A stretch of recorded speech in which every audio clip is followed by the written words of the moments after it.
In Lira, and I think in many parts of the country, the special police constable have not been paid for the services they gave. And here the figure is saying reimbursement. Reimbursement presupposes that you had picked money from somewhere and paid them. But they were not paid for the work they offered. So at what point do we satisfy ourselves that actually this ministry had paid? So in terms of procedure, I'm asking you, Madam Speaker. Thank you, Honorable Dur. One, we are at the budgeting processing stage for us to approve this money to go to be approved as a supplementary. On the issues of accountability, we have accountability committees that verify what this man has gone to do. For instance, this goes to COSASE that has been managed by Honorable Segona. So it is Honorable Segona to tell us in his report that is going to bring whether the money is being used in a proper way or not. Yes, Lob. Honourable Speaker, I seek your procedural indulgence. We were here a couple of months ago, and I was giving a report to this House about Atiak Sugar Factory, which we give billions, no sugar coming out of there, Day Biofarma, Inspire Africa Coffee, Rocco, and so on.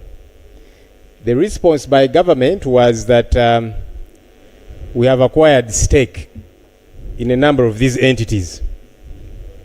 I then asked, where are the share certificates? Where are the valuation reports? Government conceded that for some of these, valuation had not happened. Honourable Speaker, I remember when money was being passed for Day Biofarma, 723 billion at the time. We asked government, they said they had not carried out valuation. So we said, what stake are you buying if you don't know the value? You guided, Right Honourable Speaker, and you remember I disagreed with you. You said, let's pass the money. Then, government will hold that money before dispatching it to the entity, to the private company, until they do valuation. And you said they will bring the valuation report here before the money is dispatched. They have never brought that report. And I told you, once we have appropriated that money, we become functus official. The Attorney General of Uganda, the Honorable Chiriowa Chiwanuka Nsumikambi Mugambe, promised on this floor, on the Hansard, that he will come to this House and table share certificates and table valuation reports for these companies. That has never happened. But government keeps coming back for more money. What are we funding? Because when you say we have got stake, we are shareholders as government in each of these companies, where is the evidence? But also, before you acquire stake, you first do valuation. Good business people know that before you inject your money in a business to say, I'm buying, let's say 30%, what is that 30% worth? That's when you do valuation, and then you know, I am buying this much stake. These people lied to us because they have never produced those certificates. They've never produced the valuation report. So they told us a lie. Why then do you keep coming back for more money? You don't want to be transparent. Because what we want to know, you are asking us to appropriate money to what? We want that accountability. By the way, it's not even enough, Right Honourable Speaker, that sugar begins to come out of Atiak in September. As sure as day follows night, it's not going to happen. Because every year they keep promising us. But let's even say it comes out. The taxpayer is asking, what is my stake? Forget that sugar will come out of that private entity. What is the stake? Why don't you want to respond to these questions? But you want to keep coming, asking us for more money and all of that. No, we should not proceed this way, Right Honourable Speaker, in my view.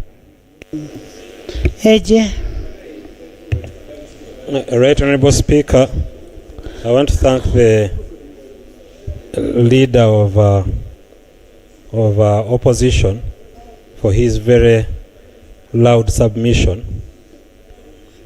I'm a first time here. Loud, I heard him clearly. That's what loud means.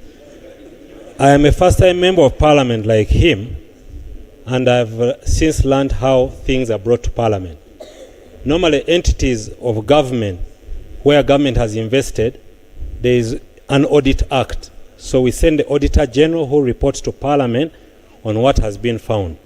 I was advised that we don't just drop documents on the floor yes, and I'm telling you, I was advised. So, Right Honorable Speaker and Honorable colleagues, I would want to imagine that all the money that was audited, the Auditor General can give a report on that. Ed, he has finished. You're putting order on him. Madam Speaker, He has finished.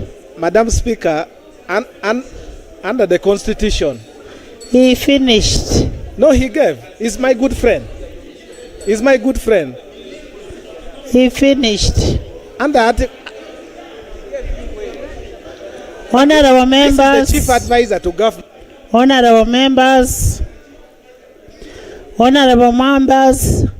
I now put a question that the supplementary expenditure schedule number 5 for financial year 2025-2026 be approved by this House. Those in favor say and the contrary nay. The ayes have it. The Committee of Supply.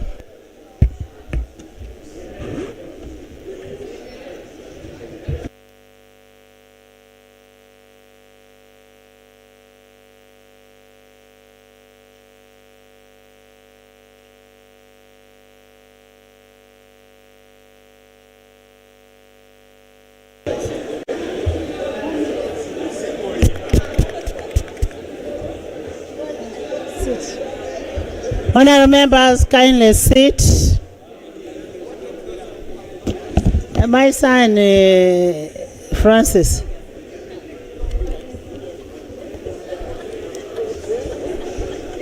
Total recurrent expenditure under supplementary expenditure schedule number 5 for the financial year 2025-2026. Honorable members, I propose a question that a total sum of Uganda shillings 894 billion 548 million 183,558 shillings be approved as a total recurrent expenditure under the supplementary expenditure schedule number 5 for financial year 2025-2026.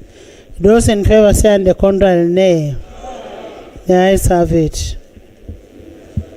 Honorable members, I now put a question that the total sum of Uganda shillings 894 billion 548 million 183,558 shillings be approved as a total recurrent expenditure under the supplementary expenditure number 5 for financial year 2025-2026. Those in favor say and the contrary nay. The ayes have it.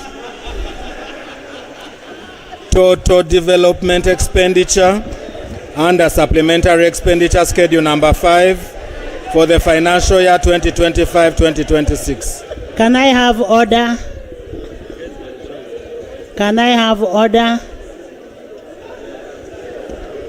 Honorable members, I propose a question that the total sum of Uganda shillings 210 billion 614 million 540,809 shillings be approved as a total development expenditure and a supplementary expenditure schedule number 5 for financial year 2025-2026. Those in favor say and the contrary nay. The ayes have it.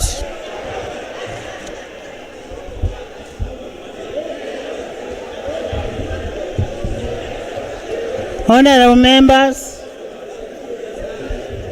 I now put a question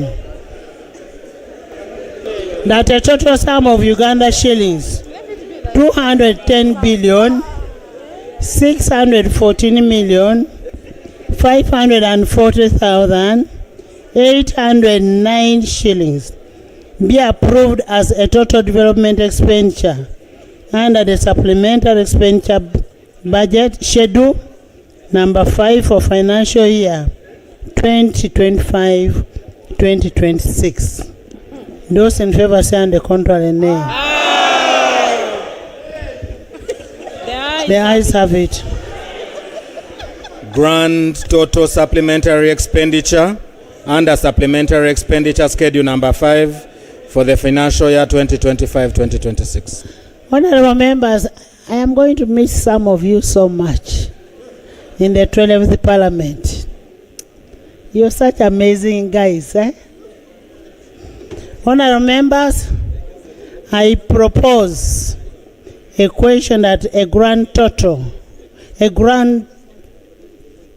sum of Uganda shillings 1,105,162,724,367 shillings be approved as a grand total under supplementary expenditure schedule number 5 for 2025-2026 under the various votes that were deliberated or mentioned by the Minister of Finance and under the votes that are in the schedule.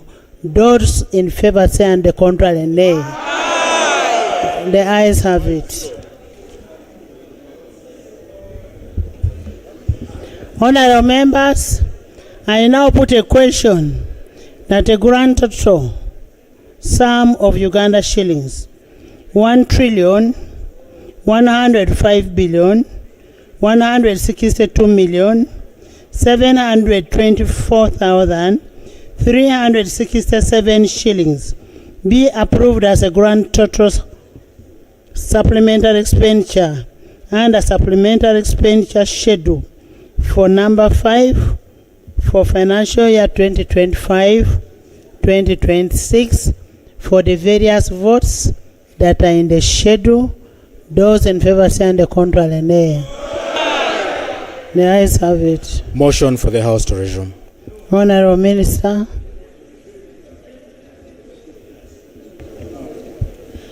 Right Honorable Chair, I beg to move a motion for the House to resume and the Committee of Supply reports thereto. I put a question that the House resumes and the Committee of Supply reports thereto. Those in favor say and the contrary nay. The ayes have it. Stand up.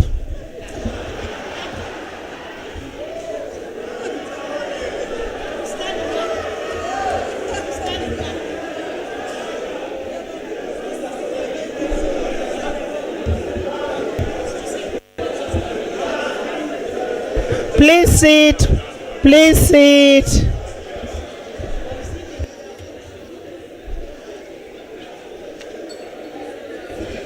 Report of the Committee of Supply. Honorable Minister.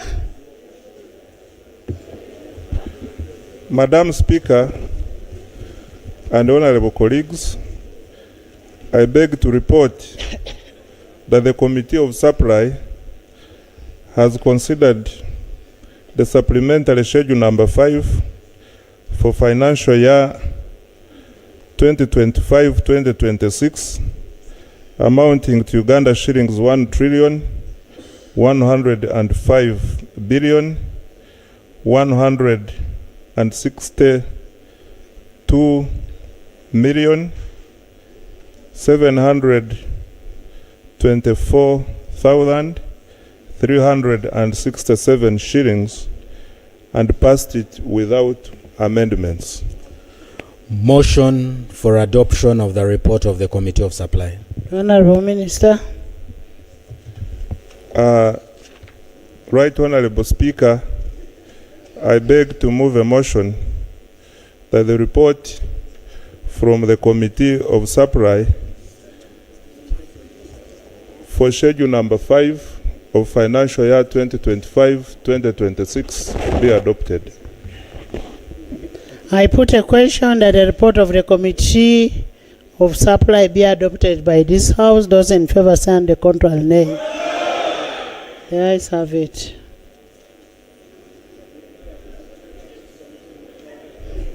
Honorable member, thank you. I'll instruct the clerk to capture the details and supply it to finance. Next item. Item 12 on the order paper. Bill second reading. The Protection of Sovereignty Bill 2026.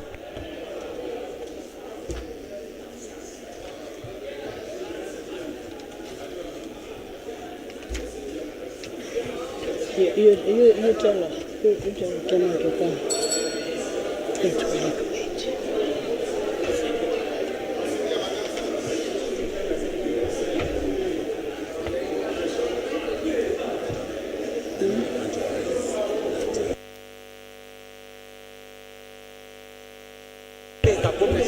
Thank you, Right Honorable Speaker.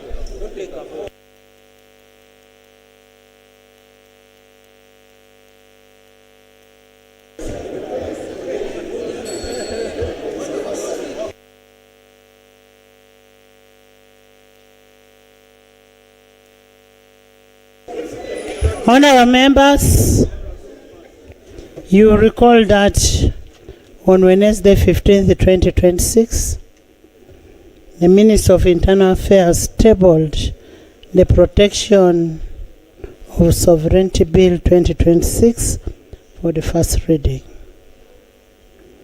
Pursuant to Rule 135 of the Rules of Procedure of Parliament, the bill was referred to a joint committee of Defense and Internal Affairs and Legal and Parliamentary Affairs. The committee has concluded the consideration of the bill and is ready to report. And pursuant to Rule 136(1) of the Rules of Procedure, I will invite the Minister to move his motion for the second reading before I will give you to bring your issue. Please. Honorable, let him first move, then I will give you to bring your issue. Okay?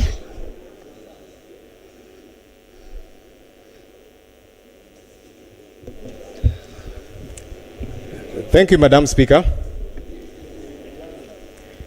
Madam Speaker, the bill you have invited this House to consider is a government bill. I saw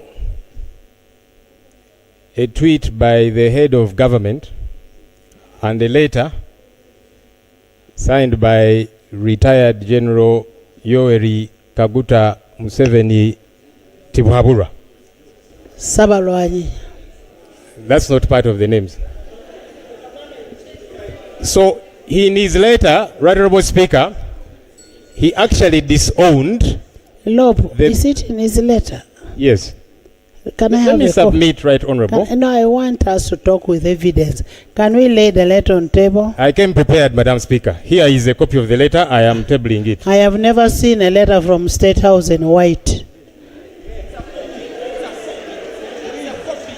Madam Speaker, this is a copy of the letter, and I am tabling it. Normally we table documents, then they can be processed and authenticated and so on. But let me raise the point I was raising, Madam Speaker. In this letter, he disowned the bill that was tabled by the Minister of State for Internal Affairs. In fact, he was appalled, wondering what it is that we were debating. Also, what bothered me, Madam Speaker, in his letter he said he called the two chairpersons of committees regarding this bill. I don't know how procedurally that gets to be correct, that now the executive gets to meddle directly, because it should be you, Madam Speaker, to call chairpersons of committees, guide them and so on. But if they are getting guidance from the executive, it's a problematic issue. Madam Speaker, the Attorney General and the Minister of State for Internal Affairs went back to the Joint Committee and they made amendments to majority of the clauses in the bill. Please note, for those who have been following, amendments to majority of the clauses in the bill. For all intents and purposes, Madam Speaker and colleagues, this was now a new bill. for all intents and purposes. And by the way, there's precedents that have been set by this House, even in the previous Parliament, where Honourable members, I want you to listen to Lob. Lob is saying after let me actually that say what I letter, am saying. I'm glad you are he protecting me says from after some that noisy letter, colleagues. this becomes a new bill. What I would only ask, did the new bill change the objective of the old bill? You continue. Madam Speaker, and I'm glad you're asking that question, because the entire foundation of the bill was torn apart, and no wonder the initiator. There's a procedure. But I rose procedurally, Madam Speaker. No, I gave procedure cannot counter procedure. No, I gave you space to speak. Not But I raised. Is a yes and order. An order cannot. Honorable, you've been around for some time. You know that procedure takes precedence. You're going to mislead the new MPs who are coming in the 12th Parliament. They need to know and learn from people.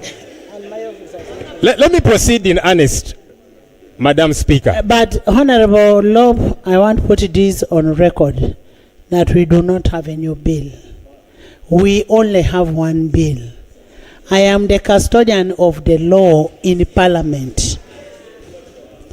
If the President wanted to make a change in that, in the law, in the bill, the President ought to have informed me. I am not aware of that. It has not come to my attention. I am the one processing the bills here. So if he sent it for public, and if he called the chairpersons, he's one of the Ugandans whom we should consult. Madam Speaker, I'm glad you're saying you were not informed, and that's part of the problem I'm raising. Why was this House not informed? Especially because majority of the clauses were amended. Madam Speaker, please protect me from noisy colleagues. You always tell us that this is not a market. Colleagues, please let the Honorable Lob finish. Let Honorable Lob finish his submission. No. Honorable members, let's be calm. I am the custodian of the law here. I don't have a new law. I don't have a new bill. So after Honorable has finished, I will ask the minister to move his bill. You finish. Thank you. So as I was saying, this is me saying, and you will rule and guide. For all intents and purposes, as far as I am concerned, this then became a new bill because majority of the clauses in the bill were changed. And there is precedents where ministers have been told, no, those so many amendments, just withdraw the bill and reintroduce it perhaps. What the Minister for Internal Affairs and Attorney General should have done was to withdraw this bill. Honorable Lob, But Madam Speaker, you're not even allowing me to submit. Honorable Let me Lob, submit. You're the one going to rule. please, Honorable Lob, my brother. Honorable Lob. Honorable Lob. Honorable Lob. Can I have order? Can I have order? We have now started debating in anticipation. We don't know what the bill is. When the minister moves his bill, that's when we can reject. Huh? Please make my work easy.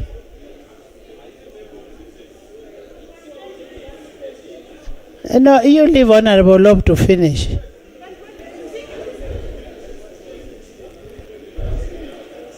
Switch on. Madam Speaker, actually I am seeking to make your work easier.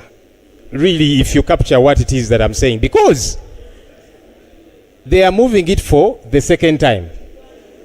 And for me, what I was saying is you should have been moving to withdraw the bill.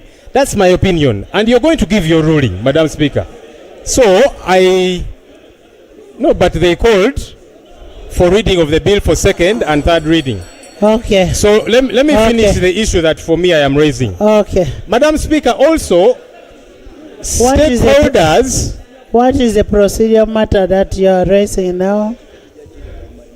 so the procedural matter I'm raising is, shouldn't the Minister of Internal Affairs be withdrawing his bill and then he goes back for consultation? Can I answer Finally. that first? Can I answer that first? Maybe it will form your second question.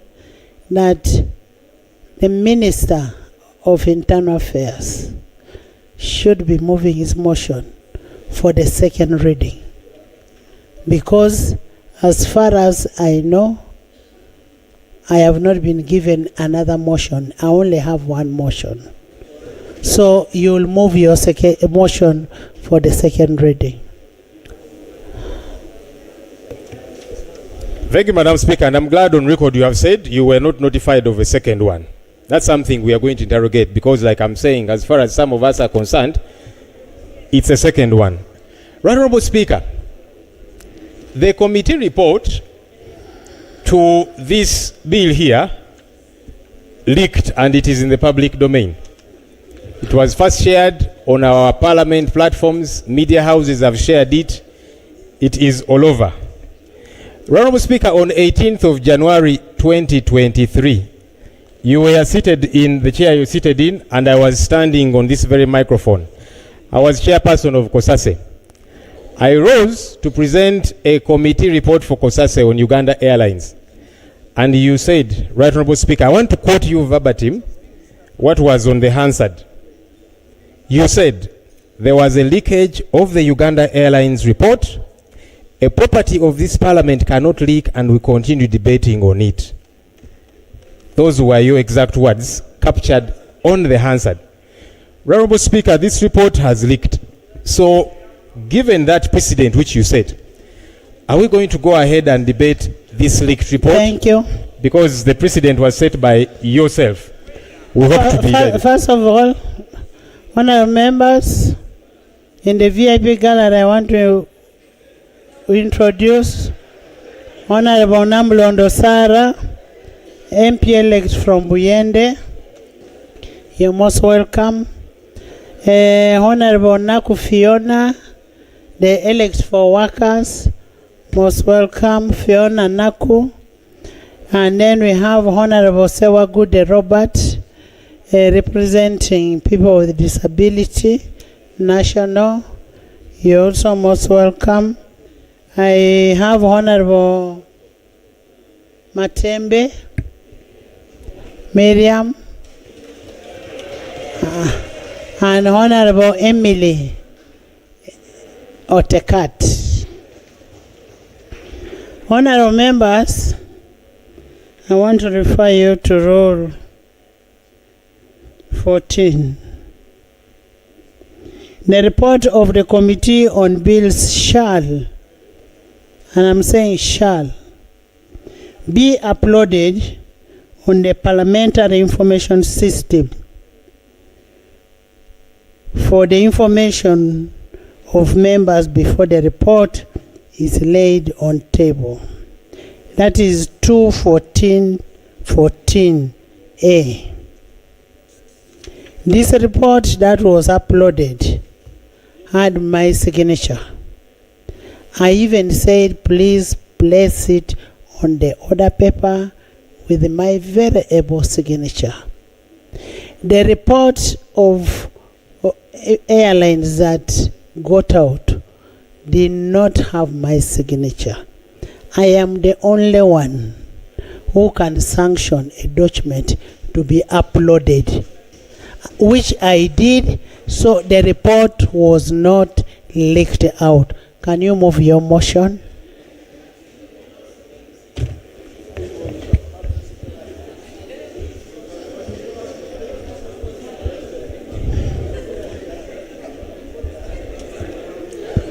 Right Honorable Speaker and honorable members, in keeping with Rule 130 of the Rules of Procedure of this Parliament, I beg to move that the bill entitled the Protection of Sovereignty Bill 2026 be read the second time.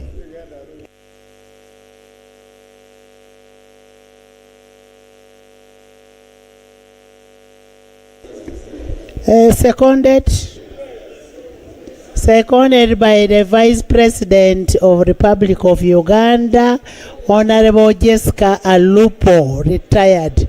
Honorable Prime Minister, Honorable Nabanja Robina, Honorable Second Hajat, third Government Chief Whip, Minister of Defense, Minister of the Security, Minister of ICT, Minister of Finance, Minister of Works, Minister of Sports, and the Hollow House on this side.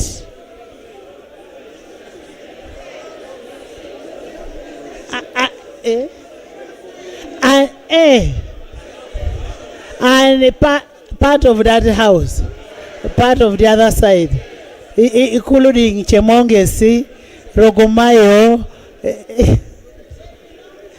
Thank you.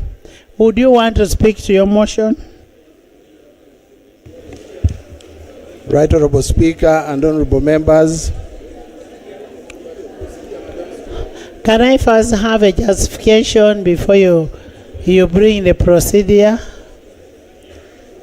Right Honorable Speaker and honorable members, the object of this bill is that the country faces a number of challenges which threaten our ability to self-govern in the absence of a sovereignty-specific law which this law seeks to address. And these include preventing undue external influence, regulating foreign funding, safeguarding national security, filling legal gaps, and managing digital misinformation. I beg to move, Right Honorable Speaker. Thank you. Honorable members, I want to provide some guidance in this. Honorable members, the chairpersons of the committees have prepared the report, and I wish to guide as follows. From the time the bill was tabled for the first reading, there has been a very remarkable public interest in it. A review of the committee report reveals that more than 60 witnesses were accorded opportunity to present their views on the bill, including persons and institutions.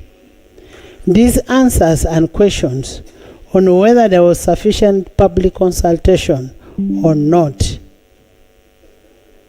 I commend the committee for upholding our cardinal principle of public participation.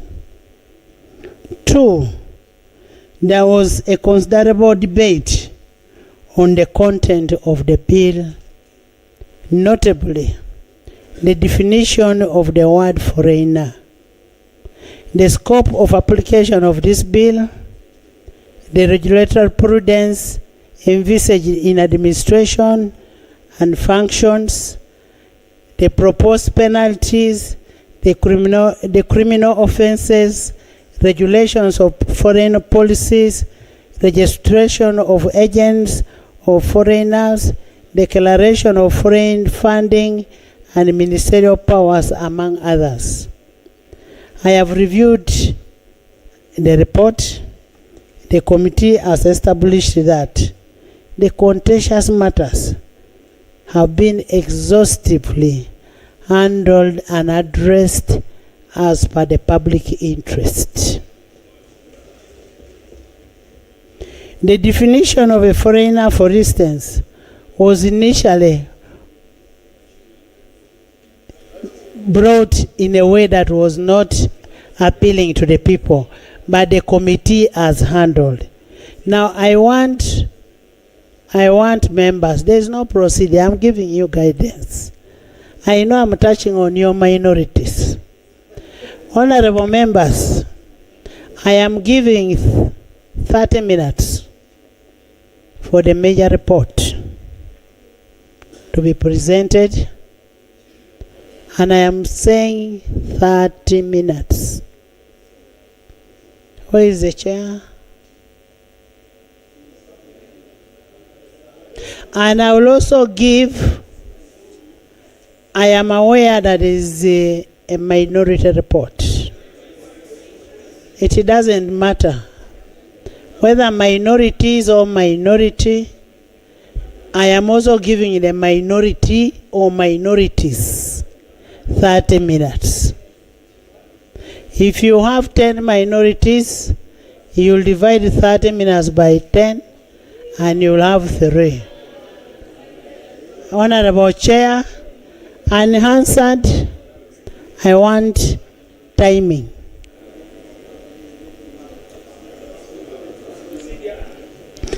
Let him read his report. Then you will bring process. I don't want you to waste his time. Tebandike, I know you want to exercise your law that you're learning now. You first wait. First wait. First wait. First wait. I have given you 30 minutes. Thank you. Right Honorable Speaker. Right Honorable Speaker, for the record, my name is Wilson Kajenje, Member of Parliament, Nyabushozi constituency, and Chairperson of Defense and Internal Affairs Committee. I'll be assisted by my colleague, the Honorable Baka Stephen Mugabi, Chairperson, Legal and Parliamentary Affairs. May I take the honor to lay on the table the minutes of the committee, the joint committees, while processing and considering this report. Thank you, Honorable President. Speaker, indeed, I'll take the 30 minutes. Honorable Speaker, on Wednesday, 15th April 2026, the Protection of Sovereignty Bill 2026 was read for the first time under Rule 135(1) of the Rules of Procedure of Parliament. You referred to the joint committee made up of Committees of Defense and Internal Affairs and the Committee on Legal and Parliamentary Affairs for scrutiny, and we are now reporting under the same rule of procedure. Right Honorable Speaker, the joint committee here referred to as the committee has examined the bill, taking into account submissions from stakeholders, and now presents this report. This report sets the committee's analysis of the bill's objectives, the key provisions, likely effects, together with a synthesis of stakeholder views and the committee's recommendations to Parliament. The object of the bill. The object of the bill is to enact a law that seeks to provide for the protection of the sovereignty of the people of Uganda. 2, to designate the department responsible for peace and security and the responsible entity for the registration and regulation of agents of foreigners. 3, to provide for the protection of the sovereignty of Uganda and provide for the registration of agents of foreigners, and to regulate the funding and any other assistance to agents of foreigners and for the related matters. Defects in the existing law. The bill identifies principal defect in the existing legal framework as the absence of a specific law operationalizing the protection of Uganda's sovereignty, which has allowed continued external interference in the government policies and programs. In particular, it points out the increasing influence of foreign actors and their agents in shaping policy and development priorities, often through conditional grant, conditional funding, and parallel programs that conflict with national objectives. It further highlights inadequate regulation of civil society organizations, especially those receiving foreign funding, leading to concerns about transparency and alignment with the national objectives. Additionally, the bill notes the growing use of digital platforms by foreign actors to spread misinformation and incite social discord, collectively undermining Uganda's ability to self-govern independently and safeguard its political, economic, and social stability. Right Honorable Speaker, What method did we use? Methodology. In considering the Protection of Sovereignty Bill 2026, the committee undertook an extensive and transparent stakeholder engagement process to ensure broad participation. Public notices were published in the dailies, Vision and Monitor, on 17th April. We invited memoranda and views from all interested parties. This was to facilitate meaningful input. The committee suspended the sittings for 1 week to allow stakeholders adequate time to prepare and submit written memoranda. Upon resumption on 24th of April, Right Honorable Speaker and Honorable colleagues, stakeholders who had expressed interest were accorded opportunity to present their views. The committee engaged them directly, seeking clarifications where necessary. In total, and this is unprecedented, Right Honorable Speaker and Honorable colleagues, in total, the committee interfaced with 224 stakeholders, clustered under 60 groups drawn from diverse sectors. In the diaspora, the Global Forum Uganda Diaspora Council, whose memoranda included views of Ugandans drawn from 32 countries across all regions that gave their perspectives on the bill. In addition to the hearing from stakeholders who appeared before the committee also took into account the perspectives shared by His Excellency the President in his guidance to the nation through his letter, particularly that was addressed to the Bazuku regarding the bill. Following these engagements, Right Honorable Speaker, the committee held further sittings during which the learned Attorney General responded to the stakeholder concerns and proposed refinements to the bill. The interactive process ensured that the review incorporated both legal scrutiny and practical implementation considerations. This structured approach, characterized by open invitations, dedicated submission time, inclusive hearings, responsible dialogue, demonstrates that the committee's work was informed by a wide participatory and national representative consultation process. The stakeholders the committee interfaced with include the following. It is important, Right Honorable Speaker, that this goes on record. We have clustered them like this. We had stakeholders under government and public institutions. These are actors with statutory mandates that include Bank of Uganda, Financial Intelligence Authority, National Planning Authority, Uganda Human Rights Commission, the parliamentary committees.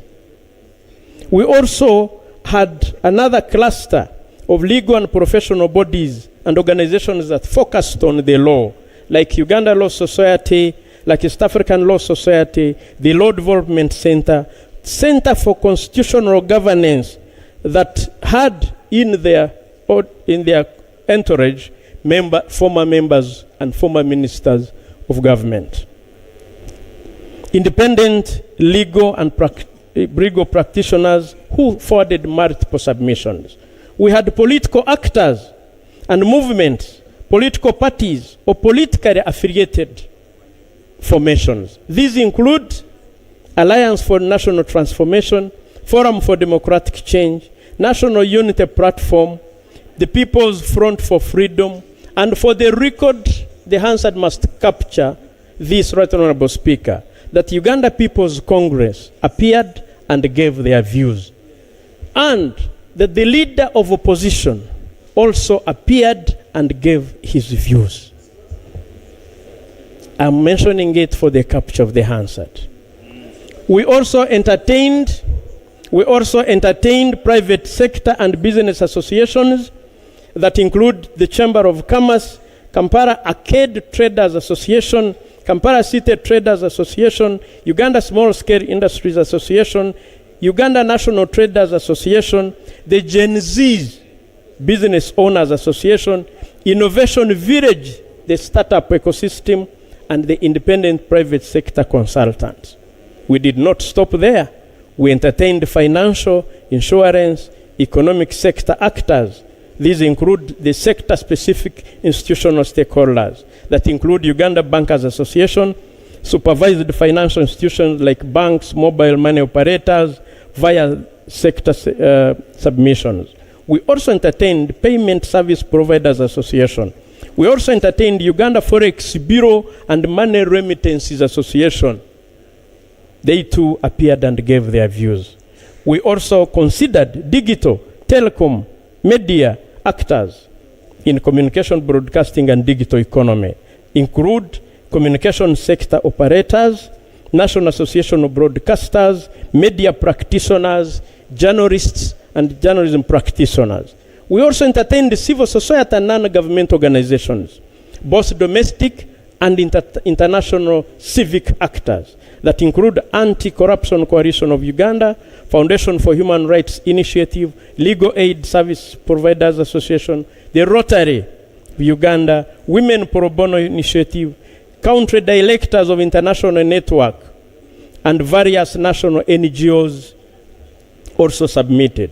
We also entertained international organizations and development actors under these multinational organizations and international cooperation actors. These include United Nations country team, international NGO community, collectively represented. We did not stop there, Right Honorable Speaker and Honorable colleagues. We entertained the labor, religious, and social institutions that include NOTU, that include Interreligious Council of Uganda, that include Muslim Organizations Coalition, and other faith-based organizations. We entertained health, scientific community, and public health research institutions, e.g., Uganda Medical Association, Uganda Virus Research Institute, Peoples Living with HIV advocacy groups.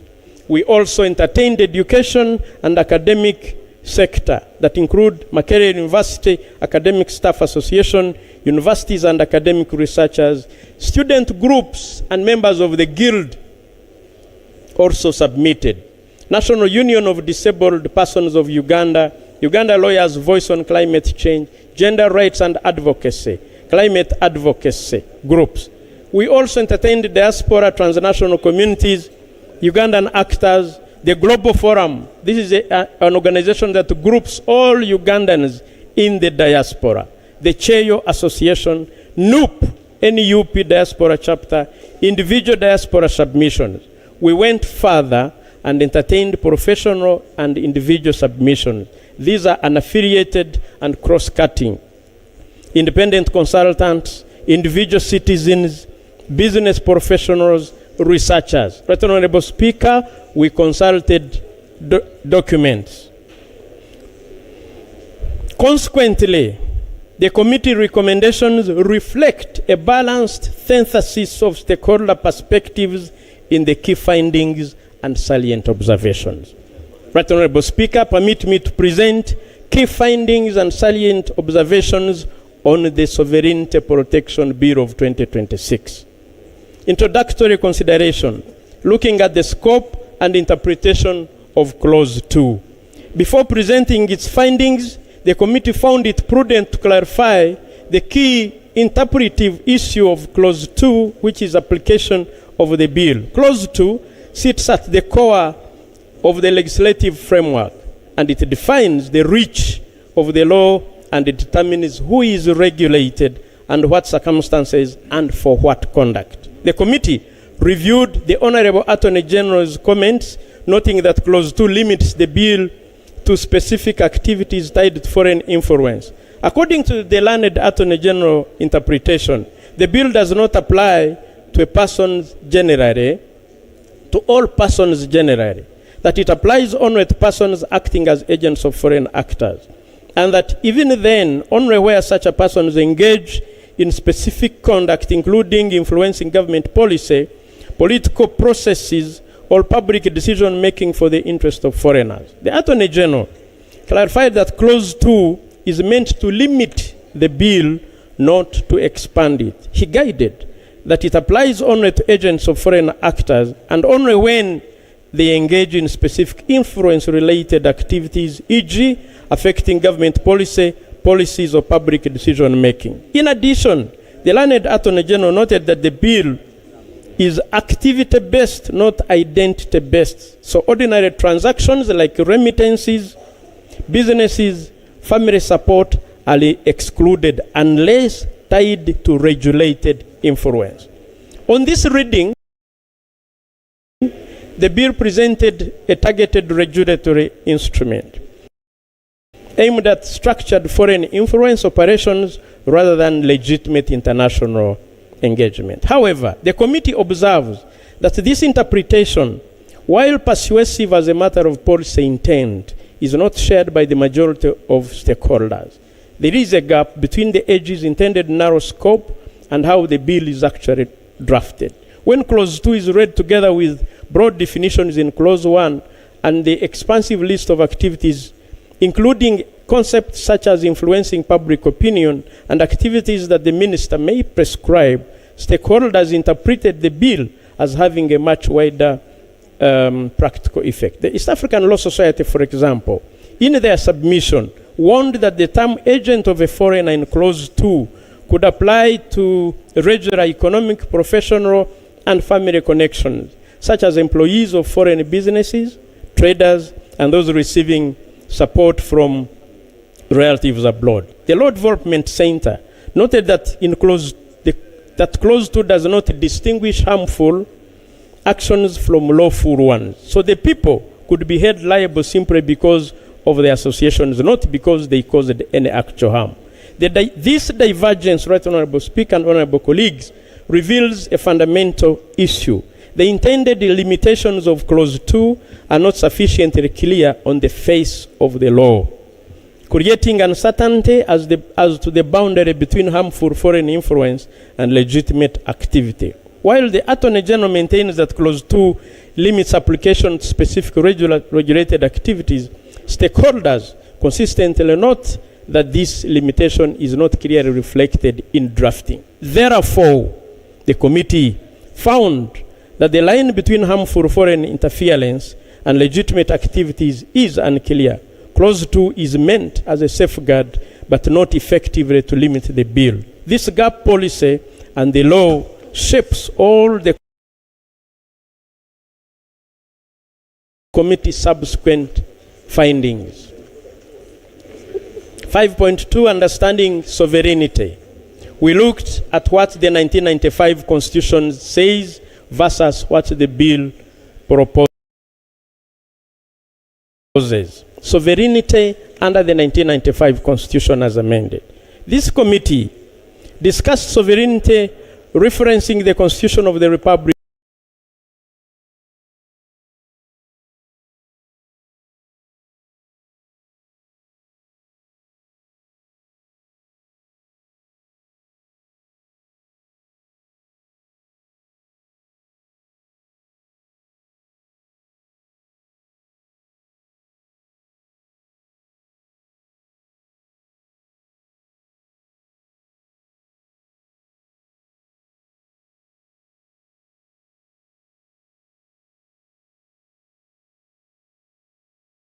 of Uganda, herein refers to as the Constitution. The committee found that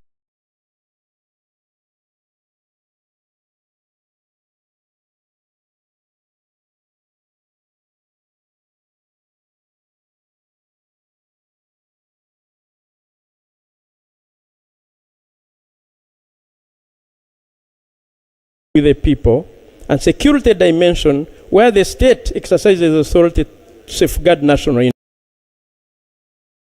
The people, and security dimension where the state exercises authority to safeguard national interest. We looked at a leading jurist, Justice Oliver Wendell Holmes, Jr., 1841-1932, a renowned American jurist who served as a Supreme Court judge, who described sovereignty in similar terms. Justice Wendell Holmes perceives sovereignty as the ultimate of the state to govern and maintain order grounded in the historic and social necessity for society survival. The state action is therefore legitimate only when it maintains grounded in popular sovereignty. Guided by this understanding, Honorable Speaker and Honorable colleagues, the committee observed that the bill from foreign influence and expands the state's regulatory power and civic activity. Summarily, the bill aims to protect the sovereignty of the people, prevent governance, and the key features include restricting activities that promote foreign interests, which can be gotten from Clause 5, restricting non-state actors from performing government functions, which is Clause 6, criminalizing interference in elections, which is Clause 1 to 13, and regulating foreign funding and civil society activities, and restricting interference. Is it 1 or 11 to 13? 11, I beg your pardon. 11 to 13. Restricting interference of government policy. The committee, therefore, found that the Constitution grants ultimate authority to the people, with the government acting as a trustee. The Protection of Sovereignty Bill 2026 regards the state as primary guardian of sovereignty and adopts a cautious approach to foreign-linked actors. Whereas the Constitution vests sovereignty in the people of Uganda, the bill focuses on the protection of sovereignty through state action, reframing sovereignty in the security terms and promoting stricter regulation of foreign influence. We looked at broad definitions and the scope. The committee found that the bill definition of foreigner and the agent of a foreigner are overly broad. And as defined in the bill, it wrongly includes Ugandans living abroad. It wrongly includes students. It wrongly includes researchers. It wrongly includes professionals working in international partners. It wrongly includes government ministries, departments and agencies exercising regulatory authority under any act of parliament, and organizations and companies that simply have foreign investors or cross-border businesses. Instead of targeting harmful foreign interference, the bill inadvertently ends up covering normal economic, academic, and community activities. This, Right Honorable Speaker and Honorable colleagues, blurs the line between harmful foreign interference and ordinary lawful activities, it making everyday economic, academic, and civil engagements legally risky. Clause 1 and 2 are specifically powerful in determining who is regulated and punished, and even raising constitutional questions about citizenship by classifying Ugandans abroad as foreigners.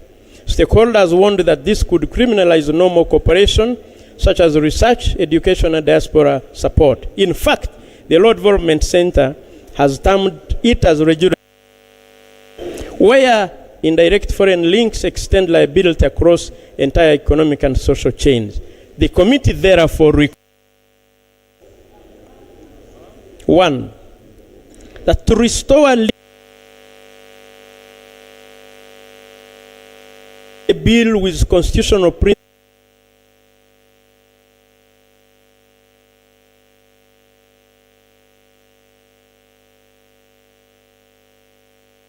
registered companies. Amend the definition of agent of only include people who formally and knowingly act on behalf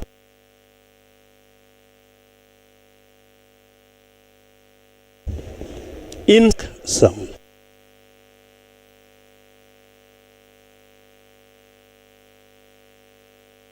insert an intent requirement, which the land colleagues call mens rea,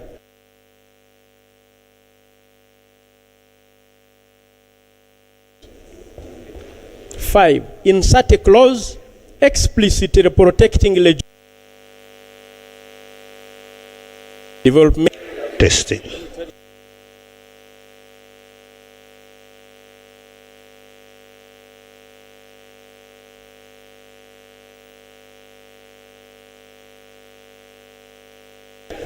Check.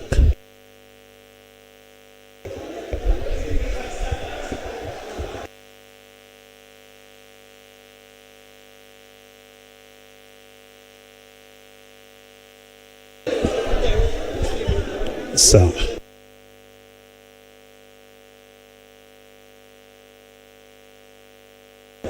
check.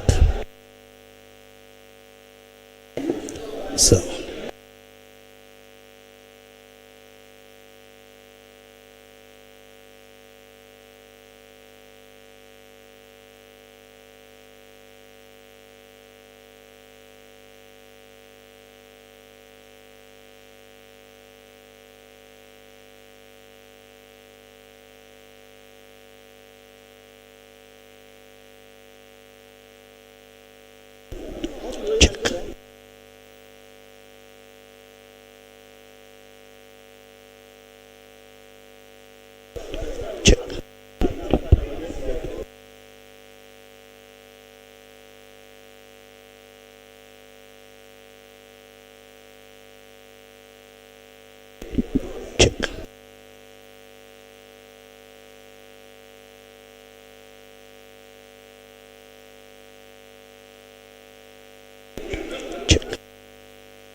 and the role goes beyond implementing the law.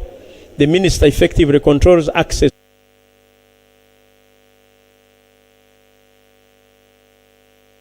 to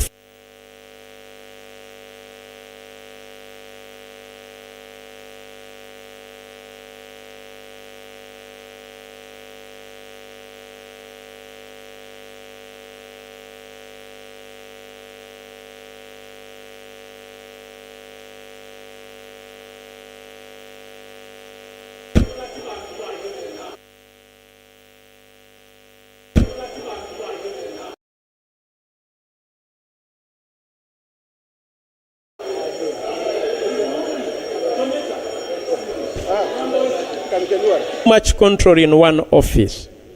It reduces checks and balances from independent institutions. Unfair or arbitrary decisions, especially where the bill lacks clear lines or appeal mechanisms. A system that relies on discretion rather than clear rules undermines the legal authority. No, public trust.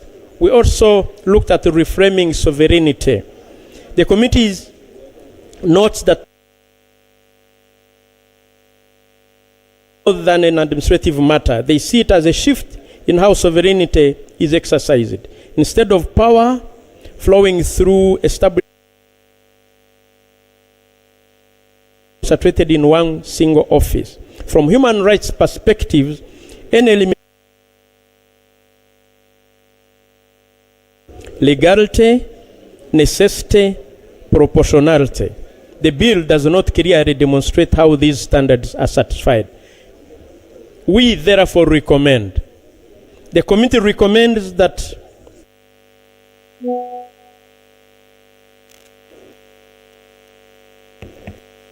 I beg.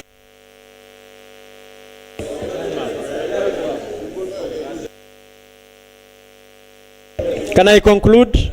Thank you. Let me read. Thank you, Right Honorable Speaker. How many minutes do you want to conclude? I need 5 minutes and I conclude. 5 minutes.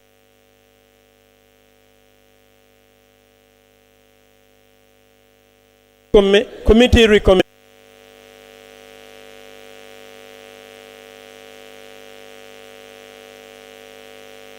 institutional balance and constitutional compliance. The committee recommends the 1. Limit the application of the bill to honorary agents of a foreigner. Exclude residing outside Uganda. Remove the power of the minister.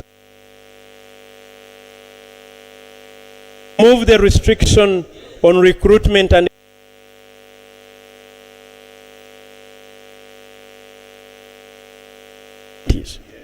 provide for the elements of an offense. Remove the restriction on recruitment and employment of a person who are abroad from disruptive from disruptive to the relevant regulator. Provide for the elements of an offense. We looked at avoid and disruption of financial and economic implementation of the policy. We replace ministerial approvals with the declaration of funds to the relevant regulator. To safeguard national interests without disruption. We looked at disruption of financial and economic systems, shifting from broad approval-based recommendations to a targeted. On that one, to safeguard national interests without disrupting financial systems, the committee recommends shifting from broad approval-based controls to a targeted risk-based approach by 1. Protect everyday financial flows, replaced by blanket approval remittances with disclosure routine banking transactions, reserving prior approval business only for high-risk activities such as funding linked to political influence. Blanket approvals adopting a flexible risk-based declaration system, reserving prior financial regulator only for high-risk aligned with existing anti-money laundering frameworks. We looked at the vagueness and criminalization of risks. Right Honorable Speaker, we recommend that we align the bill with constitutional requirements of legality and certainty. The committee recommends the following amendments under vagueness and criminalization risks. The committee recommends clearly define all criminal offenses, specifying prohibited conduct and the required intent and the harm addressed. Reduce the penalty to 10 years and a fine in the case of legal entity for 200,000 currency points to 1,000 currency points.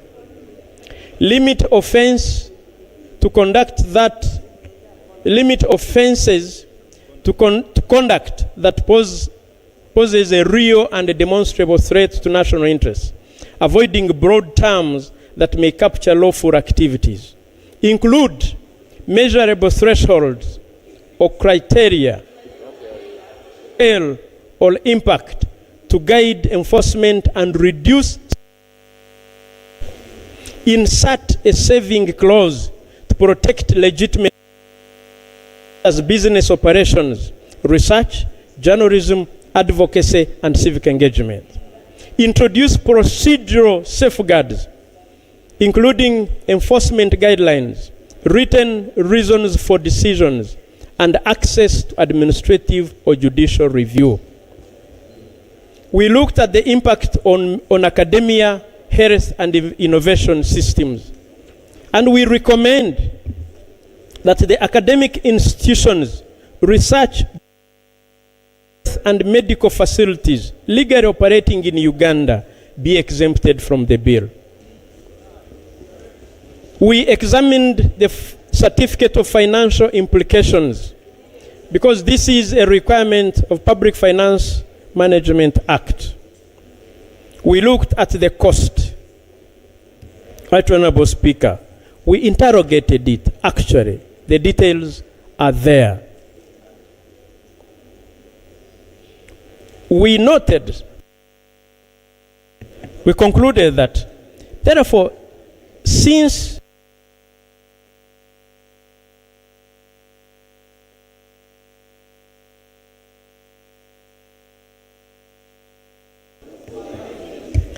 in conclusion, Right Honorable Speaker, in conclusion, the committee undertook extensive consultations, and the views received reveal a shared concern across all submissions.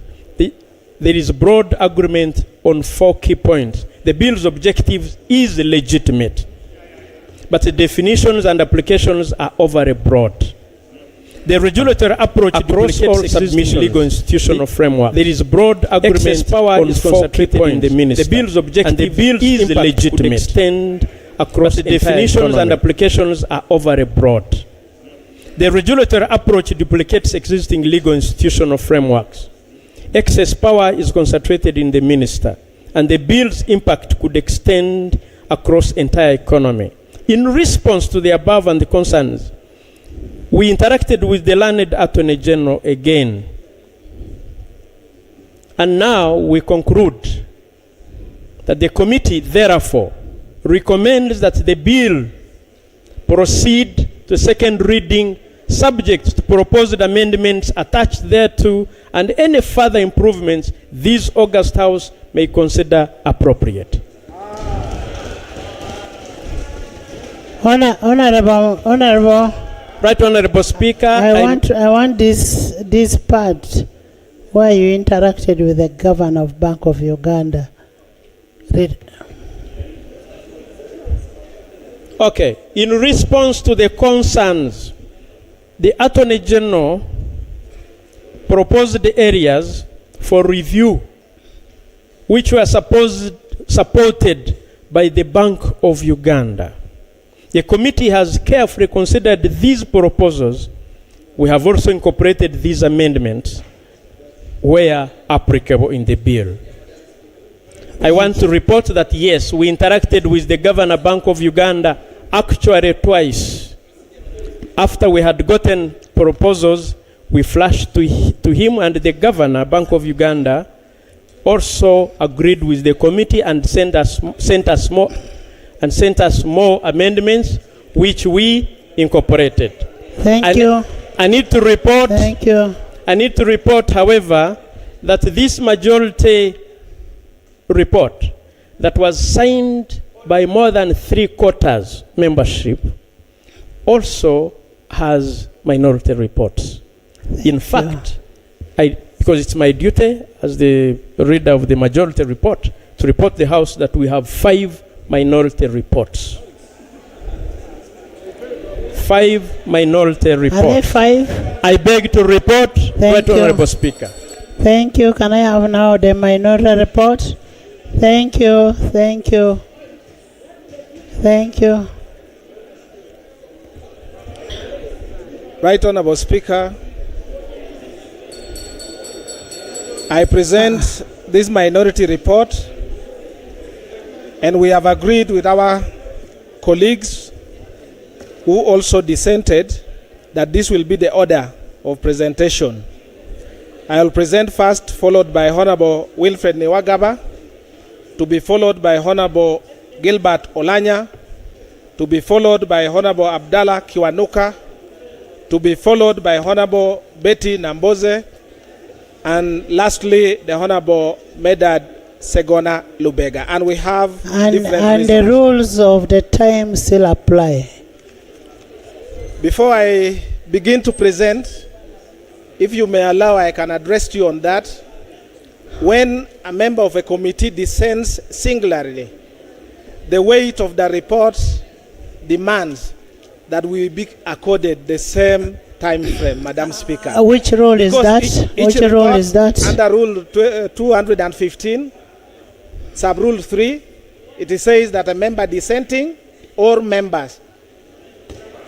And the reasons are in this report, Madam Speaker, you'll see. If I may address you briefly, in the committee... I am giving you 35 minutes.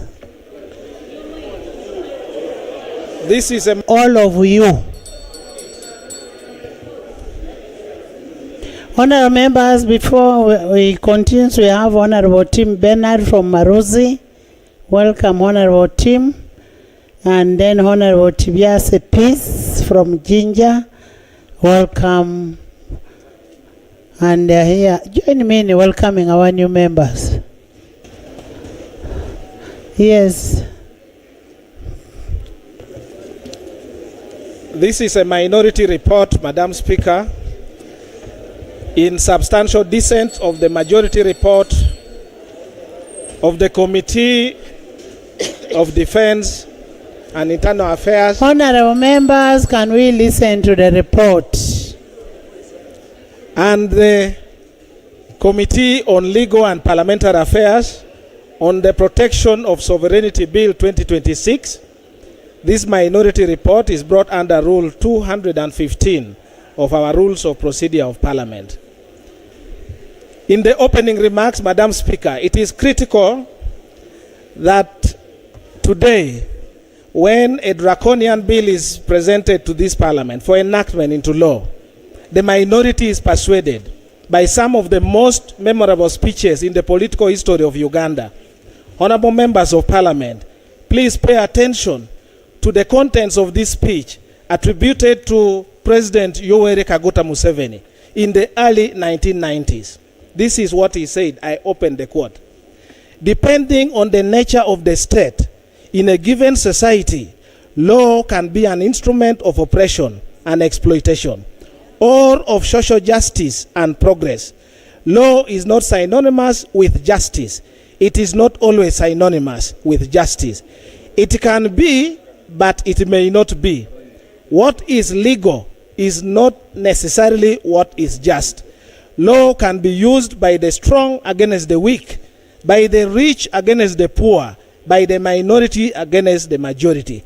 Historically, law has been used by the oppressor against the oppressed. During the slave trade period, enslaved people were owned and disposed of like chattels, and it was perfectly legal to own a slave. The NRM government is strongly opposed to having laws on our statute books which serve the interest of the minority against the majority of the people, or in which any way promote to serve the injustice or advance backward interest in our society. We close the quote. The minority shall, where necessary, refer to the speech above for the purpose of reminding ourselves as legislators and fellow Ugandans. And 4,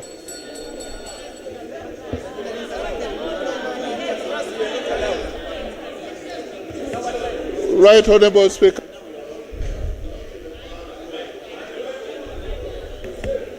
But we want to benefit from the citation. When you're citing, you're quoting somebody, you've stated the date, you could also tell us where that speech was You made. can find the source.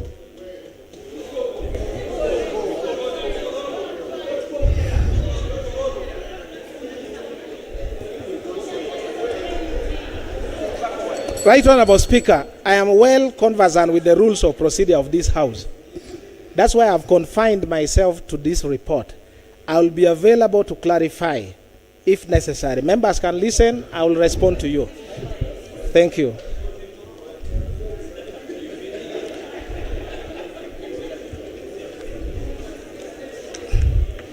The minority report, where necessary, shall refer to the speech above for the purpose of reminding ourselves as legislators and fellow Ugandans. Can I have a copy? Yeah. Me, I don't. Me, I'm analog.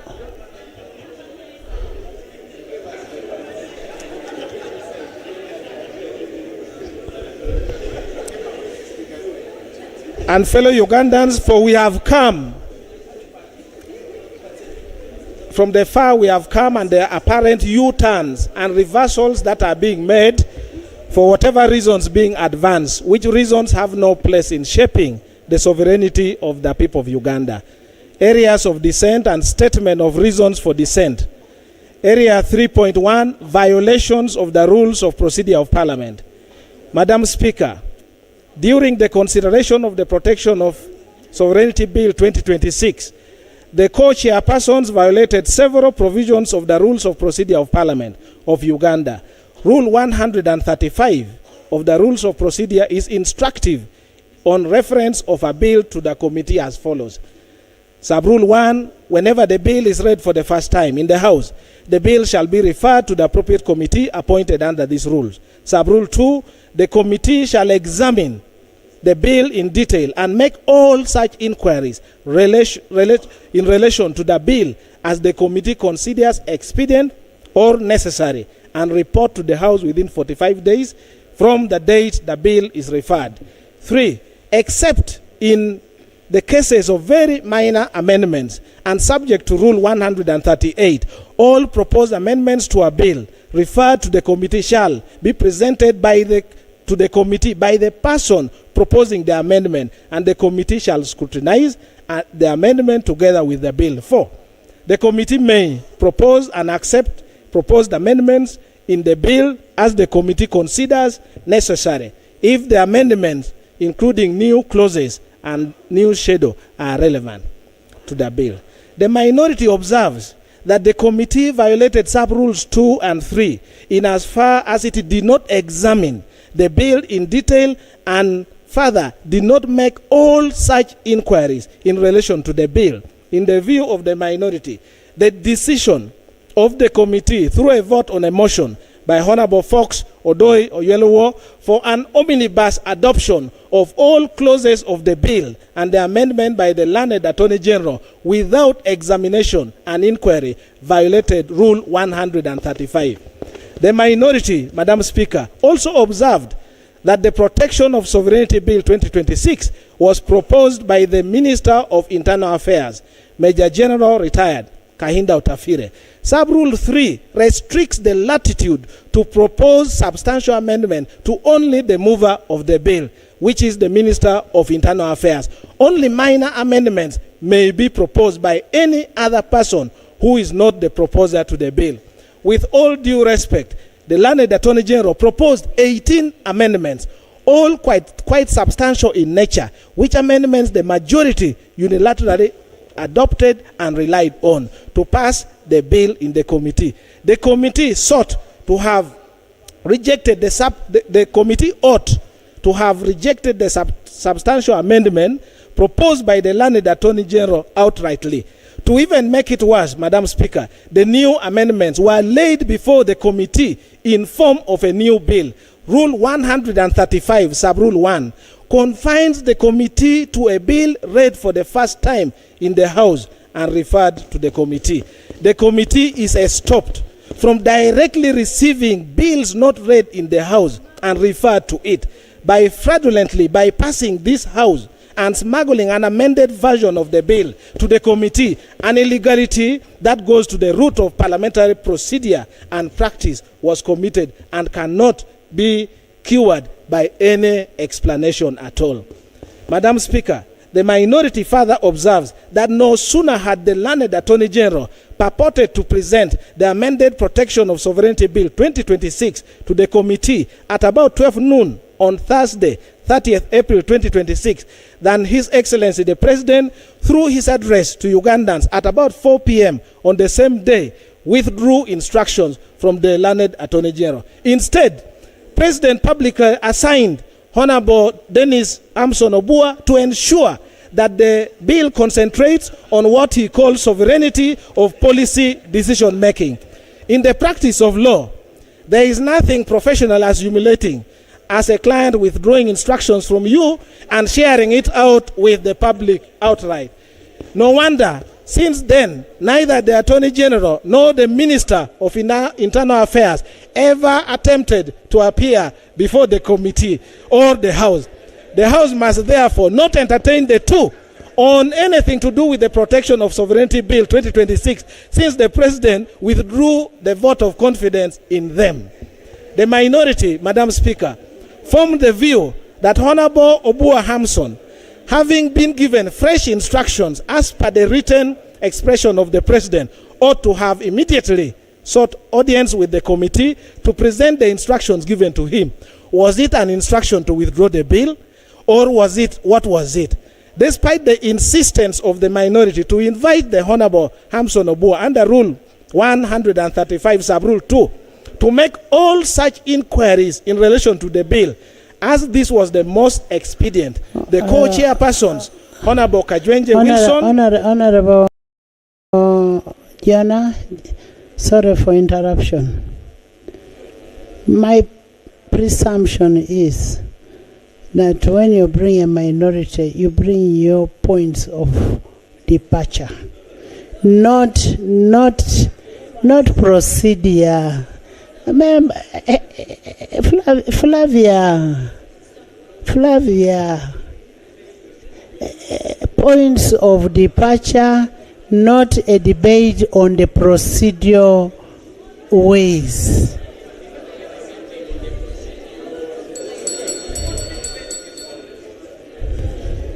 Madam Speaker, respectfully, this is one of the points of departure that I had. Which one?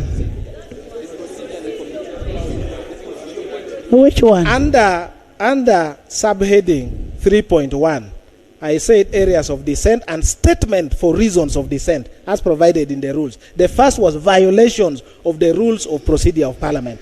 And I am explaining under Rule 135 that the committee ought to have examined and on its own move to go and inquire, to make inquiries.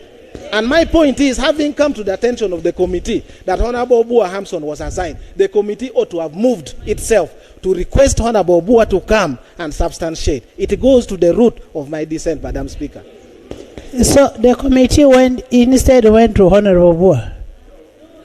Or they should have? Thank you, Madam Speaker. The co-chairpersons were evident. Madam Speaker, this is important.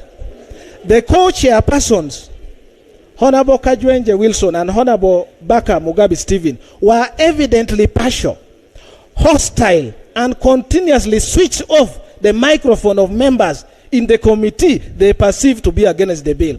Contrary to the established practices of availing physical copies of submissions of stakeholders to members of Parliament at the retreat, members of Parliament were instead told to physically get copies to members of Parliament. Instead, were told that physical copies could not be availed since Parliament was on a weekend. The views of, Madam Speaker, views of selected stakeholders were instead sent to members on WhatsApp to read on their phones. Members who were not on WhatsApp or whose phones could not open the WhatsApp were effectively denied critical document. Madam Speaker, the privileges of a member of Parliament were violated to the extent that some of the members of the committee had to jump on border to travel to Nassau Road to print the stakeholders' document for their own reference. A passionate plea for the committee to adjourn until Monday, when Parliament is open, for purpose of printing or photocopying the document was turned down. But Right Honourable Speaker, this gross. I am rising on a point of procedure.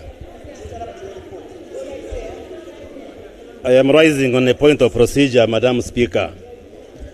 A minority report, as per our rules, envisages that a member participates in the proceedings of a committee and then disagrees with some of the decisions taken by the majority. You read. But not to come here and tell us stories how the committee. So, No. Read the rules. This parliament, while debating reports, is not for storytelling how members were seated, how they were reading, going on border. What we expect, Madam Speaker, from the minority report is where the member disagrees with the decisions of the majority report, not to waste time of Parliament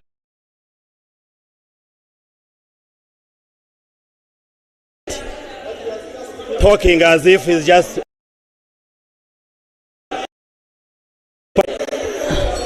read the rules. This Parliament, while debating reports, is not for storytelling how members were seated, how they were reading, going on border. What we expect, Madam Speaker, from the minority report is where the member disagrees with the decisions of the majority report, not to waste time of Parliament talking as if it's just reading a story. So is the honorable friend of mine proceeding correctly by wasting our time as Parliament instead of being straight?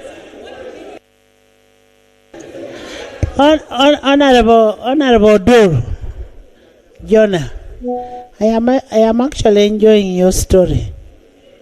You continue with the story. Please. Let's continue. Let's listen to the story. Thank you.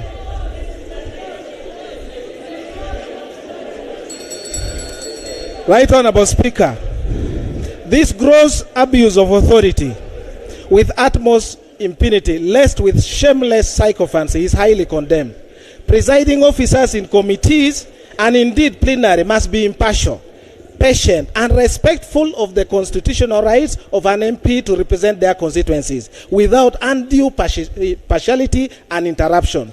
I must also add that the co-chairpersons of the committee appeared not to have addressed their minds to the rules of procedure of Parliament which guided us, and opted for personal whims to decide substantive points of law as well as procedural matters that arose in the committee. My finding number one is that the proceedings of the committee were held in complete violations of Rule 135 of the Rules of Procedure of Parliament.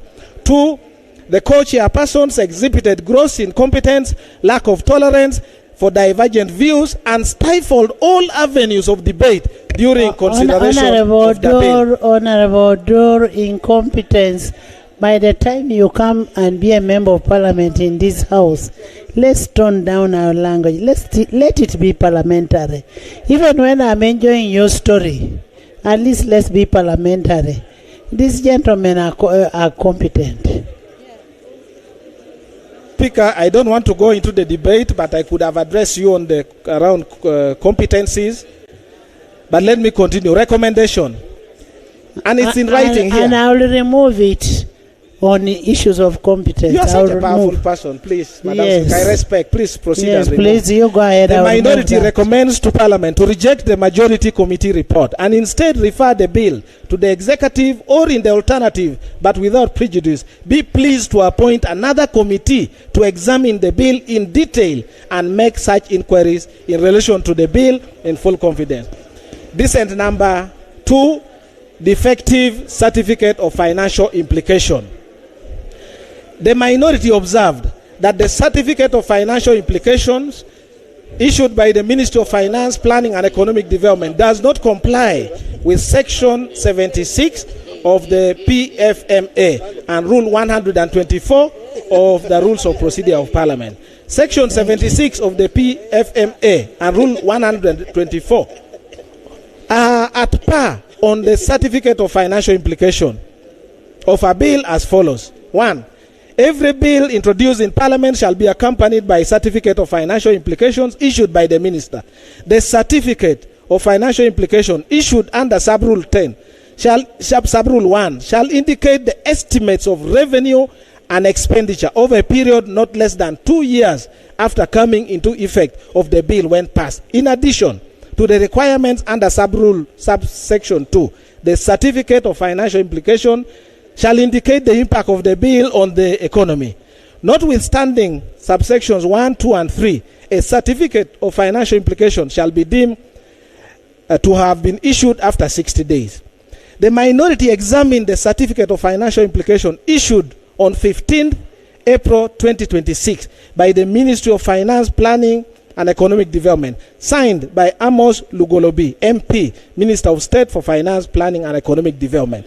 In the certificate, under paragraph 5 on impact of the economy, the Honorable Lugolobi states as follows: the proposed bill is expected to strengthen Uganda's policy autonomy and national security architecture, improve coherence in the management of foreign aid and foreign funded activities, and support stability in governance and public order. These outcomes are expected to contribute to a more secure environment and implementation of government programs and long-term national development.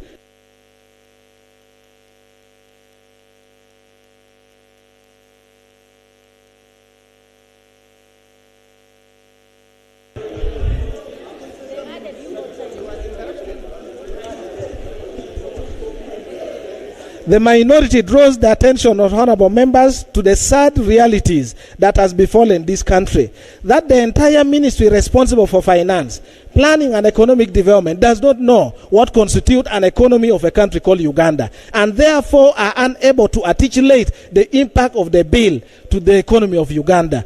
The minority observes that instead of assessing the impact of the bill against well-known parameters such as GDP, sovereign debt, debt to GDP ratio, balance of payments, central bank reserves, interest rates, inflation, exchange rates, rate of growth, etc. Alien parameters form the basis of the assessment. The observation by the majority report that the certificate of financial implication met the statutory standard. Honourable members. Let me just put on record. Yes. This minority, which I wrote, is actually.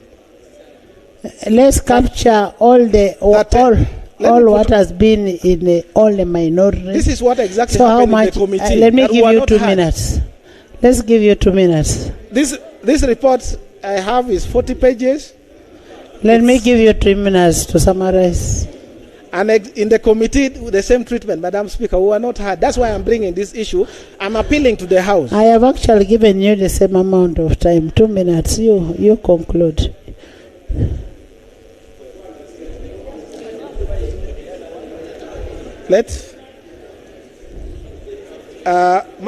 Madam Speaker, I want to put on the record that I cannot conclude in the 3 minutes you have given me, but I appreciate it. If it is your ruling that this report stops at this level, I have no problem. I respectfully submit, and then I can leave, because there is no way I can. And I wanted just to finally, because as you also know, this may be possibly the last time some of us may be in this parliament.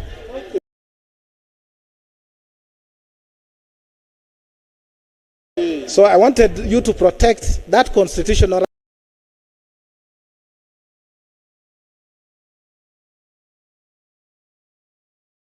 right, that little window that the people gave me to be in this house, to represent them. I just plead of you. I may not come back ever, but that constitutional right for me to present, I wanted to ask that you give me. Jonah, because you've actually spent the 35 minutes. Now, Jonah, I have always told you you're one of the people I will miss in this house. I am giving you additional 5 minutes, and all the other minority reports we will capture what is in your minority report, because the time has been taken. Yes. Yes. You might your reports. They might their reports. Right Honorable Speaker. Thank you so much, Right Honorable Speaker. I want to now go back to the report, but let the record capture that when I appeared in the committee and you have designated me, Madam Speaker, as a member of Parliament to sit in the committee of the legal. In the joint committee, I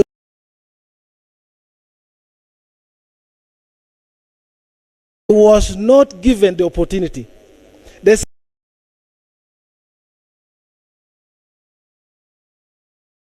same treatment, and that's why I thought this House would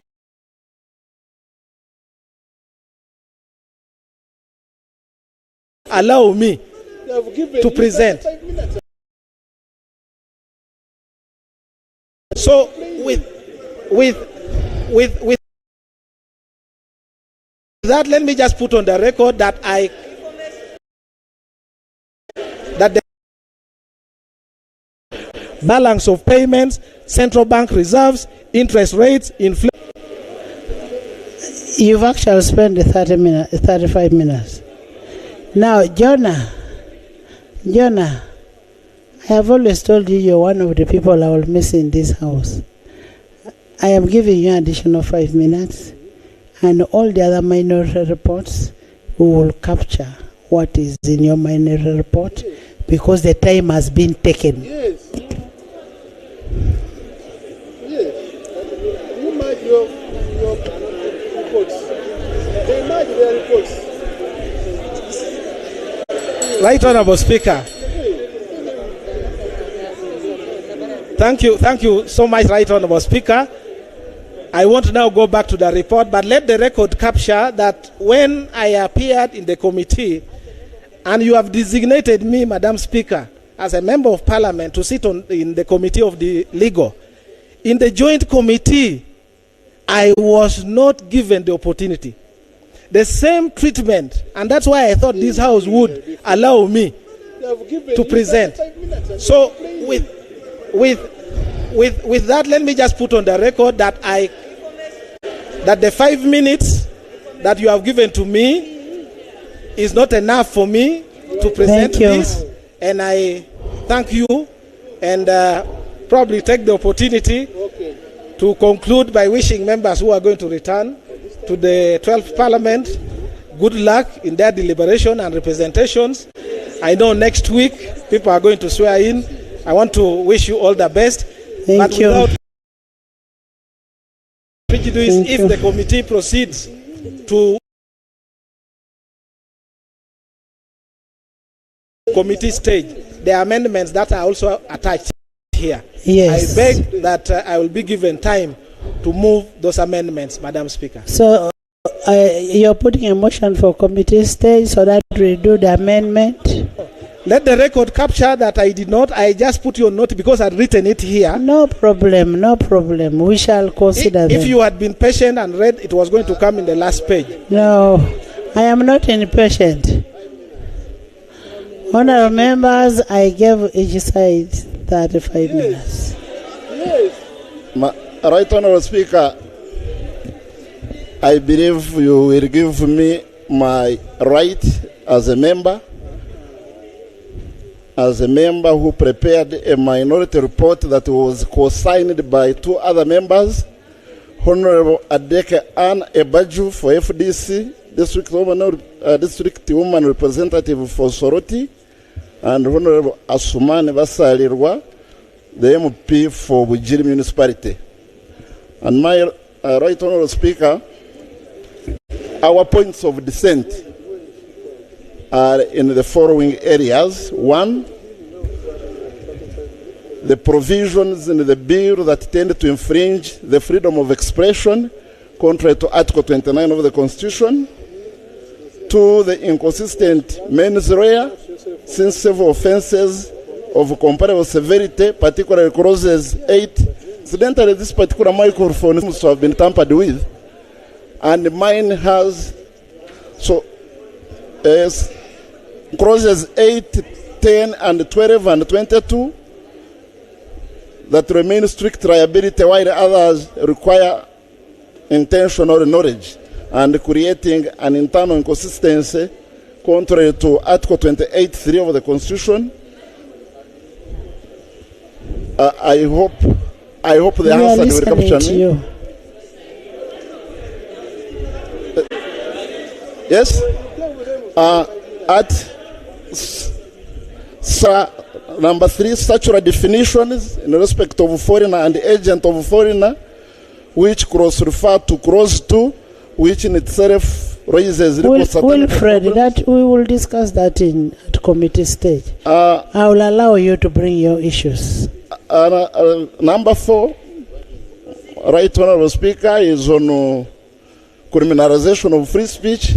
Number 5, and most importantly, Madam Speaker, this particular bill tends to infringe Article 1 of the Constitution by 1, trying to invent the sovereignty of the people into the sovereignty of the state. Article 1 of the Constitution refers to the people of Uganda being sovereign. What the state has is the authority to administer. So the title of the bill itself tells a lie about itself. And when you go through the bill, Right Honourable Speaker, apart from clause 5, which talks about the sovereignty of the people of Uganda, the rest of the clauses are in respect of the sovereignty of the state. Okay. And when we go to committee stage, Madam Right Honourable Speaker, so we have many amendments to make. No problem. Since we were never given an opportunity in the committee stage, thank you. We have amendments to make on almost all clauses in the bill. Thank you. May I invite my other colleagues who have minority reports to make their presentations. Members.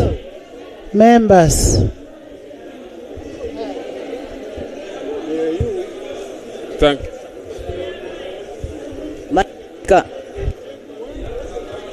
Madam Speaker, I have something to tell you. Madam Speaker, in my capacity as the Shadow Minister for Internal Affairs, I went to the committee with a request to make a presentation. Madam Speaker, I happened to arrive before the Attorney General. The chairman of the day, Honorable Baka, requested me to wait for the Attorney General to present so that I could also be given time. After the Attorney General had made his presentation of amendments,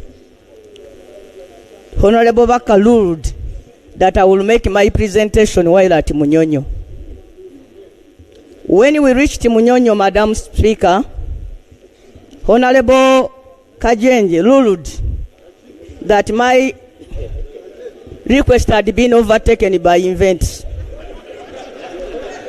Madam Speaker, I chose to write a minority report because the issues I was going to raise had not been raised by anybody else. So I wrote a minority report, Madam Speaker. Madam Speaker, you are now ruling that there is no time.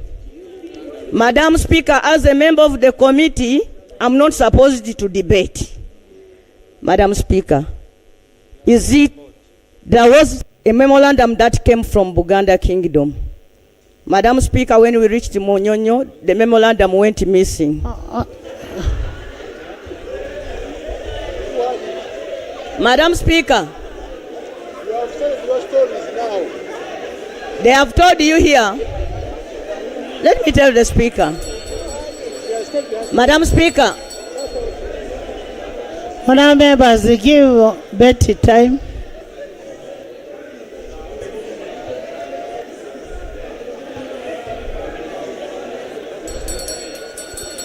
Some order. Madam Speaker, I've heard the chairman telling you that when we were at Munyonyo, we heard from the governor, Bank of Uganda. And you know, Madam Speaker, I was so surprised because while the rest of us were in Munyonyo, we were never informed that even the governor of Bank of Uganda had gotten back to us. Madam Speaker, because of those many issues, we are also told that 700 people sent memorandums to the committee, but only 47 of them were accounted for. I feel so silenced. Is it your ruling that the people from Mukono should not be heard on this? Honorable Betty. Honorable Betty, my sister. The people of Mukono have been heard. You've spoken for over 5 minutes. You've raised your issues, and we are going to address all of those issues. Honorable members, we have all these supplementaries, and not supplementary, but minorities. We are going to go committee by committee. And all of you are saying you have issues on each clause. Why don't we look at clause by clause? Honorable Odur has raised pertinent issues. Let's look at.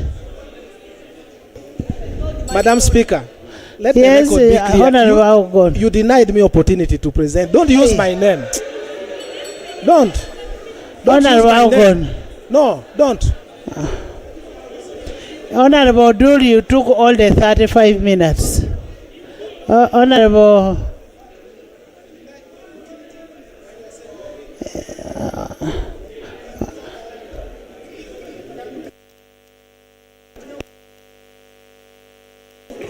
Honorable Lanya. Right, Honorable Speaker. Honorable Lanya, let me give you 5 minutes.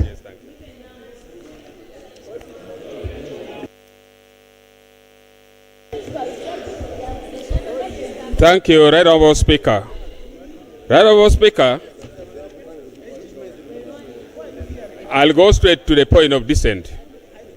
Right Honorable Speaker, the minority, following Rule of Procedure 105 of Parliament, Right Honorable Speaker, the bill establishes an extensive regulatory and criminal framework governing individuals and entities classified as agents of foreigners, imposing control and funding policies, policy engagement, and civic participations. The minority observes the several provisions, raise several concerns, including the vagueness and inconsistency of definitions, an extreme and disproportionate penalty regime, infringements on freedom of expression and civic space, duplication of existing legal framework, and the absence of commencement and the transitional provisions and duplications of the existing legal framework. Right Honorable Speaker, when the committee engaged with many entities, you recall we engaged with about 53 entities. Out of the 53 entities, 52 were in support of this bill. 51, including Bank of Uganda, religious leaders, among others, were telling Ugandans that this bill, when passed, it will create economic instability in Uganda. That was the word from the governor of Bank of Uganda. Right Honorable Speaker, this bill, it creates extreme and disproportionate penalty regime. The bill establishes a uniform and severe penalty structures, imposing custodial sex sentences of up to 20 years in prisons across wide range of offenses. Notably, the same maximum penalty applies to promotion of interest of foreigner. If you look at clause 5. Right, Honourable Speaker, participation in activities deemed to promote foreign policy. That is in clause 10. Publication of information characterized Gilbert, as we have economic now subject. we have gone to clauses. Thank you, Right Honourable Speaker. Right Honourable Speaker, because of time, let me go straight to the recommendation.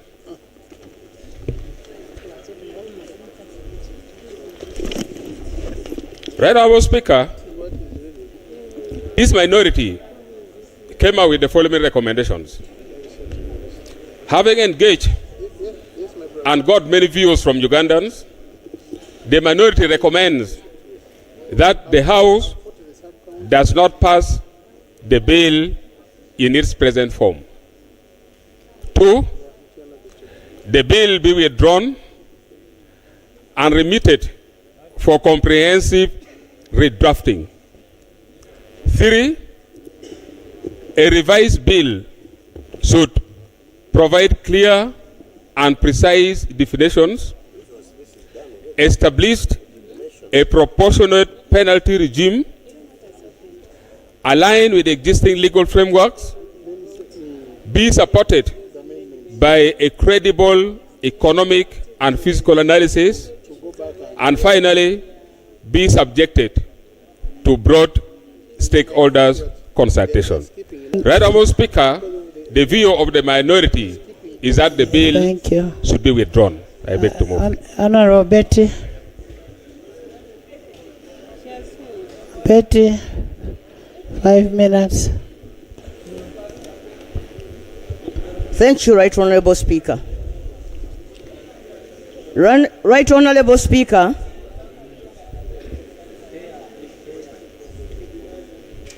the points of my dissent are as follows. 1, Right Honourable Speaker. Switch on.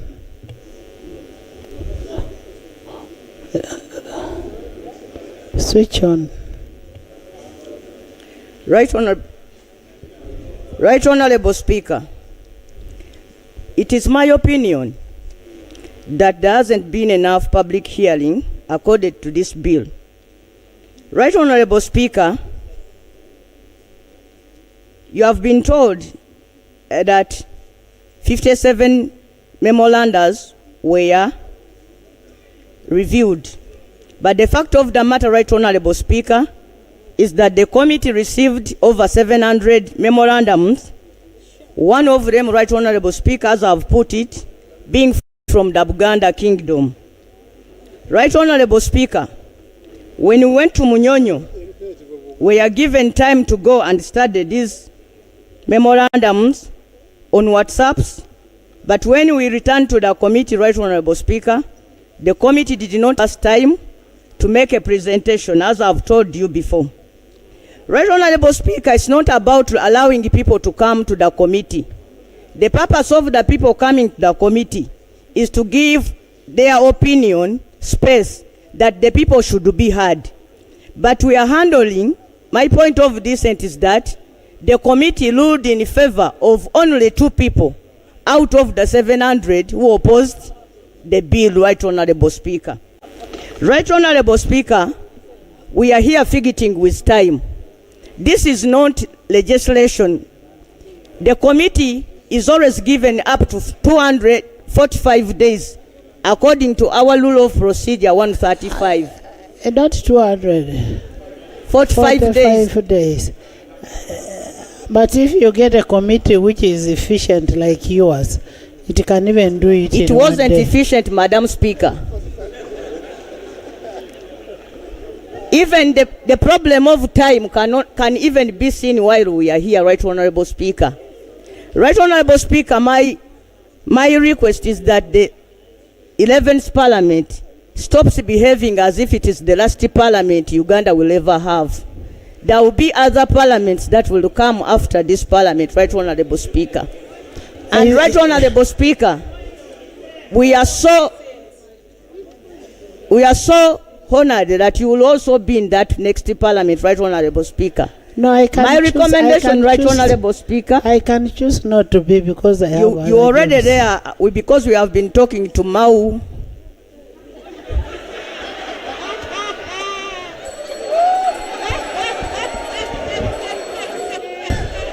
How has Mao come here? Order. There's an order here.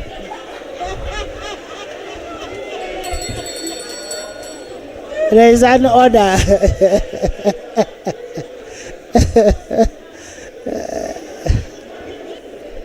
Right Honorable Speaker. Right Honorable Speaker, we are discussing a very important bill. And I'm wondering how Honorable Member is talking about their discussion out of this House. Is it in order to bring the name of somebody on sovereignty bill that we are discussing? Is it really in order?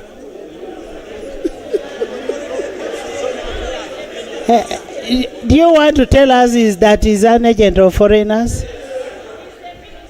No, the person they mentioned the name. Yes. Right Honorable Speaker. Betty, finish. Right Honorable Speaker, the other point of dissent is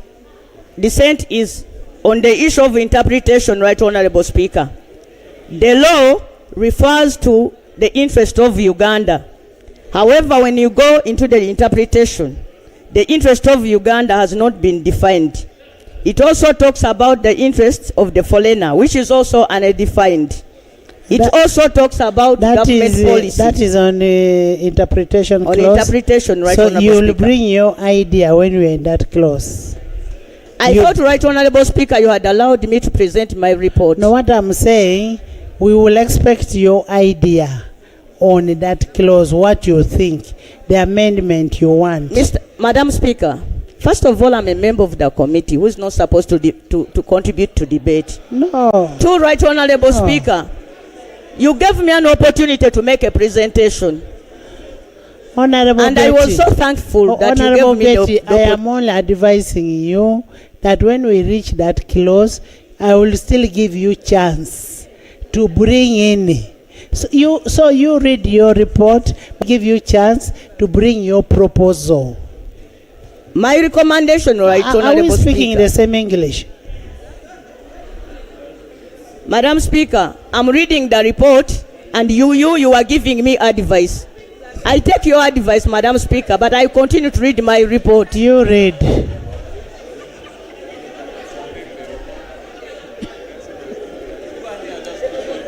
Yes. I seek for your protection. You finish. You continue with the report. Continue. I seek for your protection. Members, yes, there is an order from WOPA. Order from WOPA. Thank you, Right Honorable Speaker. Right Honorable Speaker, I want to request. Right Honorable Speaker, there's a lot of noise, and yet the microphones that they are using is not as loud. So, the point of order that I'm raising is that is it in order for members to make noise when a member is submitting? Is it it's okay to laugh, but let us laugh and allow the member to read her report. We now can't hear what she's actually reading.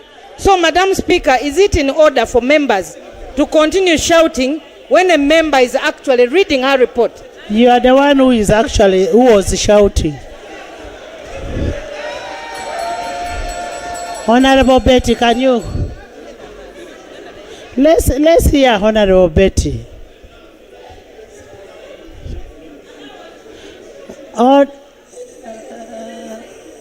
Members, can we listen to Honorable Betty? It is on. Switch on.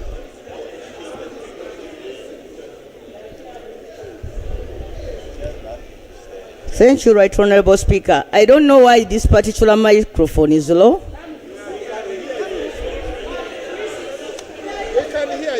Please, please go ahead.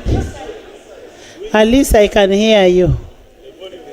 Right Honorable Speaker, my suggestion, my recommendation is that this bill is withdrawn by the movers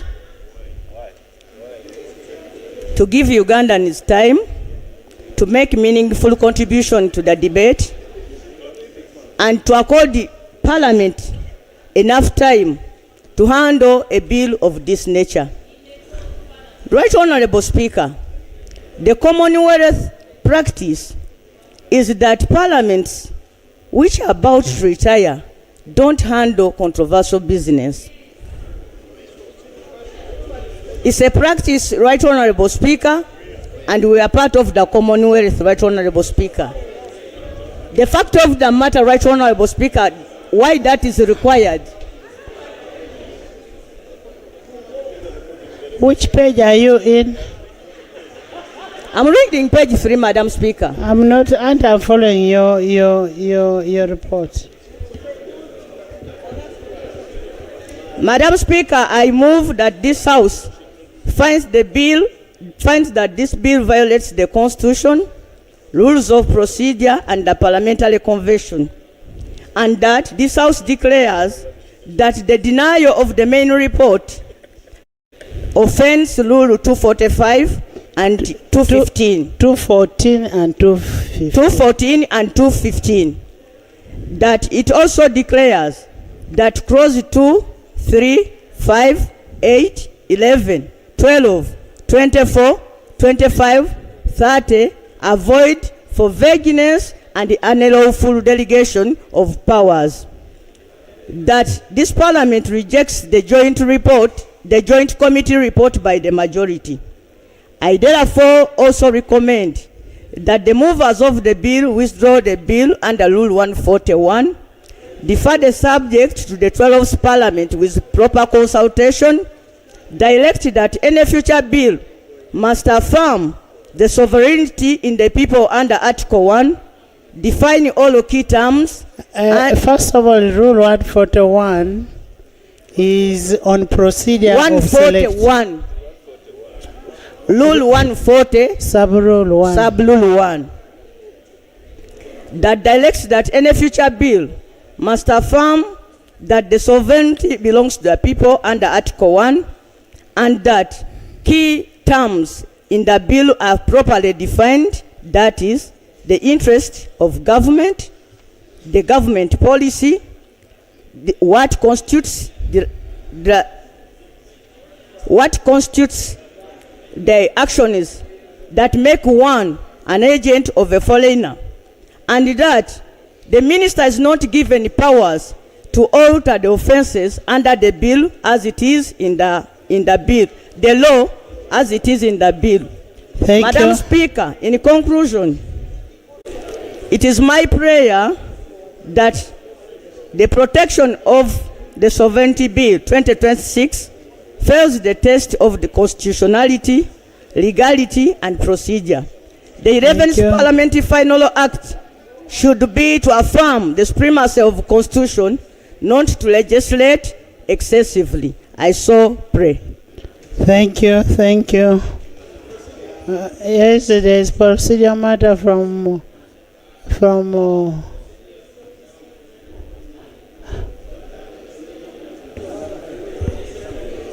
Right Honorable Speaker, I want to thank you for the opportunity that you have given to those with minority reports to present. It is in the interest of this country that all the voices of Ugandans are heard in this House. And those who have spoken represent those voices. Right Honorable Speaker, Honorable Jonathan Odur did say he wanted to make a presentation in the Munyonyo, but he didn't have enough time. Or he was not given the opportunity. And now that he has very many issues that he would love to present, together with the rest of his colleagues, and those who may feel their procedural matters that were not handled well, but now we have the opportunity to look at this bill in a proper detail, provision by provision. I beg to move procedurally. So what have you spoken? I therefore want to... I am asking, what have you spoken? Right Kiwanuka. Kiwanuka. I'm raising a procedure matter. Kiwanuka. I was raising a procedure. Kiwanuka.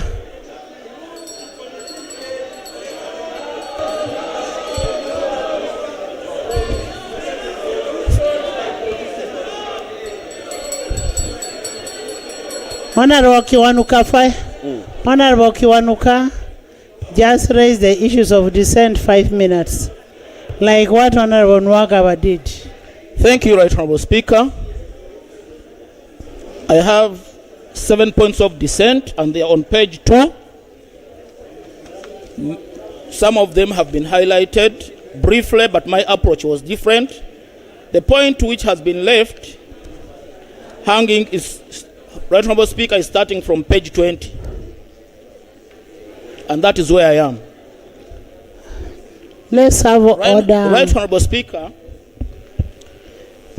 the minority have the opportunity to look at the amendments proposed by the committee, notwithstanding the matter in which those amendments were adopted during the meeting in Munyonyo. And I find that the amendments are excessive and affront to the past precedents of the House in regard to the amount of amendments allowed to bills. The minority are aware that the movers of the bill proposed additional amendments to their own bill, and the committee has adopted the same with additional amendments, resulting in an amendment totaling to 24 out of 30 clauses in the bill. That is 87% of the amendments in the bill were made. The nature and amount of amendments that are being proposed to this House are about 87%, and that is beyond the permissible amount of amendments that can be allowed. The minority wish to refer the House to the past ruling of the presiding officers of this very House on the amount of acceptable amendments to the bill, especially the precedent set during the consideration of the Public Service Pension Fund Bill 2022, as reported in the Hansard of 23rd May 2023. On that day, Right Honorable Speaker, the Deputy Speaker then directed the withdrawal of the Public Service Pension Fund Bill 2022 due to the amendments which were over 60% of the bill, and noted as follows. Right Honorable Speaker, I have studied various precedents, including the Hansard of 19 February 2019, where the presiding officer then, Right Honorable Jacob Olanya, guided on the magnitude of proposals for amendments to a bill. In reference to the Sexual Offences Bill 2019, which had been substantially amended, the Right Honorable Jacob Olanya guided as follows. Any amendments to this magnitude would require the minister to withdraw the bill and incorporate the proposals in the bill and reintroduce it for first reading again. In view of the fact that there are numerous proposed amendments to the Public Service Pension Bill 2023, I guide that if the minister agrees with the majority of these amendments, then the minister should move under Rule 140 of the Rules of Procedure of Parliament to withdraw the bill, incorporate the proposed amendments, and have the bill reintroduced for the first reading. The Attorney General can act on behalf of the minister on such a matter. If he agrees with such, so that they withdraw the bill, go and incorporate the proposed changes, gazette it, bring it for first reading, and reintroduce it to the public for consultation. I have read it and noted that there are very critical amendments made in regard to this bill. The rationale for the above directive, Right Honorable Speaker, was to shield the bill from being amended in a manner that substantially affects the subject matter of the bill. The minority wish to note that the amendments proposed to the bill go to the root of the subject matter of the bill, and the minister should be asked to withdraw the bill, study the bill and the amendments, and if agreeable, amend the bill and reintroduce it in the House. The withdrawal of the bill also affords government to benefit from the views of the stakeholders, both in support and against the report of the minority. Indeed, the Right Honourable Deputy Speaker, while directing for the withdrawal of the Public Service Pension Funds Bill, noted that therefore, once we allow the minister, they will go back and incorporate both issues in the minority report and those in the majority report, and you again subject them to the public. The biggest legislators are members of the public because we take their views and incorporate them into the clauses. In light of the above, Right Honourable Speaker, in light of the above ruling, the minority calls upon the presiding officer to comply with the earlier precedents of the House, which by virtue of Rule 8.2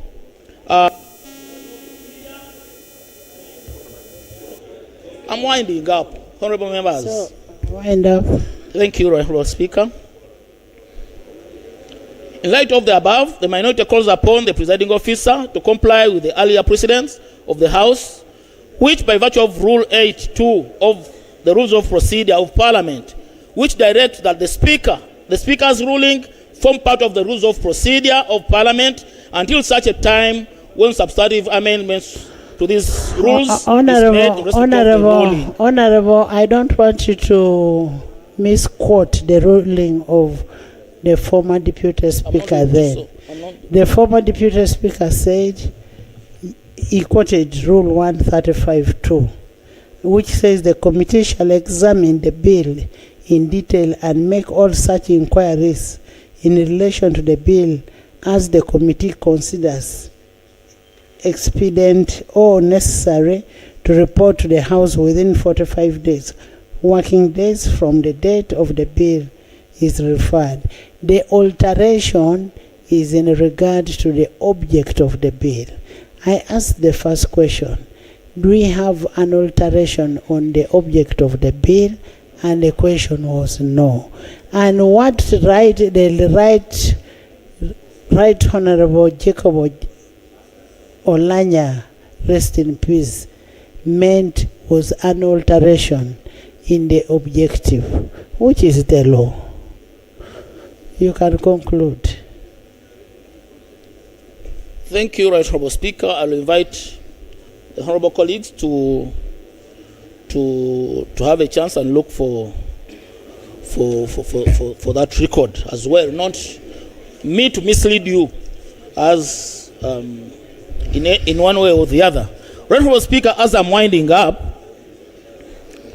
of course, the issue that the bill was rejected by the President and the majority of the stakeholders, that has been highlighted.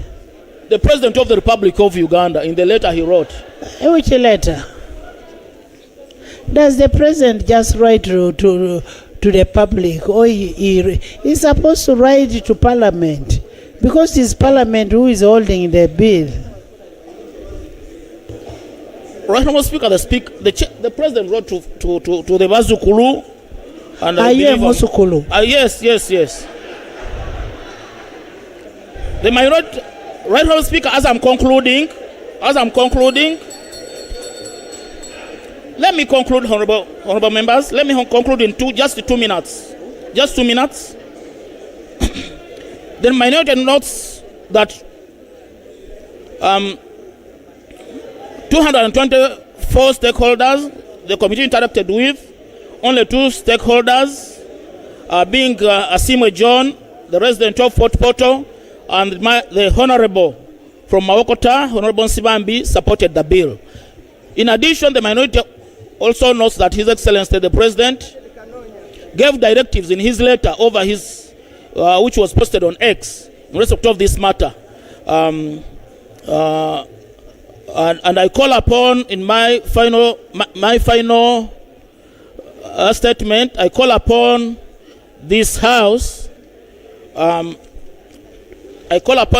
this House and I recommend as follows. The Protection of Sovereignty Bill 2026 that was read for the first time and referred to the Joint Committee on Wednesday 15th be rejected for the reasons listed above. Among others, I have only read one, but there are 6. Others which have been left behind. The report is very clear, uploaded. The Protection of Sovereignty Bill be withdrawn since it serves no purpose. The government is encouraged to consider providing remedies for matters affecting real societies, and the government undertakes to take practical steps to protect the sovereignty of the people from direct and indirect attacks to the sovereignty. And finally, Right Honourable Speaker, the rules of procedure be to ensure that no legislation can be proposed by the President or processed by Parliament after the general elections. Thank you, Right Honourable Speaker. You mean after the general election you cease to be MPs? This country does not stop there. Procedure. Thank you, Right Honourable Speaker. Right Honourable Speaker, this Parliament considers all our kingdoms very important, and they are great partners when it comes to making our laws when they present their views. Presentation of the minority report by our honourable colleague Namboze. She mentioned twice that the views of Buganda Kingdom got lost. I have not opened the debate yet. First wait. I was just saying. First wait. No, we wanted it to be withdrawn from the Hansard. It is bad. Yes, we wanted it to be withdrawn.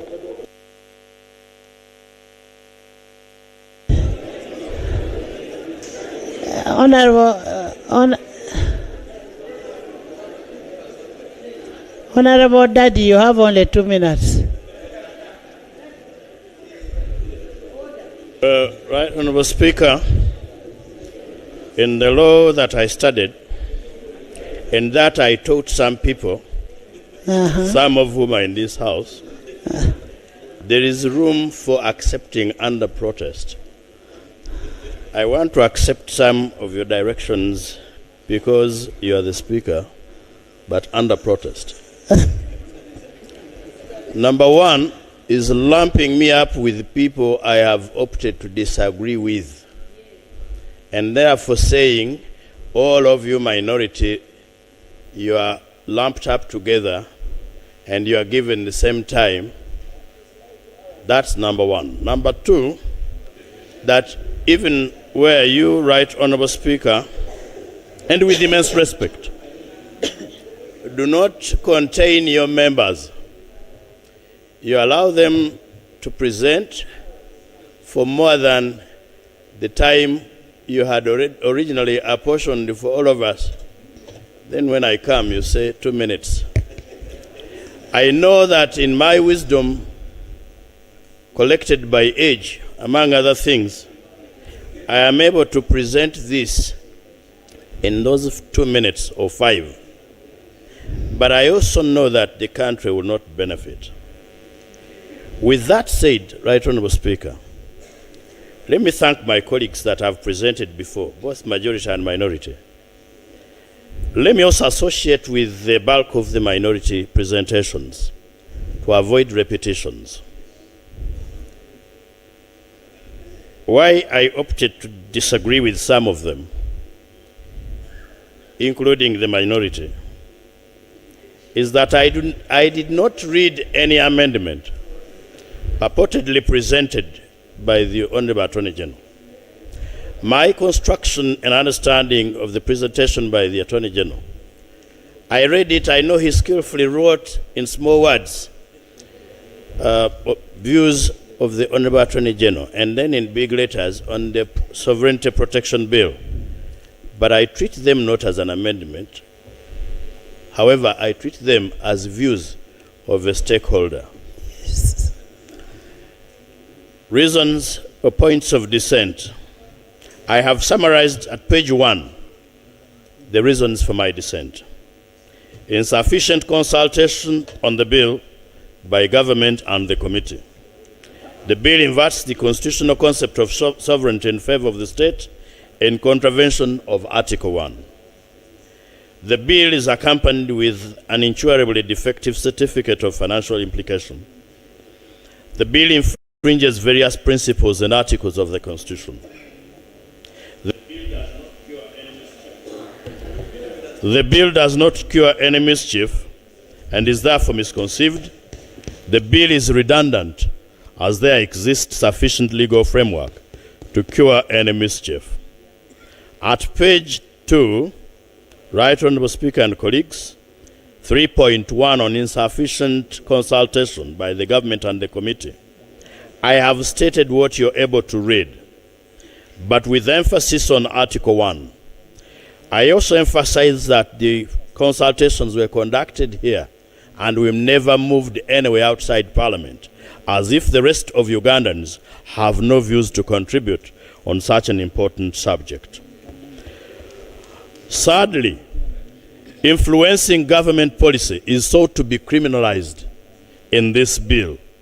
See Clause 7.4 of the bill. Right Honourable Speaker and colleagues, at page 4, I traverse the reason I have given, and I cite the case of Malema Biris and others versus Attorney General, Constitutional Petition number 2 of 2018, and the decision of court to the effect, in summary, that consultation is not cosmetic, but goes to the root of our constitutional governance.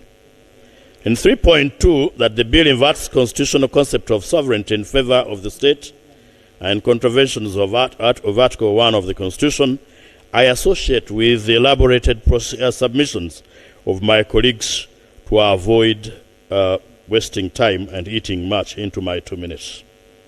3.3, Madam Speaker and colleagues, the bill does not cure any mischief and is therefore misconceived. And the summary of this, one is that there exists sufficient legal framework. But if you look at page 6 of my submission, it is sought or to be understood that interference with the development and implementation of government policies and programs, which interference is funded by foreigners and agents, is the mischief. That foreign aid to civil society that comes along with conditions and parallel programs which conflict with government programs, this has given external donors, I understand, significant influence over the Uganda's political, social, and economic landscape, which has resulted into erosion of our values. See that the use of online platforms by foreigners and agents of foreigners to disseminate information facilitates social discord. The minority, and that is me now because it is a single man's minority report, note that the bill is misconceived since it is based on the wrong premise, that Uganda has no specific law upholding sovereignty of the country, which has resulted into continuous interference in the government's policies and programs by foreign countries and agents of foreigners. That no laws exist on the book to regulate activities of civil society, and that the law regulates the use of online platforms. I note that 1, the Constitution only guarantees sovereignty of the people as against the state. No wonder the laws of Uganda are silent on this matter. There exist laws which include, among others, the NGO Act, the Man Laundering Act, and the Penal Code, which are sufficient to guarantee our security and sovereignty. In addition, I note that the bill further is misconceived because it restricts funds procured from abroad, thereby indirectly affecting the operations of financial institutions and the Bank of Uganda. Let me note that the majority report was uploaded yesterday at 4, so this one is taken care of. And for that matter, I will proceed to the next. It creates a regulatory arbitrage by extending the bill to persons and institutions already regulated by other acts of Parliament. For emphasis, honourable colleagues, each and every sector we are talking about is regulated, including the political sector, which is sought to be the target of this. And you are able to read for yourselves A up to K at page 9. Right, Honourable Speaker and colleagues, Although the bill seeks to safeguard the sovereignty of Uganda from external influence, it grants agents of foreigners, once registered, the right to interfere with sovereignty. For instance, an agent of a foreigner who registers with the minister can implement government policy or government services under Clause 6. Strangely, can influence development of policy under Clause 7. Can implement government policy under Clause 8. Can interfere with the electoral process under Clause 11, simply because of registration. All the activities that are allowed for an agent of a foreigner under the bill will affront Article 1 of the Constitution, whichever way you look at it, even when the minister allows. It is an affront. And the bill assumes that what is offensive to the Constitution becomes lawful simply by allowing it under an Act of Parliament, insofar as they will infringe the sovereignty of the citizens of Uganda by subjecting it to the influence of foreigners. The so-called acts allowed under the proposed law will still be offensive by their nature, being an affront to sovereignty. The minority note, therefore, that the bill, had the bill been conceptualized properly, indeed by being overly vague and ambiguous in relation to its application and the activities it seeks to regulate, it may be declared void for vagueness and the stretching beyond the parameters of the Constitution. At page 9, the bill infringed several articles. My colleagues have mentioned quite a number, specifically Article 1. I also opine that it offends Article 259 to the extent that it seeks to amend the Constitution by infection. This was canvassed in Paul Semogere Zakalo Luma and Juliet Reina Kafire versus Attorney General, Constitutional Appeal number 1 of 2002, in which the Supreme Court declared Section 5 of the Constitutional Amendment Act 2000 as unconstitutional, since it had the effect of amending Article 28, Article 41(1), and Article 44(c). Right Honourable Speaker, in that case, it was declared unconstitutional for having been passed without following the procedure under Chapter 8 of our Constitution. Court also discussed the effect of Section 5 of the Constitutional Amendment Act, which proposed to introduce new clauses 2 and 3 of Article 97 with the intention of restricting citizens' unhampered access to information in the possession of the state. You may read for yourselves, and I'll proceed to page 12. The bill infringes on the following articles of the Constitution, making it grossly unconstitutional in form and effect. Number 1, unconstitutional deprivation of citizenship. Right Honourable Speaker, citizenship is not granted by statute.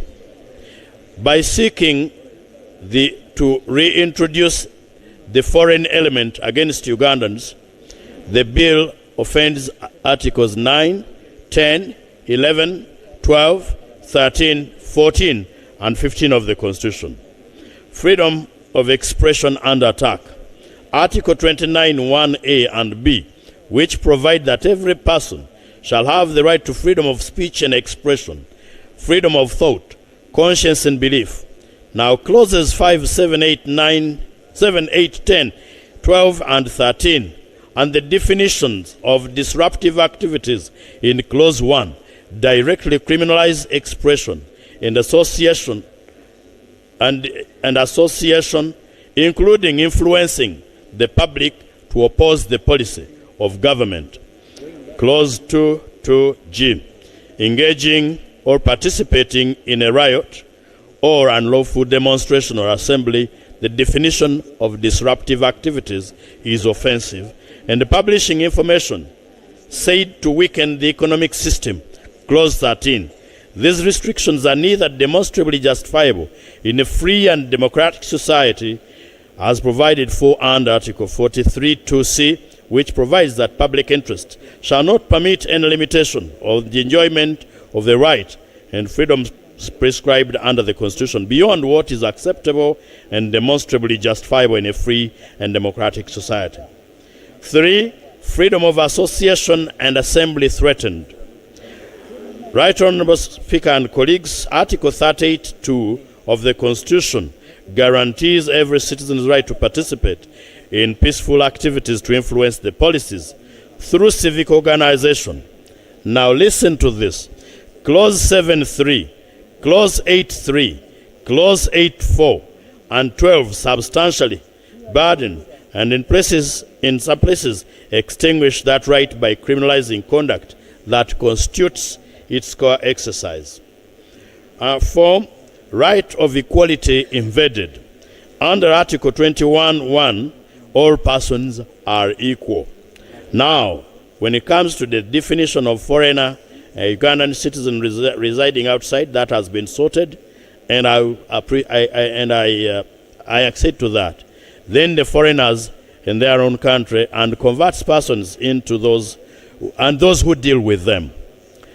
Intrusion of privacy, where the minister, the right to privacy of a person and property, and no person is subjected to unlawful search or unlawful entry into the premises.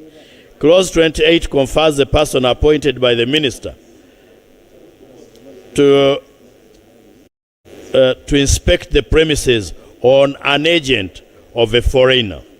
Void for vagueness. I think the Honorable Betty Namboze has hinted on it, on the wide and arbitrary provision. Authorities to look at are Andrew Kalamaji versus Attorney General Constitutional Petition number 5 of 2016, which struck down Section 25 of the Computer Misuse Act, Charles Onyango Bo and another versus Attorney General Constitutional Appeal number 2. The bill departs from the legality principle under Article 28. Interests of Uganda, I think Honorable Namboze has hinted on it, they are not defined. Agent of a foreigner, Clause 1. The definition is extraordinarily broad and captures any person who acts at the order, requests, under the direction and control. I have specifically highlighted the threats that I consider legitimate in those bullet points at page 14. Now, the foreigner clause, I think, has also been canvassed together with disruptive activities and economic sabotage. At page 16, Right Honorable Speaker, I have highlighted the threat against the freedom from cruel, inhuman, and degrading treatment in the attendant authorities. The bill is accompanied with a defective certificate that has been canvassed by the Honorable Odul Jonathan, and I want to associate with him, but point out or be specific on the following areas.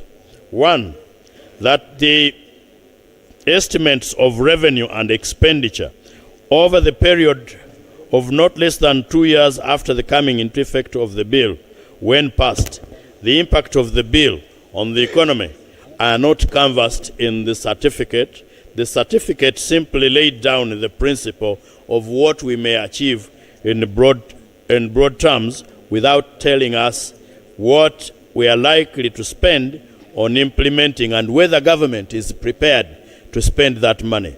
To that extent, the certificate is incurably defective and cannot support this bill. The bill has also the potential to destabilize Uganda's balance of payments. I think reference has been made to the submissions of the Governor Bank of Uganda, and I associate in the same terms. The financial sector and de-risking the operational paralysis, the capital requirements and the funding gap, the policy framework inconsistency and the voluntary shocks have all been canvassed. And then the second last is the amendments proposed by the committee, good as they sound, are equally excessive and disregard the precedents of the House. They also disregard the procedure that ought to have been adopted as elaborated by my colleagues earlier. Finally, Right Honorable Speaker, for my reasons, this is where I'm going to refer to the letter written by my brother, the President,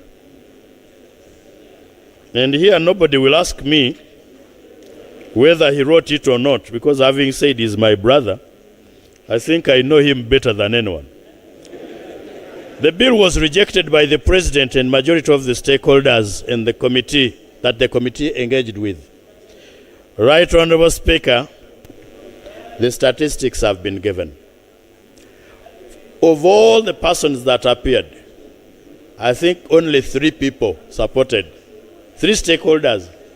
The Honorable Yusuf Nsibambi, the Honorable Chiriowa Chiwanuka Attorney General, I treat him as a stakeholder because he was not the mover, and the gentleman from Fort Portal, Mr. Asimwe, that has been referred to. The President himself did state that this is not the bill that he initiated in Cabinet. But it does not stop there. Even General Severino Kahindo Tafire, who was stated to be the mover of the bill, evaded the committee proceedings, yet is the one who must have received the President's instructions, only to be misconstrued with immense respect by my son, General David Muhoozi, who appeared, and not the minister. Honorable David Muhoozi is a son-in-law because he marries from him. Yes, he's my son. In Africa, we don't say that. He's my son. So, Right Honorable Speaker, the general conclusion is that the minority, and that is me now, wish to remind colleagues that Uganda is here to stay. And therefore, there is no need for firefighting. The country must not be stampeded into criminalizing politics, because politics seems to be left as the only target in the name and behind the curtain of sovereignty and security. The existing laws were not enacted in vain. They must be allowed to serve their purpose. The bill as proposed is inimical to democratic tenets, constitutional commands, and injurious to good conscience, which principles we must be jealously guarded and protected with utmost tenacity by all Ugandans of goodwill. The minority therefore recommend as follows. 1, the Protection of Sovereignty Bill 2026 that was read for the first time and referred to the Joint Committee on Wednesday, 15th April 2026, be rejected in its entirety for the reasons stated above. That the government undertakes to take practical steps to protect the sovereignty of the people from direct and indirect attacks, including by those claiming to fight for us. Medad Lubega Segona, MB Busiro East. I thank you. Thank you, Honorable Medad, for that report. The opposition, yes, motion.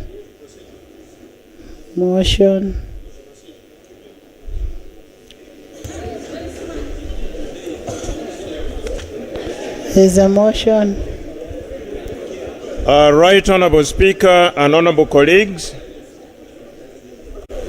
having heard from the substance of the majority report and the substance of the minority reports, I rise pursuant to Rule 17, Sub-Rule 1 of our Rules of Procedure, which states, a member may, with the consent of the Speaker, move that a rule be suspended in its application to a particular motion before the House.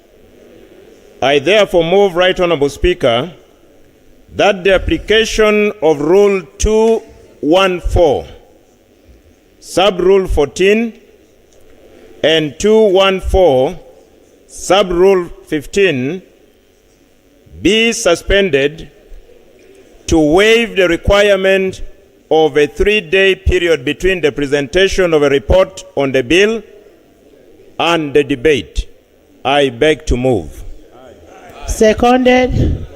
Okwalinga, Namilyango, Echweru, Balamu, Odoi, Kabanda, Honorable Acheni, Silas, Charity, Nekesa, Rakajara, Lanyo, Abe, Akelo,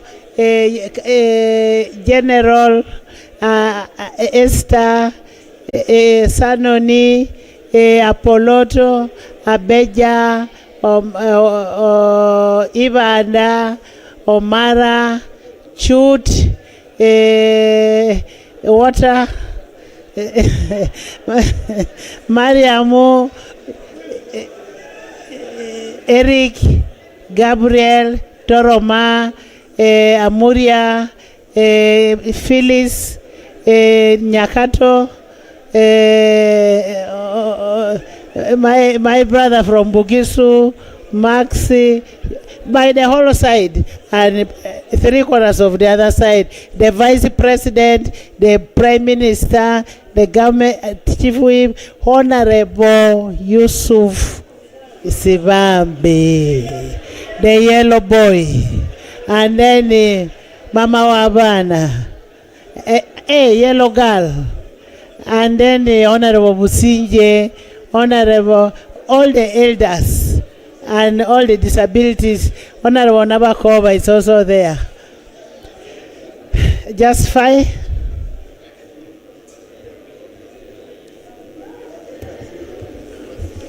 Right Honorable Speaker, the justification of my motion are basically in threefold.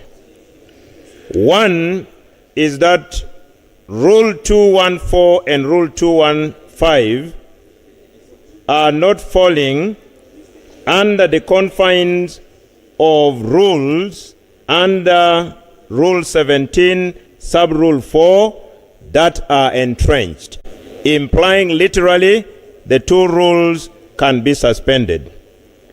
Reason number 2 is that this particular report on the bill was uploaded on our parliamentary information system. Members here present have perused through the report, and I believe with the turn-up you have in the House, we are ready to proceed just like we have proceeded with the main report and the minority reports. Reason number 3 is that the members who are required to discuss and debate this report as presented are here present and gathered in big numbers.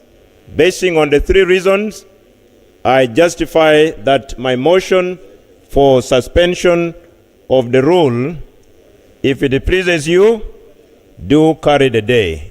I beg to move, Right Honorable Speaker. Thank you so much. Wilfred. Right Honorable Speaker,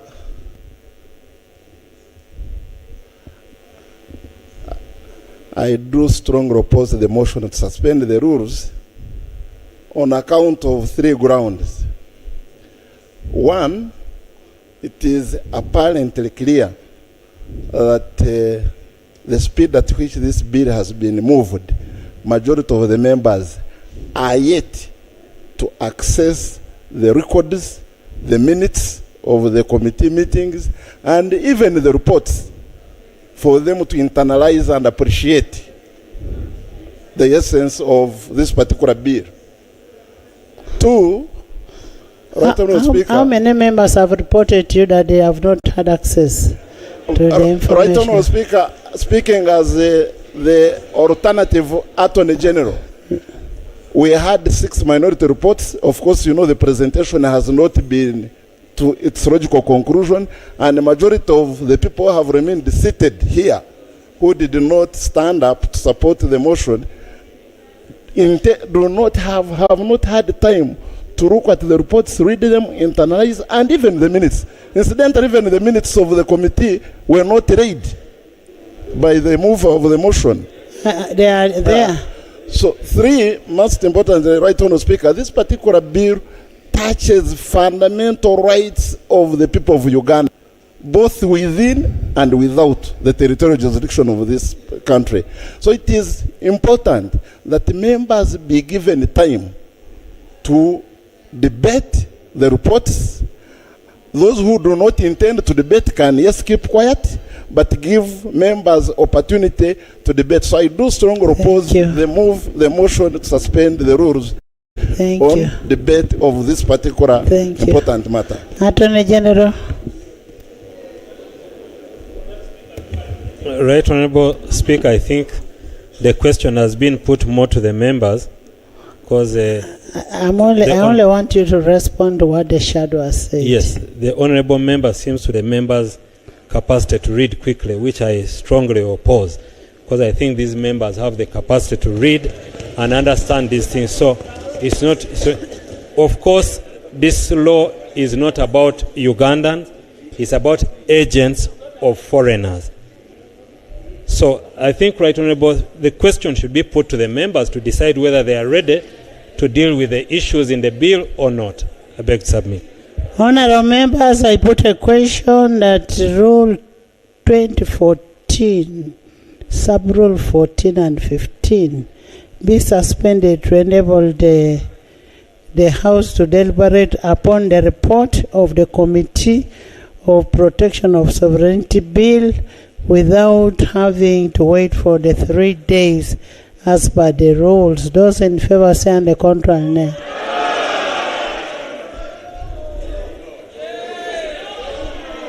The ayes have it.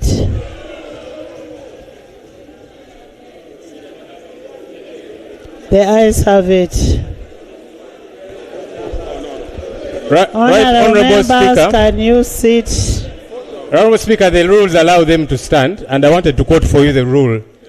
Right, Honourable Speaker. Rule 107 of our Rules of Procedure provides for division. 1B. So a division may be ordered by the Speaker or Chairperson where B, the Speaker has announced the results of the voice voting, and immediately 40 or more members stand in their places, signifying their disapproval of the outcome of the vote. Honourable Speaker, from what we heard, the noes had it. But you announced that the ayes have it. So these are more than 40 members who are standing up to say, put this to a division so that we count per head. It is the rules of procedure. Some of you don't read the rules. You need to start reading the rules.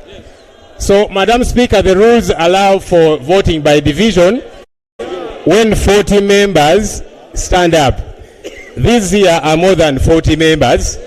So I would like to implore you that we do the casting by division so that we ascertain.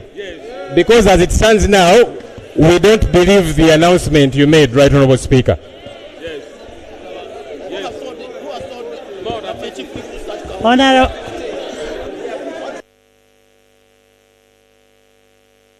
Honourable members, I will not speak before you sit. Madam Speaker, you have to kindly rule on the 40 members standing up. Okay, you sit. Right Honourable Speaker, the rule says you've got to first ascertain that these are 40 plus.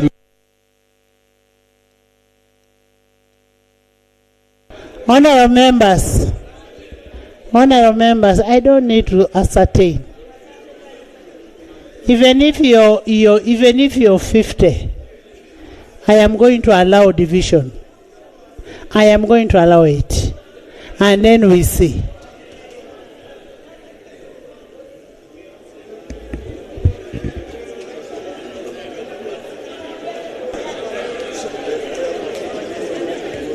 And one thing I can tell you, whether we do what tactics of delay, we shall finish.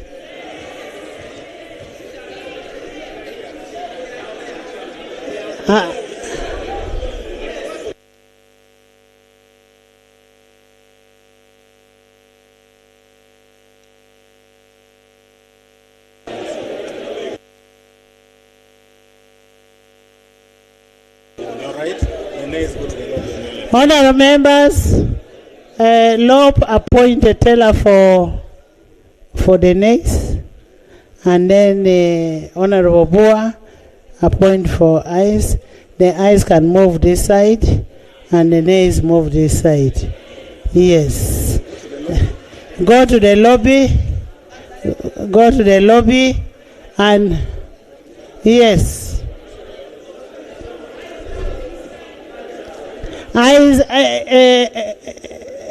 Majegere.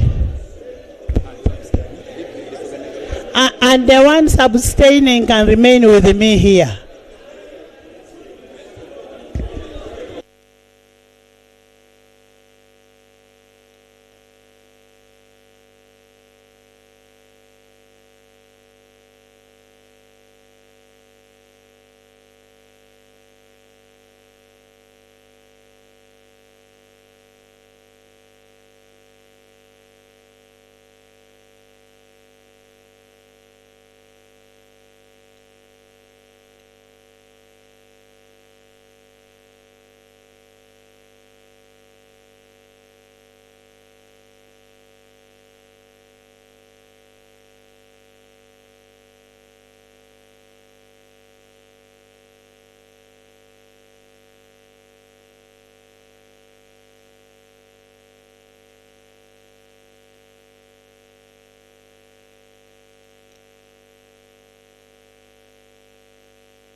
Because they are going to count us.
Honorable members, can everybody get out? Honorable Zake.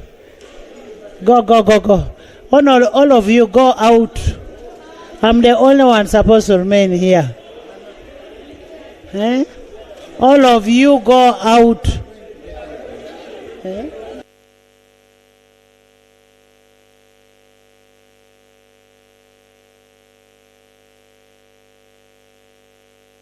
Honorable members, can you get out? Register yourselves from out. You've registered. I will call all of you back.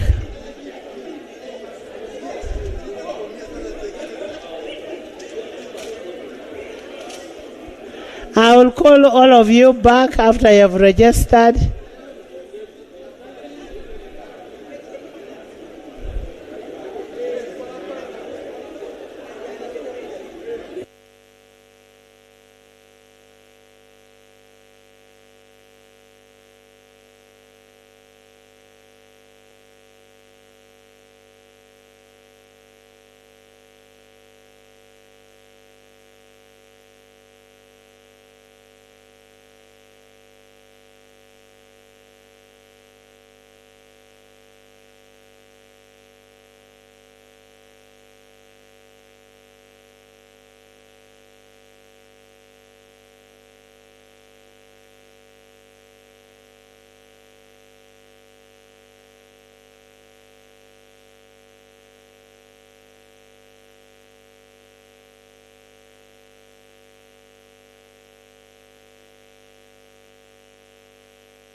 I want all members out. All members out. I will call you to come back.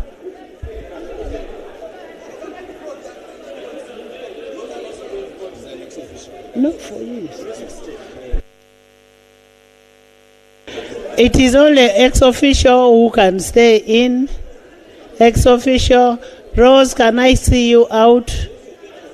Rose, I don't want the process to be challenged. Yes. Honorable Baba, go to the laundry there.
Betty,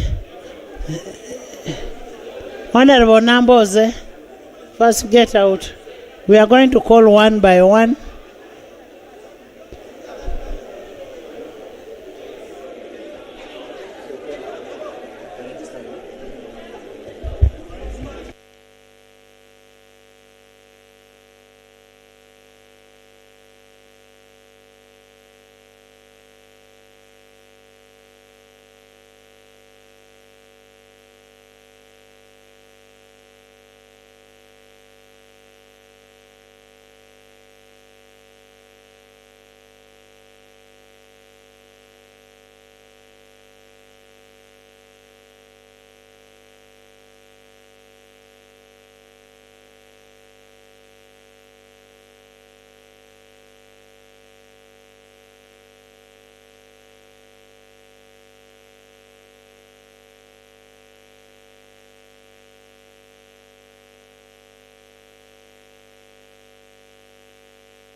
Honorable members from opposition, those who have registered, can pass through the rear door. The rear door is the other one, where I have one of my staff. Rear door. Read the name and the person enters. Where you see Aisha, that's where the rear door.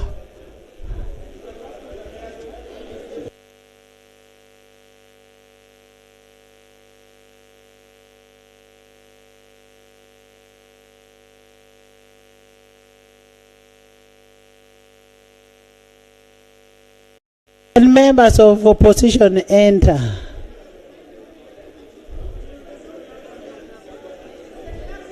Enter through the rear door.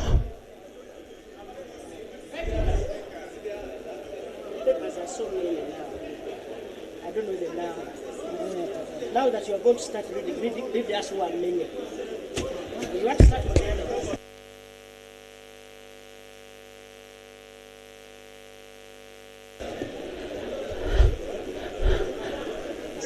Members enter.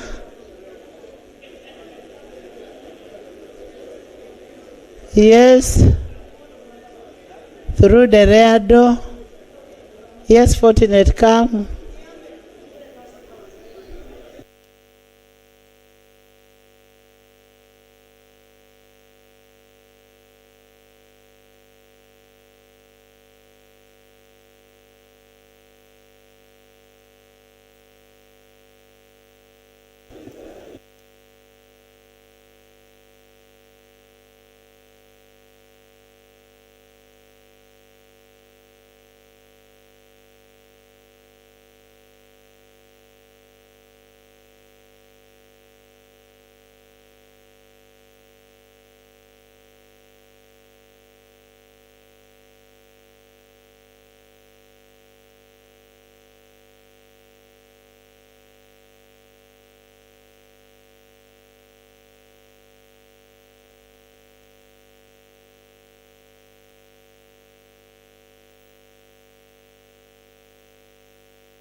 Coming through the rear doors. Government side, start coming from the rear door. Those who have registered. Eh?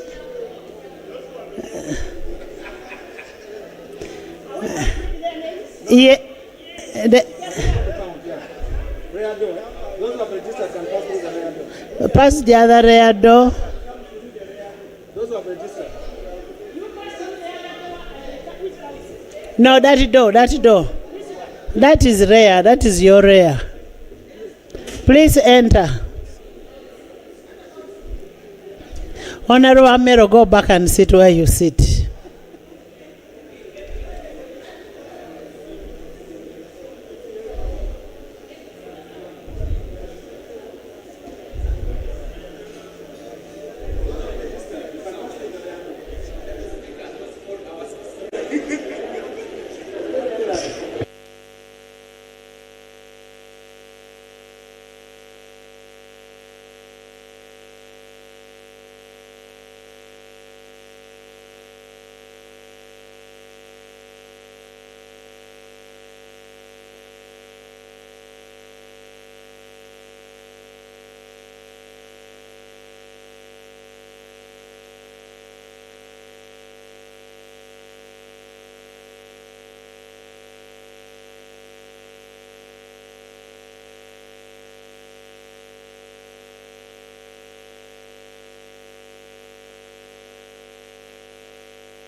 Honorable members, can we settle now?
Honorable members, as we wait for the numbers in the VIP gallery this evening, we have Honorable Kahima Moses Mugabe from Rohama East. Honorable Moses, welcome back. He used to be with us in the 10th Parliament. Karibuni sana. We also have Honorable Ilukon Emmanuel from Bokora, Napak. Thank you. We have Honorable Achia Lokiru from GA County. Welcome. And then we have Honorable Etilu Margaret from Amoria. Most welcome and thank you for coming. Honorable members, can I receive my numbers from the clerks?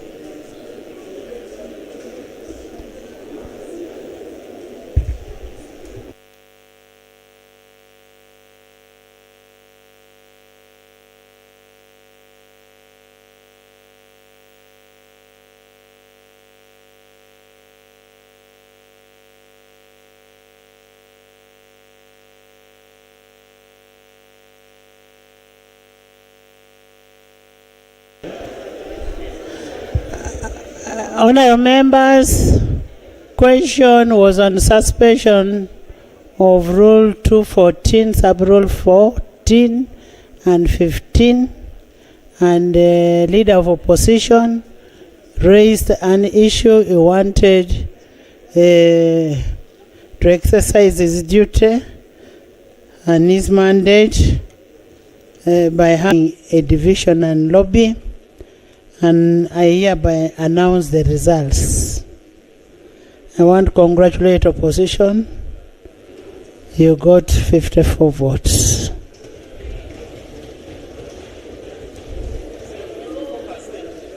$54 votes. NRM got 286. So the 286 against 54. The 286 have it. The ayes have it. So what I'd said that the ayes had it was correct. I had it very well. So the ayes had it. Thank you. Yes, Honorable Bua.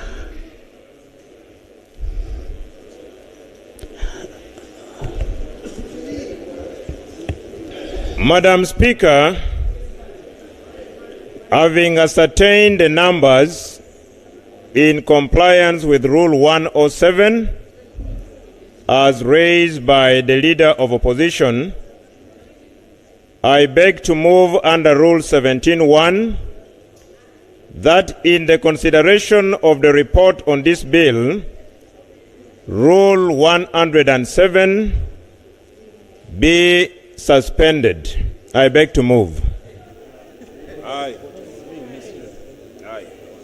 Seconded? Aye. Seconded by the PM, by Honorable David, by Honorable Baka, Isibabi, by the whole 286. The ayes have it. Would you justify? Right Honorable Speaker, my justification number 1 again is that Rule 107 is not entrenched, and as such, it can be suspended. Justification number 2, it appears even when we have the numbers beyond their third required for passing a bill such as this, our good friends in the opposition would want to continue taking refuge under Rule 107 of the Rules of Procedure. And as such, I am justifying that that rule be suspended in the consideration of the report on this bill. You are taking refuge. You are not a refugee. I put a question that Rule 107 be suspended to aid efficient consideration of the bill. Those in favor say, and the contrary nay. The ayes have it. Right, Honorable Speaker. Again, in consonance with Rule 107, 40 members are standing up because we believe it is the nays that the rule has already been suspended. No. Right, Honorable. It has already been suspended. Right, Honorable, if you could listen to me for a minute. Actually, we are challenging the result you have declared, Right, Honorable. So we should ascertain what you have declared, because you have declared that the ayes have it. We are saying no, the nays have it. So we still need to do a division to ascertain what you have declared. Right, Honorable, it's very simple because it's the rules. So we need to ascertain what you have declared according to Rule 107. You go. We are doing a division again. Yes. We will not get tired of it. Thank you for not getting tired, Right Honorable. Even us, we shall not get tired. I hope our colleagues this side are not tired. Prime Minister.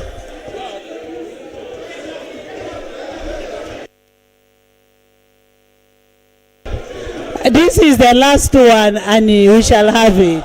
Honorable members, Please. Honorable Speaker, please. As a commander this side, I just want to use this microphone to tell my people that we shall not get tired. it is going to be done today. If whatever play. They told you to get out, not to come to the microphone. So you go. They told you to get out, not to come to the microphone and make noise. Go. Go on your sides.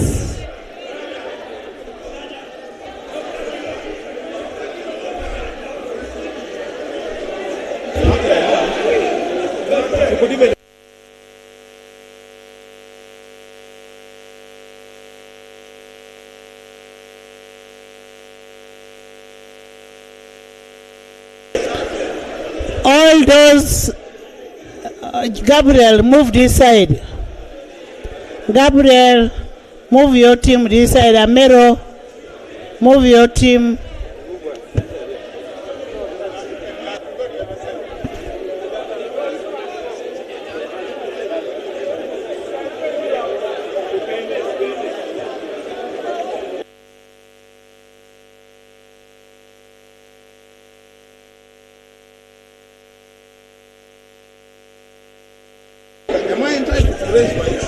Honorable Ivan Remlicha, can you people move?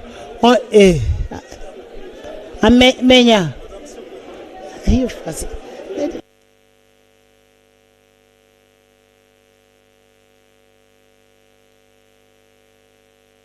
Honorable Adoa, let's not, Honorable Lobo, let's not take time.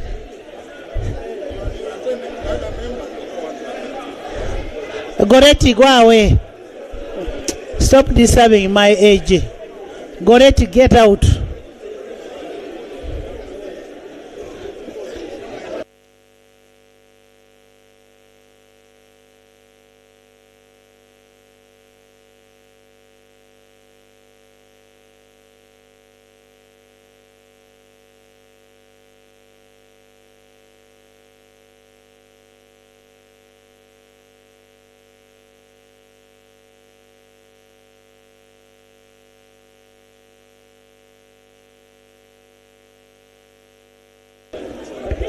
Abeja.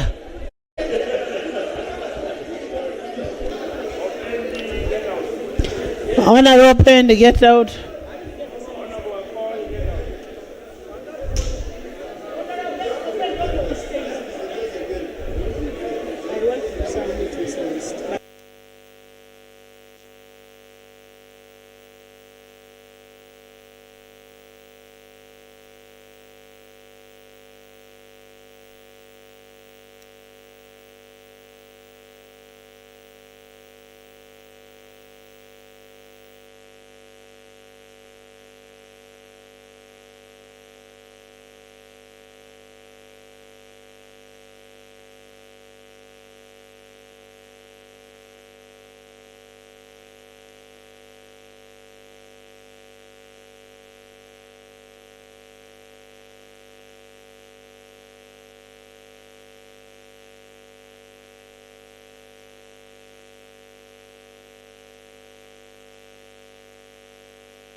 Members who have registered, can we come back in? Where is that camera?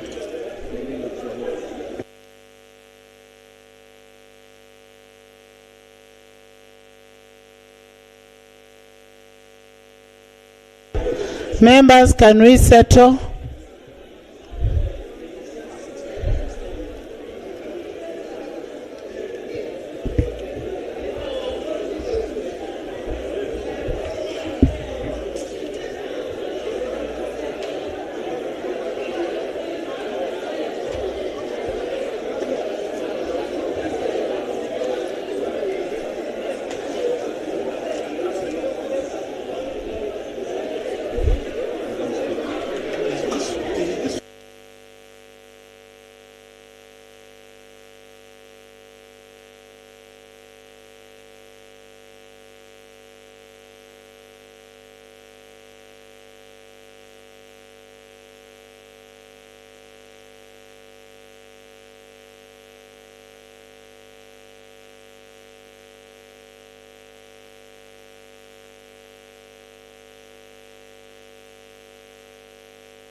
Honorable members, can we now settle down?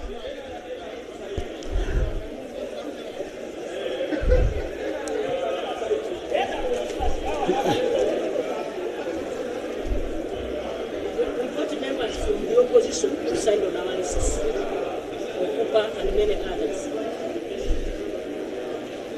So we now have. Did you sign this side? Yeah. Akol and him. Did you sign? Did you sign this side? This side. You are ours. You signed and then we address it.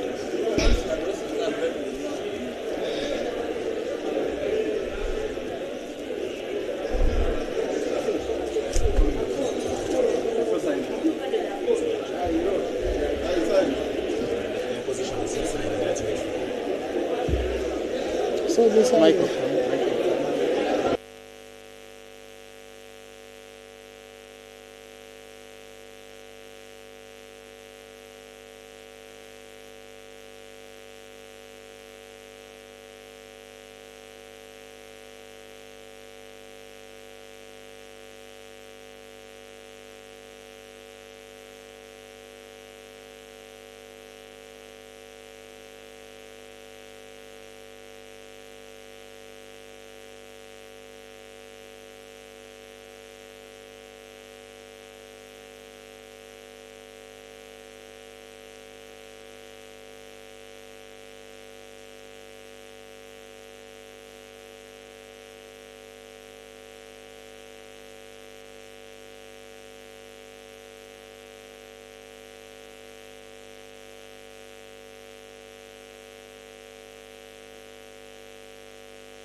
Honorable members,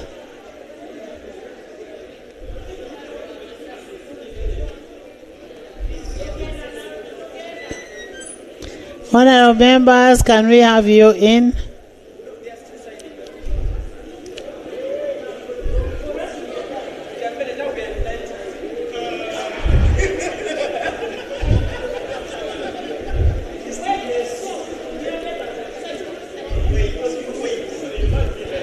Have you signed? You signed?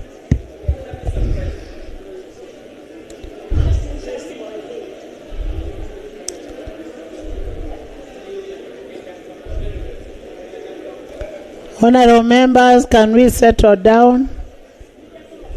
The members who have signed, please enter. And don't squeeze yourself. Free sitting. Honorable Peace, there is a seat here.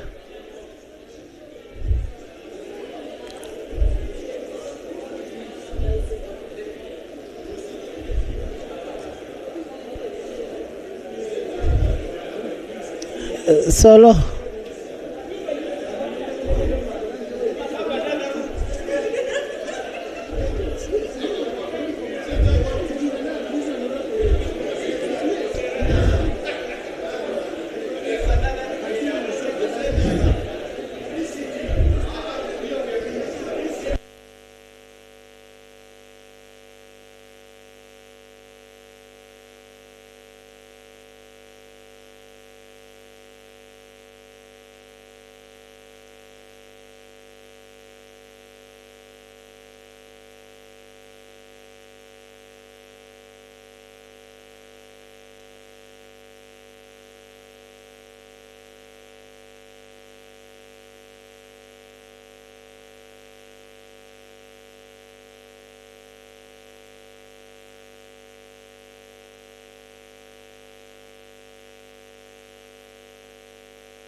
What is that?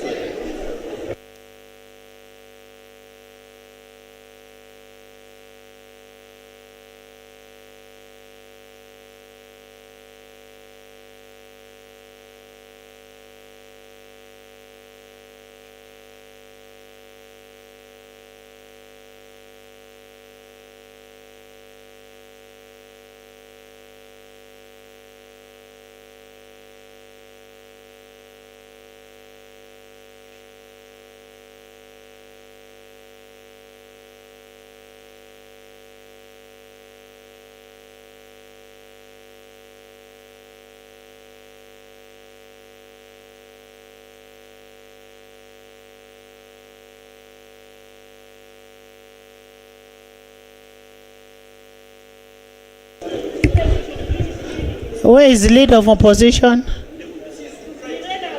No. I already have my book. Honorable members. Honorable members.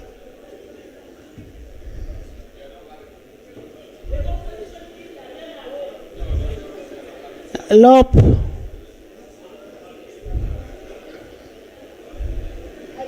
Honorable members. The question is, honorable members, can I have order? The question is for suspension of Rule 107 that was moved by none other than Honorable Obua Hamson, the government chief whip. And those in favor are 292. And those against are 52, and abstainees is 1. The ayes have it. I have your books. The books have been delivered. Me, I have not been involved. Yes, Honorable Sibambi.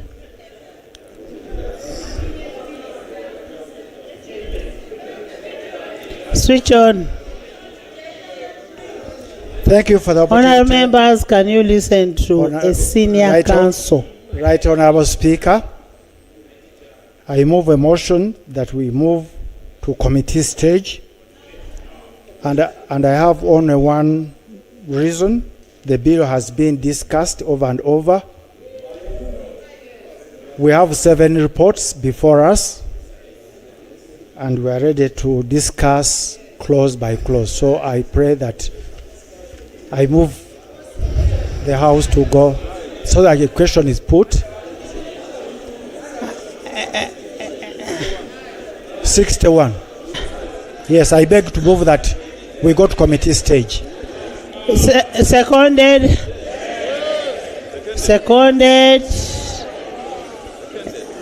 Seconded by Honorable Prosi, by the whole front bench.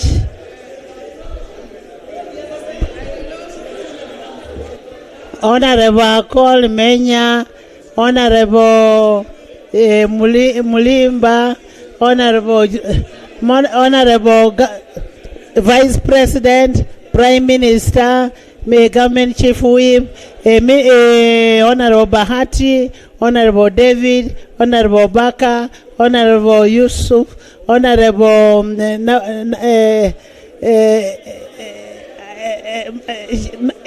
Mama Wabana, Honorable Amos, Honorable Abe, Honorable Gwang, Okasai, Elders, Dr. Cheng, Honorable Doug, Honorable Paul, Ibanda, Charity, Nekesa, Adoa, Rakajara, Olobo, Chemongesi, Werike, Panado, David, Muuma, Mulimba, Idi Sabirie, Apoloto, Sechindi,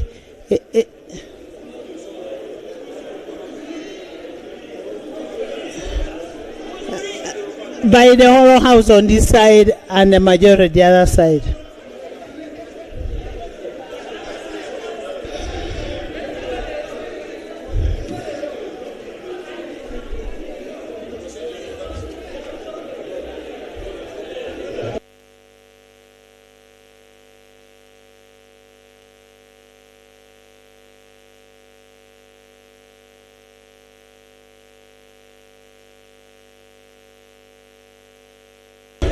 Honorable members, can I have some silence?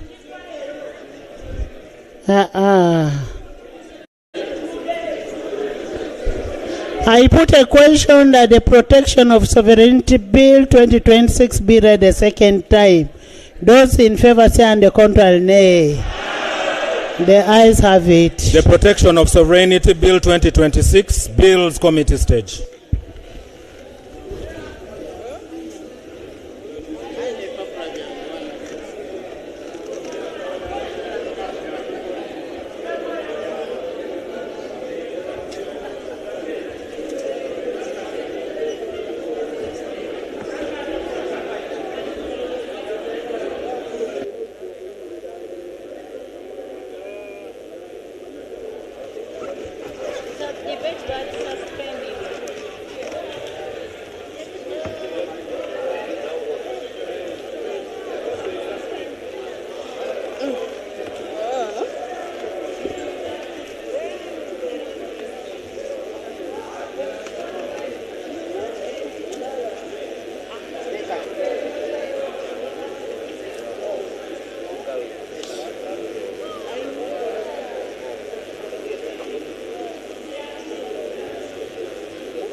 Honorable members, the quorum that we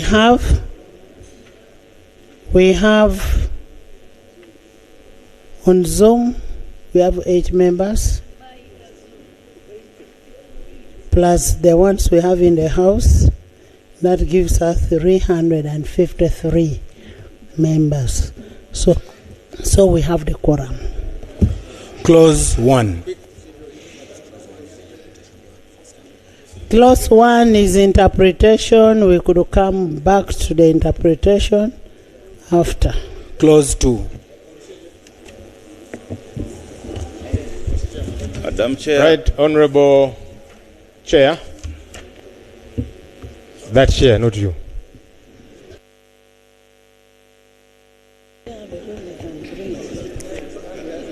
Right, Honorable Chair. I want to give some feedback. You know, I like to give you feedback. And I'm sure you will take it in good faith. This feedback is not for you, It's for the chair. So you need to calm down. Because I see there's a lot of excitement. I'm giving feedback to the chair. Not to you, Yellow Girl, or anyone else. So, Right Honorable, let me give you the feedback. You know how we always... Honorable Lope, we know how we always get feedback. Me and you, we shall discuss. For now, for now, I am working for the whole House. So allow me to raise my procedural matter right. Madam Chair, I was raising a procedural issue.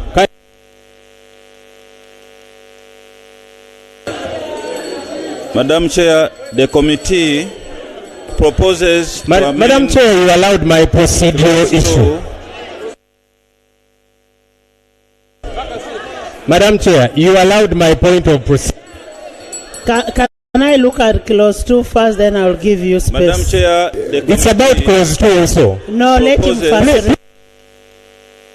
Madam Chair, please listen to the point of procedure and then rule. It is you going to rule. The point of procedure is even about the clause you want to embark on. You can give.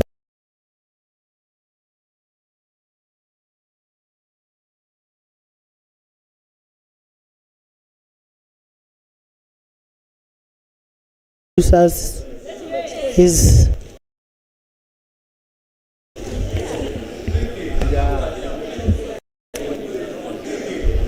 switch on.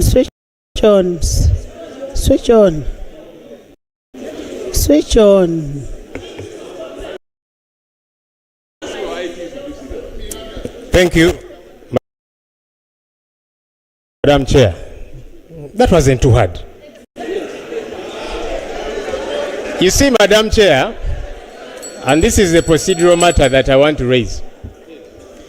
I have said here severally that the majority can have their way, but the minority must have their say.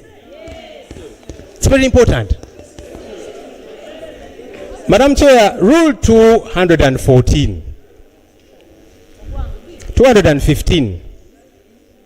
Sub-Rule 2. This is about dissent from decision of the majority. The member of the committee dissenting from a decision of the majority shall be given time to present the statement of reasons referred to. Honorable Chair, we were here battling literally for space. Honorable Dur hardly read his report. I think he had read a quarter way. A number of the others, you were saying 2 minutes. Madam Chair, this rule does not refer to two sides. It refers to a member of the committee with a dissenting opinion. There can be 10, there can be 20 dissenting opinions. Each of those members is accorded space in these rules. Madam Chair. Yes. And so I'm asking procedurally, Madam Chair. Are you saying that the views on our end, you do not want to entertain them, you don't think we add value because of the way the haggling has been happening. Honorable members, Our colleagues, you were saying they are going to upload the minority reports. But our colleagues, the other side, used 40 minutes to present their report, majority report. Thank you. Each minority report is meant to be accorded similar space. And that's all we are asking for. You people have got the numbers to do anything. You can even choose that tomorrow the sun will not rise because you have the numbers after all. So I don't know why you panic too much. Honorable. Our end has always just been asking, Madam Chair, accord us space. And that's what we have been asking for. What is the procedure? But it's been a fight. So my procedural question to you, Madam Chair, are you saying our views on our... No, are you saying, Madam Chair, that the views on our end are irrelevant? They don't add any value? We want to know because of the way we are being treated. Okay. In the committee, you've had the testimonies of our colleagues, Madam Chair. Can I They respond? told you they were not being... Let me finish in a minute, Madam Chair. You had our colleagues on the committee. Even in the committee, they were struggling to get space there. We thought that when we come here, our leader, who is the leader for all of us, you will be able to accord space to all of us. Because, Madam Chair, when you sit in that chair, you become a referee. You're not even supposed to descend into the arena to participate in debate.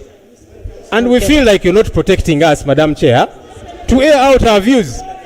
Are we irrelevant to you and to this House, Madam Chair? I would want to know. Honorable members, Honorable Sanyonyi is a very good friend of mine. And Honorable Sanyonyi, I don't want and I don't love people who play double standards. When you came and told me thank you for giving my members time, as I asked, he thanked me. He thanked me for giving his members time. That's number one. Number two, I want you to listen to this. Number two, you know me, you don't whisper to me because I call a spade a spade.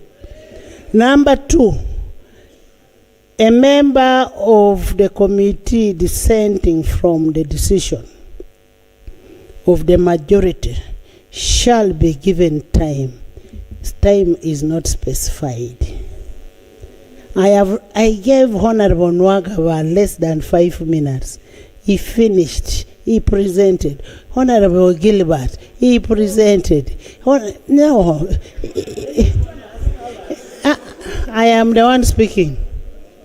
I gave, Gilbert did not complain, everybody. And this time, we are past there. We are at committee stage. Can we go to committee stage?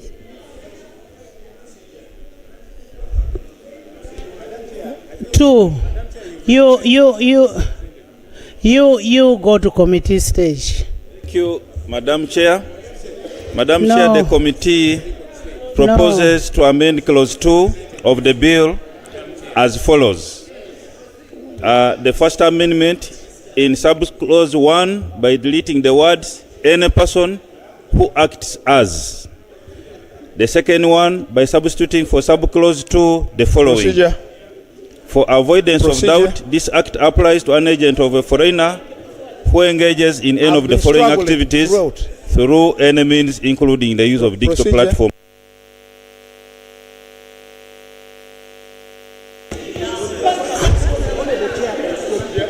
I will give you after. Engage in political activities in Uganda to further the interests of a foreigner. I'll give you when it reaches B. that Solicit, clause. collect, disperse, or dispense contributions, loans, money, or other things of value for the purpose of financing or sponsoring political activities to further the interests of a foreigner. C. Represent the interest of a foreigner before any agency or official of government of Uganda for the purpose Madam of Chair. engaging in political activities in Uganda. D. Recruit, contract, engage, enter into a partnership or sponsor any person in Uganda to promote the interests of a foreigner for the Procedure. purpose of engaging in political activities in Uganda. E. Agree, Madam consent, assume, or purport to act as, or who is or holds himself or herself out to promote the interest of a foreigner against the interests of Ugandans. No, I have a procedural issue to raise. F, without the approval of cabinet, influences the development of a policy of government or implements a policy of government. And G, influence the public to oppose the policy of government. Another amendment, Madam Chair, by inserting immediately after subclause 3 the following.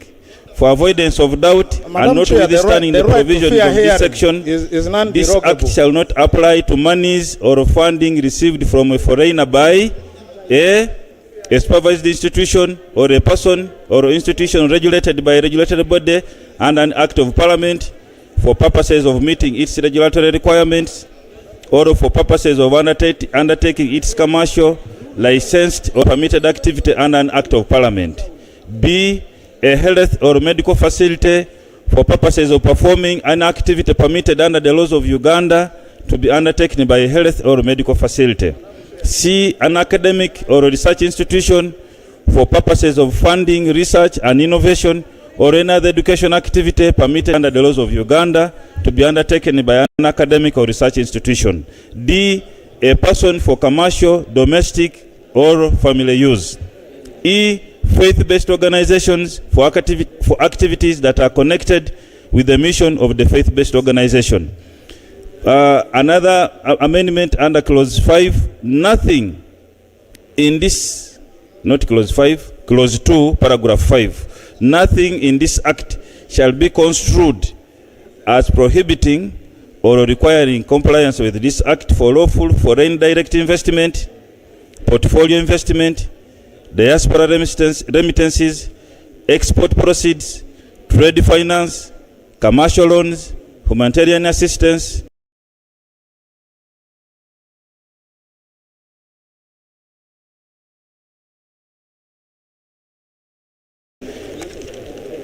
technical assistance,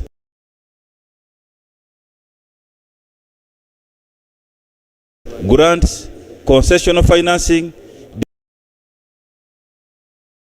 development assistance, or any other lawful foreign exchange inflow or outflow and related activities. Justification, Madam Chair, to harmonize the provision with the scope of the bill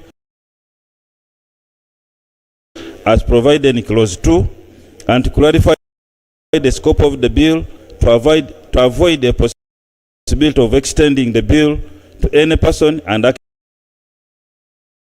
activity beyond the scope of the bill. I beg to move. Honorable Minister.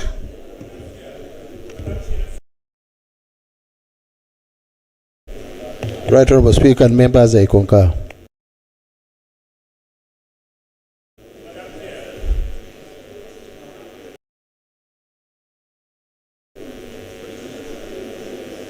Thank you very much, Madam Chair.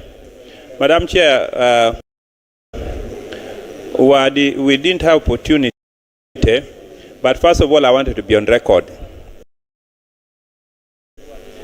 that the committee have done great work compared to the original bill. Because, Madam Chair, I engage a lot on international issues and finance. If we had, you have opted to leave it out. If we had handled the interpretation clause, it would have made the remaining clause for us to move smoothly. But you have opted like that. It is now going to create for us, because interpretation means a lot. It's virtually 90%. Issues of foreign agent is what has disturbed us for all this time. So I wanted to request, Madam Chair, that after handling clause 2, we go back to clause 1, handle interpretation, because it sorts out the bill entirely and really closes the matter. I agree with you. Thank you. I put a question that clause 2 be amended as proposed. Those in favor say and the contrary nay. The ayes have it. Clause 2 as amended. I put a question that clause 2 as amended stands part of the bill. Those in favor say and the contrary nay. The ayes have it. Clause 1. Clause 1. Madam Chair, the committee proposes to amend clause 1 as follows. The first one is by substituting for the definition of agent of a foreigner the following.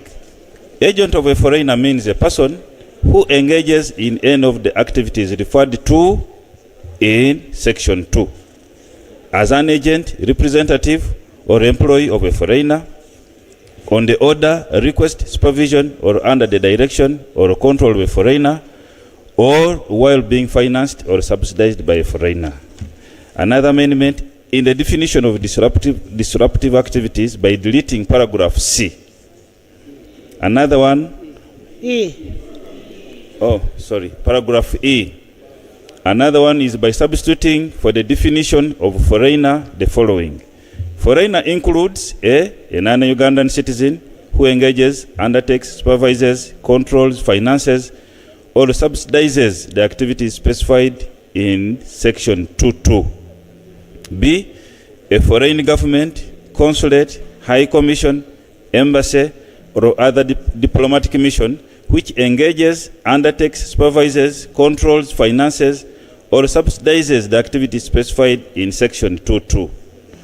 And C. A corporation, non-government organization, or any legal entity, incorporated, unincorporated, or registered outside Uganda, which engages, undertakes, supervises, controls, finances, or subsidizes the activities specified in section 2.2. D.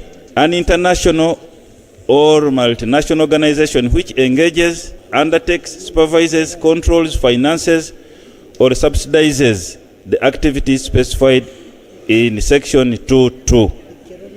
Another amendment by deleting the definition of person.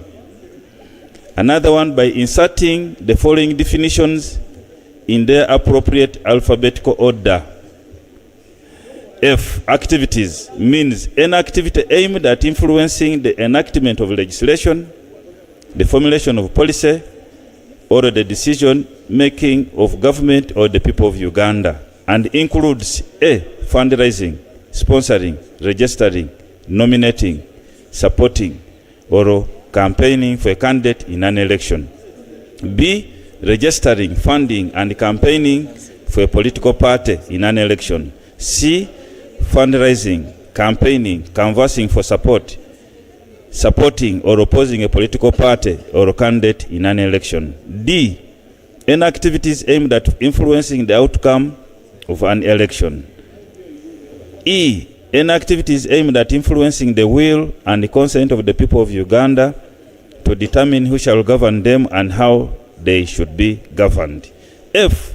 Any activities aimed at influencing, imposing, or normalizing ideologies which are inconsistent with the Constitution or which conflict with any culture, customs, or norms of any of the communities listed in the third schedule of the Constitution.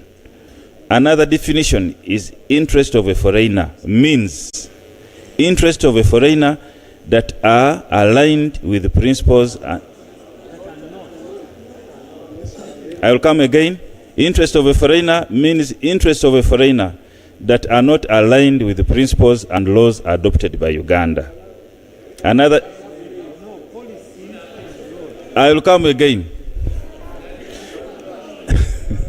Interest of a foreigner means interests of a foreigner that are not aligned with the principles and laws adopted by government.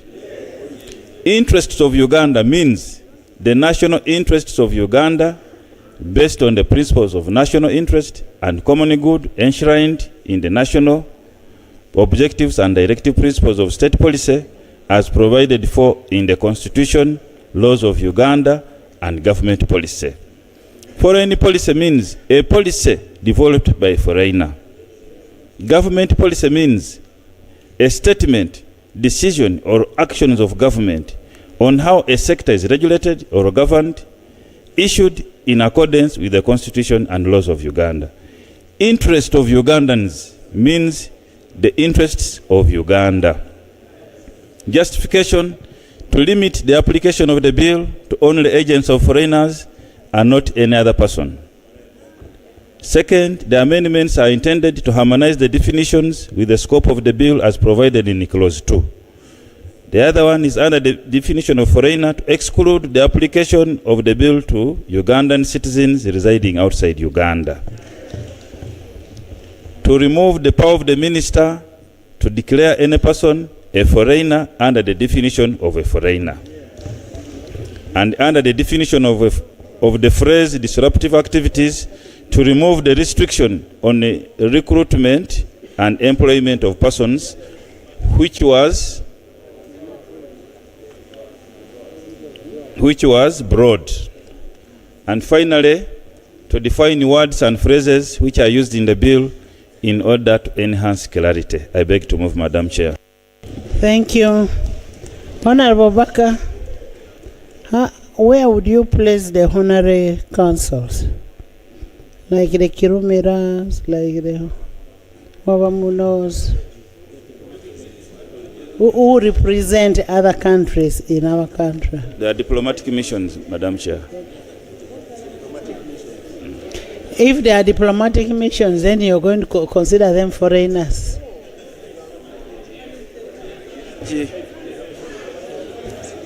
Right Honorable Chair, naturally a diplomatic mission has an interest of a foreign state. That's their interest here. So if I take up that job as a diplomat, as an honorary council here, I'm here to represent the interests of the other countries. So they will be covered by that. But only if they do the activities in 2.2.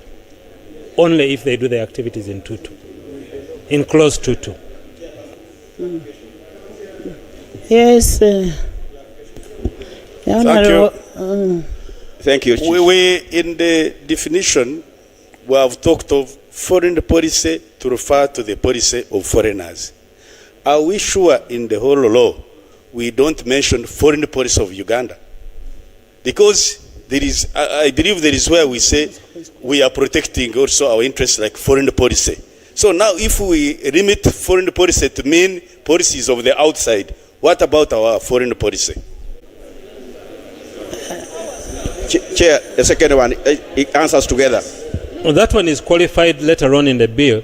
It's clearly stated foreign policy of Uganda. Everywhere else where you have foreign policy, it means a foreign government. But foreign policy of Uganda is clearly set out. Thank you, Chair. Can the Attorney General also help me in the cases of situation where you have dual citizenship? In cases of dual citizenship, because I know there are Ugandans who have acquired dual citizenship, how do we handle them regarding this issue of foreigner? Because I know even in this house. Even those are citizens of Uganda, so they're excluded. Yes. Thank you very much, Madam Chair.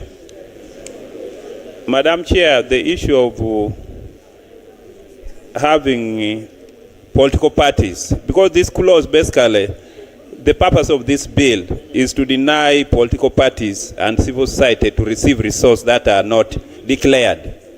We have the NRM that have been receiving funding from partner parties like from China. Now with this, they are putting a rope on their neck.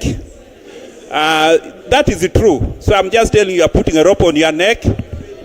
Honorable, if I had it well, all those with the acts of parliament, we have the Political Parties Act. All those are entitled, including FDC. So you're not excluded. You can receive your money from wherever because you have an act of parliament that supports you. Chair. Huh? Yes?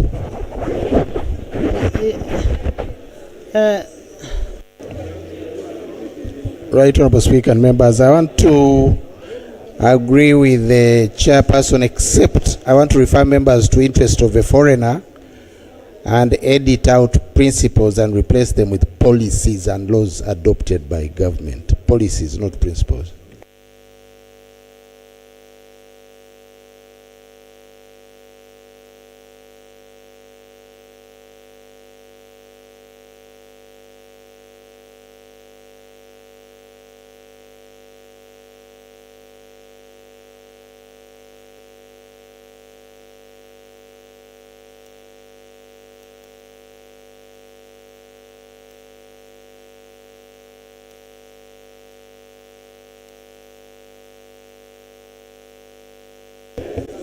Thank you. Madam Chair, as you consult, I would like the Attorney General to clarify on this. Thank you, Madam Chair. Honorable Minister was making an amendment. Can you rephrase the amendment you're making? I said we were on clause 2. On the definition. And I referred honorable members to interest of a foreigner to mean interests of a foreigner that are not aligned with the policies and laws adopted by government, not principles. Okay. AG?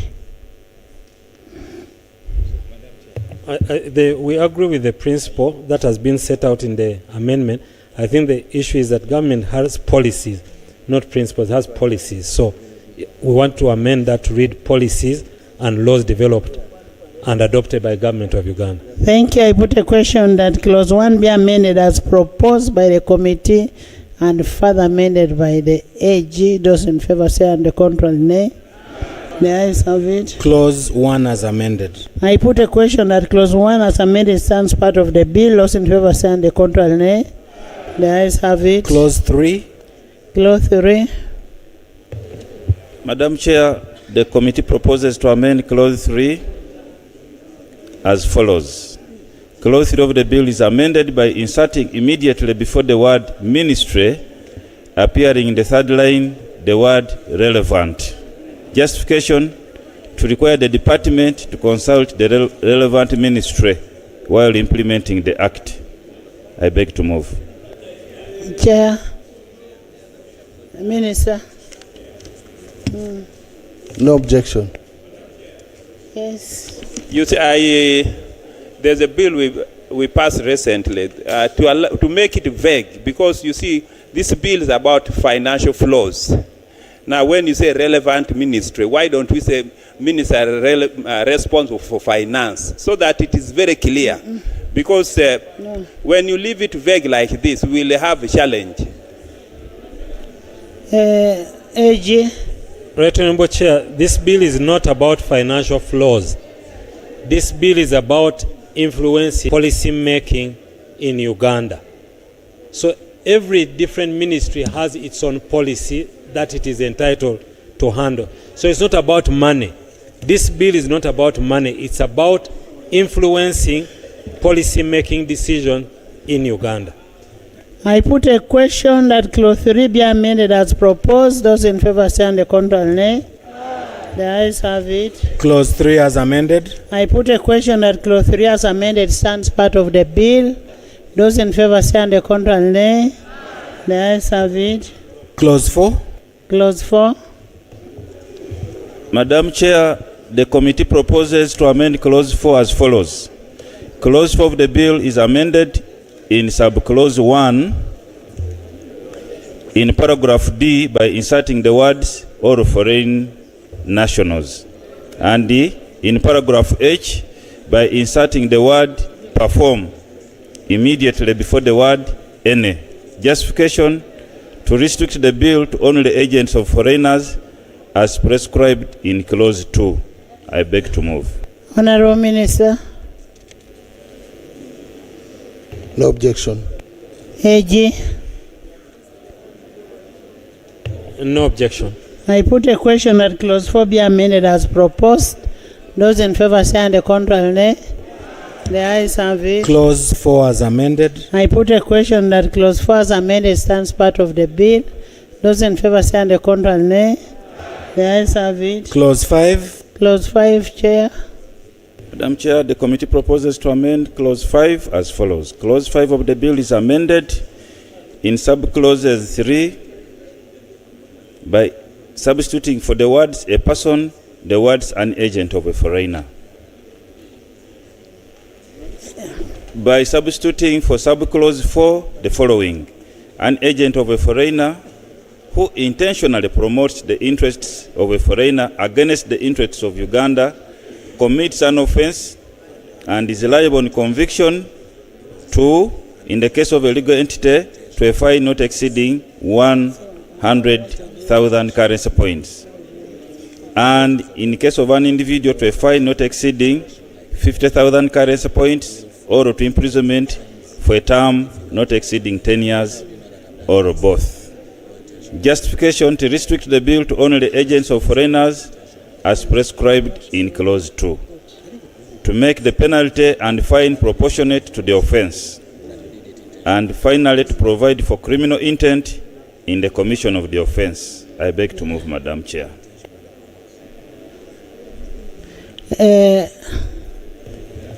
Right, Honorable Speaker and members, our original provisions were for deterrence, knowing that we have the safeguard of court discretion. They were just maximum, but middle ground is okay. We can have the amendments as done by the committee. The person who what? Who intentionally promotes. Who intentionally promotes. How do you get intention? The burden of proof. The burden of proof always lays on the state, which alleges. He who alleges must prove. So the state must prove that was done intentionally. You okay with the wording? Yes. Yes. I would request that we rephrase the interest of a foreigner, because if, for example, we promote the interest of Kenya that wants a road to pass the standard gauge railway, for example, to pass Tororo and head to the north, and the government wants the standard gauge to come to Kampala. Me coming from the east, I want it to go to the north to promote trade. And if it is being promoted by the government of Kenya, I will support that idea. And I might be criminalized. Honorable Eki, you're reading this in isolation. It is saying of a foreigner against the interest of Uganda. SGR is not against the interest of Uganda. It is in favor of Uganda. Don't read in piecemeals. Reading in piecemeal. In that case, the interest of Uganda will be SGR to come to Kampala. Kenya's interest is to come to go to the north. I put a question that clause 5 be amended as proposed. Those in favor say on the contrary, nay. The ayes have it. Clause 5 as amended. I put a question that clause 5 as amended stands part of the bill. Those in favor say on the contrary, nay. The ayes have it. Clause 6. Chair. Madam Chair, the committee proposes to amend Clause 6 as follows. Clause 6 of the bill is amended in subclause 2 by deleting the words a person. In subclause 3 by deleting the words any person or. By substituting for subclause 4 the following. An agent of a foreigner who intentionally performs the functions or offers services for which the government is responsible for without the approval of the relevant government agency commits an offense and is liable on conviction in the case of a legal entity to a fine not exceeding 100,000 currency points, and in the case of an individual to a fine not exceeding 50,000 currency points, or to imprisonment for a term not exceeding 10 years or both. In subclause 5, by substituting for the word a person, the words an agent of a foreigner. Justification to restrict the bill to only agents of foreigners as prescribed in clause 2, and to make intention an element of the offense, and to make the penalty proportionate to the offense. I beg to move. Minister. I concur, Right Honourable Speaker. AG. No objection, Right Honourable Speaker. I put a question that clause 6 be amended as proposed. Those in favor say on the contrary, nay. The ayes have it. Clause 6 as amended. I put a question that clause 6 as amended stands part of the bill. Those in favor say on the contrary, nay. The ayes have it. Clause 7. Chair. Clause 7, Madam Chair, is proposed to be amended as follows. Clause 7 of the bill is amended in subclause 3 by deleting the words a person or. By substituting for subclause 4 the following.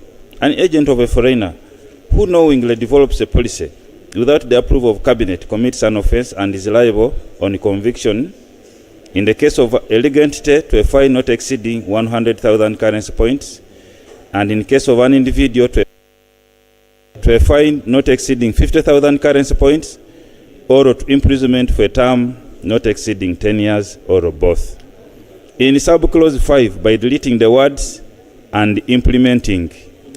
Justification: to restrict the bill to only agents of foreigners as prescribed in clause 2, to provide for criminal intent in the commission of the offense, to make the penalty proportionate to the offense, to harmonize clause 7, paragraph 5 relating to development of government policy, and clause 8, paragraph 8 relating to implementation of government policy. I beg to move. Minister. I want to draw the attention of members to subclause 4. An agent of a foreigner who knowingly develops, I want to add, and implements a policy without the approval of cabinet, commits an offense and is liable on conviction, blah, blah, blah. So I want that we amend by adding and implements. Implements. I concur with the amendment given by the minister.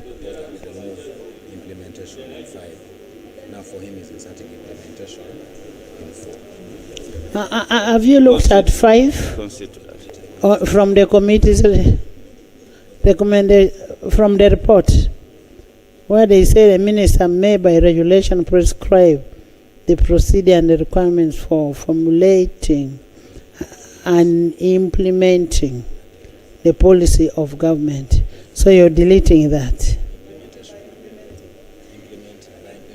By implementing. We are adding to 4, where they say knowingly develops.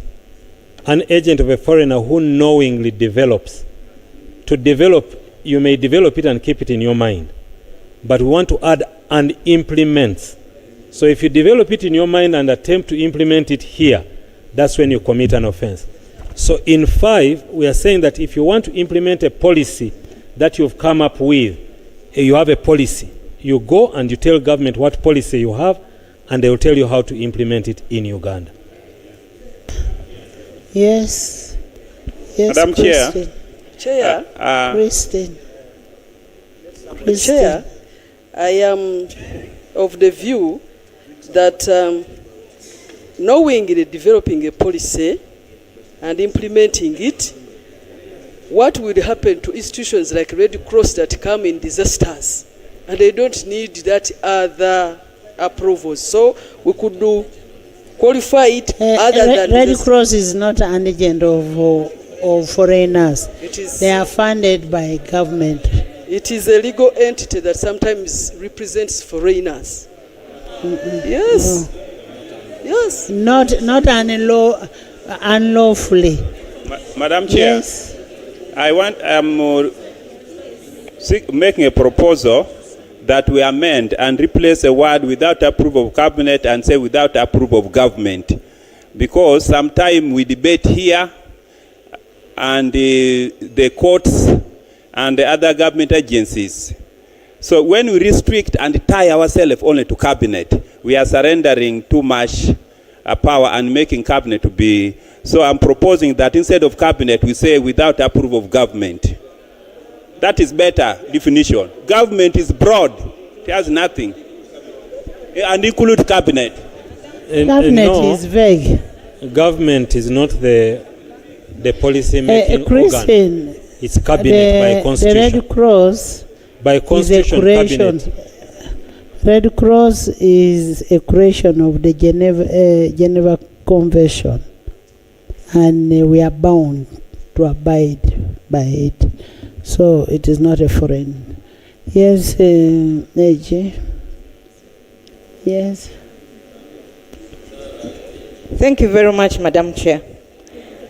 Madam Chair, a policy is a plan. It can be some frameworks, and some of these institutions may come up with these frameworks and run to implement them, especially in the local governments, without government approval.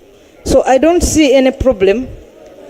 Yes, I don't see any problem with maintaining what the committee has presented with the amendment of a foreigner developing and implementing a policy without the approval of cabinet. Government is too broad. Let's leave it as cabinet, because it's cabinet's responsibility to actually approve policies in this government. So let's leave it with the cabinet. The policy must be approved by cabinet.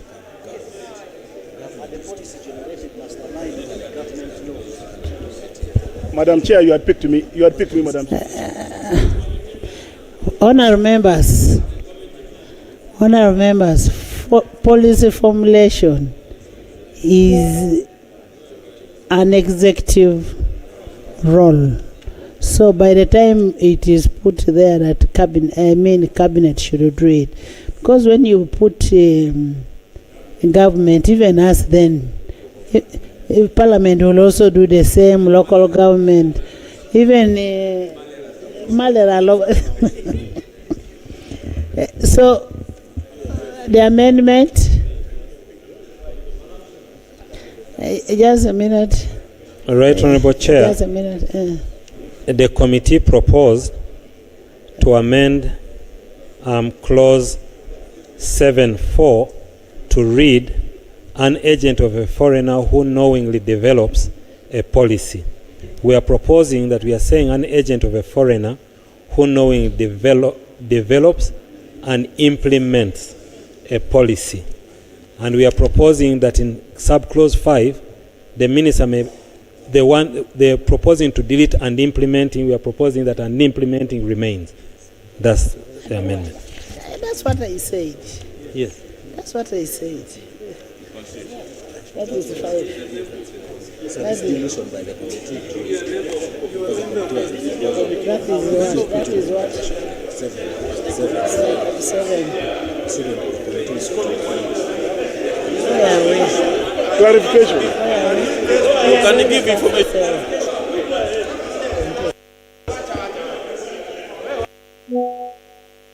I'm here as LOP. I'm here as LOP. LOP has appointed me.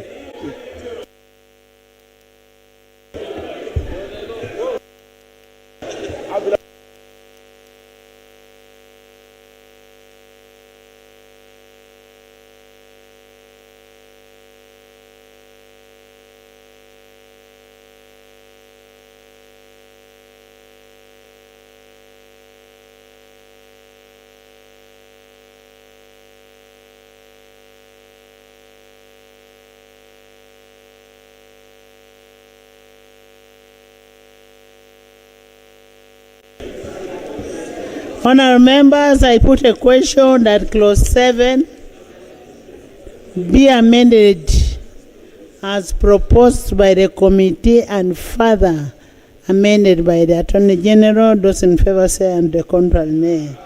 The ayes have it. Clause 7 as amended. I put a question that clause 7 as amended stands part of the bill. Those in favour say and the contrary nay. The ayes have it. Clause 8. Clause 8. Madam Chair, clause 8 is amended. It is proposed by the committee to amend as follows. By deleting subclause 1 and in subclause 3 by deleting the words a person or, by deleting the word implement. In subclause 4 by deleting the words a person or, the person or, wherever the words appear in the provision. By deleting subclause 5. In subclause 6, by deleting the words a person or.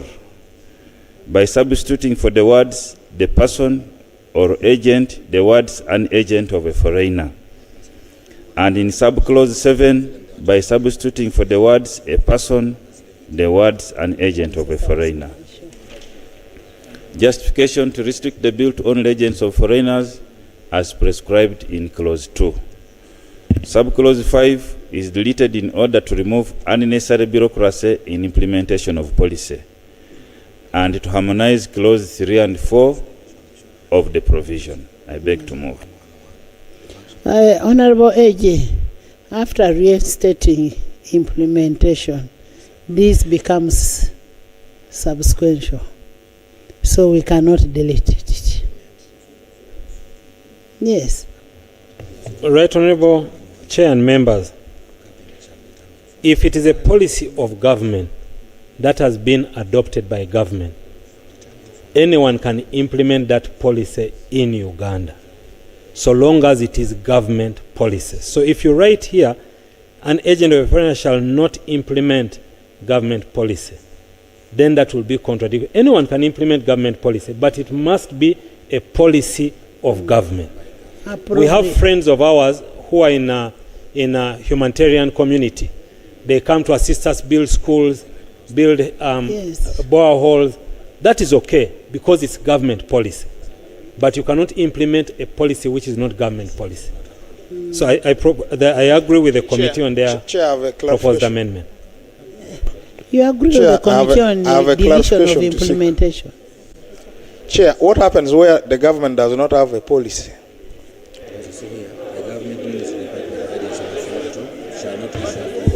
Again, Right Honourable Chair, that has been provided for as well. If government does not have a policy on a particular matter and a member feels, if government does not have a policy on that matter, then you should take that bright idea to cabinet to adopt the policy and then implement it. Honourable members, I put a question that clause 8 be amended as proposed. Those in favour say on the contrary, nay.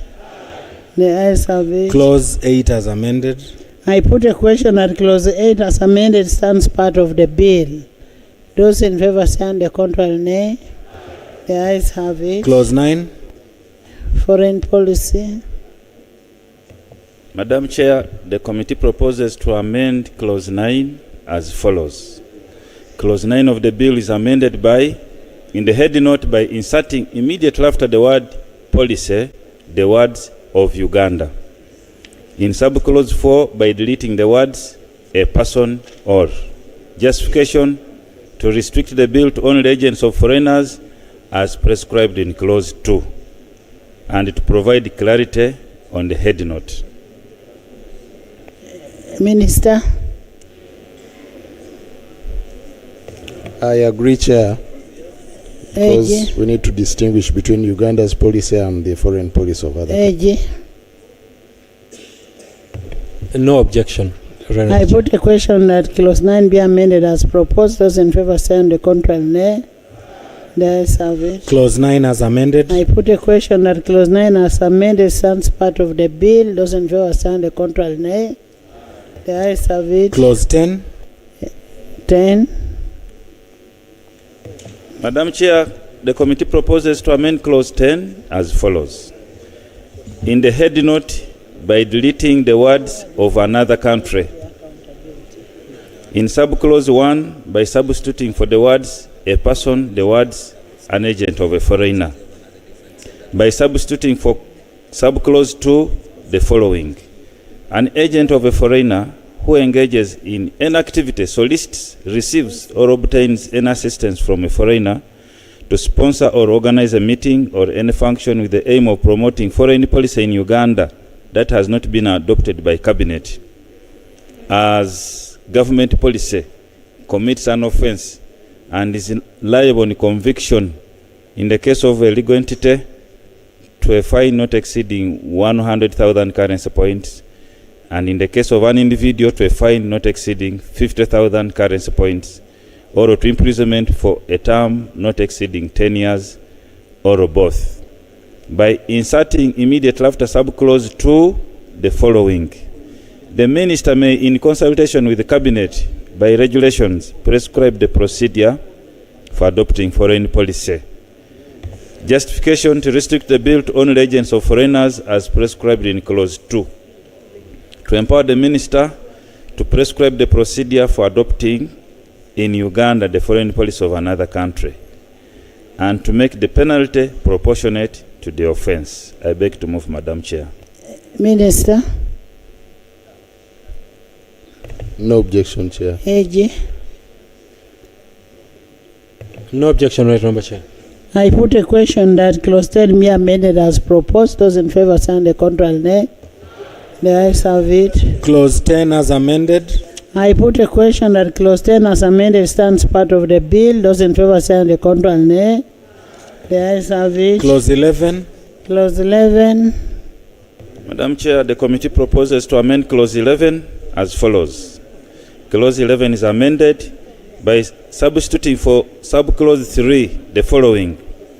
An agent of a foreigner who intentionally influences the will and consent of any person to decide on how he or she shall be governed contrary to subsection 1 commits an offense and is liable on conviction in the case of a legal entity to a fine not exceeding 100,000 currency points, and in the case of an individual to a fine not exceeding 50,000 currency points, or to imprisonment for a term not exceeding 10 years, or both.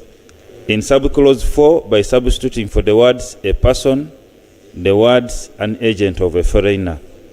Justification to restrict the bill to only agents of foreigners as prescribed in clause 2, and to make the penalty and fine proportionate to the offense. I beg to move, Madam Chair. Minister. No objection, Chair. AG. No objection. Clarification. Clarification, Chair.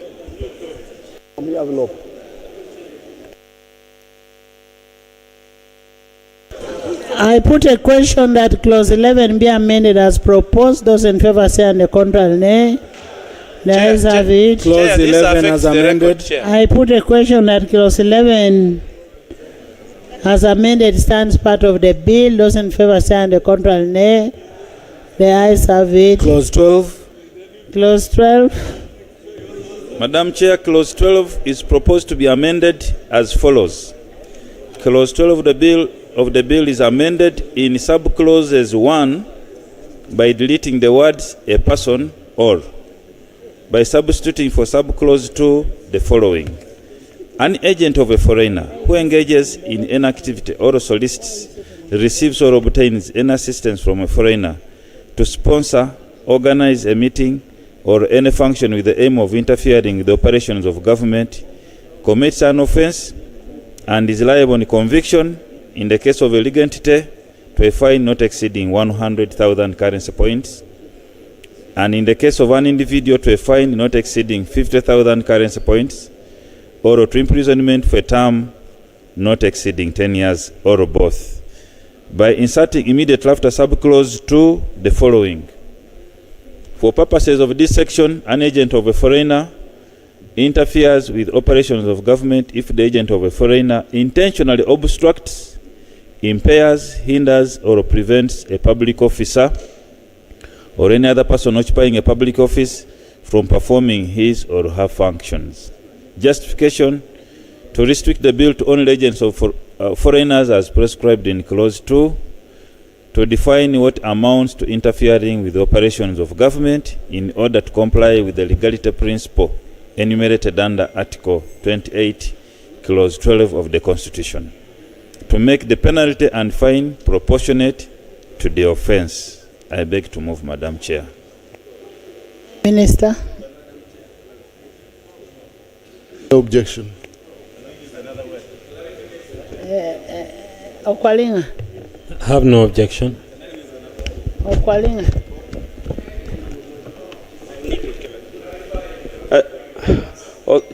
Thank you so much, Madam Chair.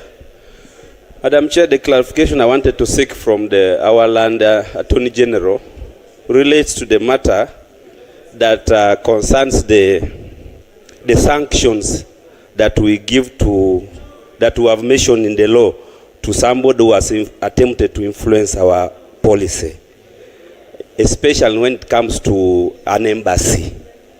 Because whereas a legal entity, we can follow up the directors. If it is a foreign individual, we can follow the individual. What about if it's an embassy, a government, a foreign government? Whom do we sanction when it's the foreign government who has actually sponsored or influenced our foreign policy? Do we put sanctions? and dismiss them from Uganda. We need to clarify on that. Thank you. Additional information.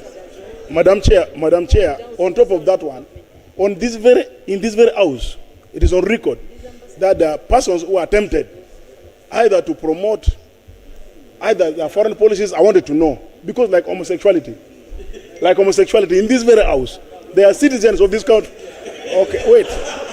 Okay, maybe let me leave that one. Okay, I could leave that one. Let me have others. Madam Chair.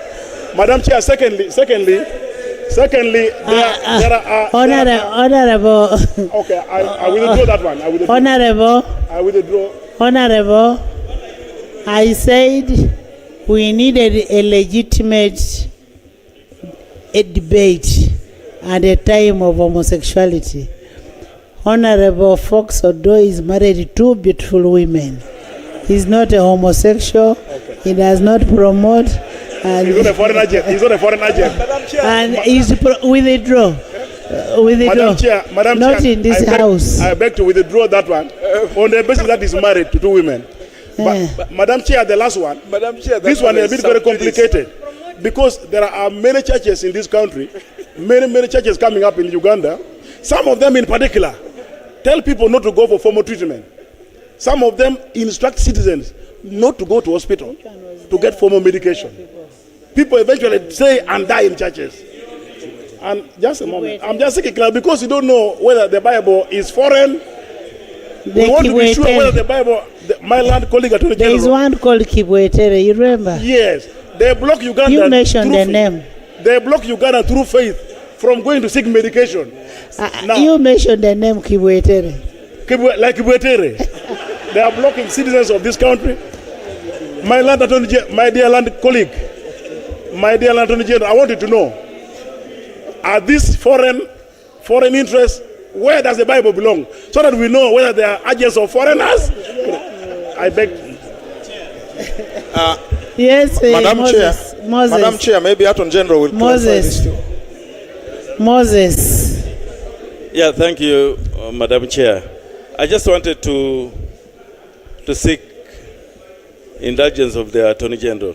Instead of saying intentions, say knowingly influence. We use the word knowingly. You knowingly that? Yes, thank you. And that is what Chair. I said at the beginning. Chair,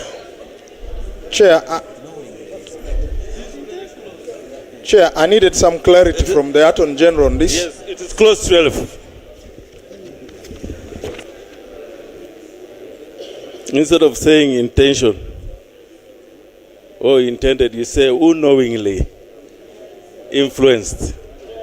They are not the same, but can they be used interchangeably? That's what I'm seeking.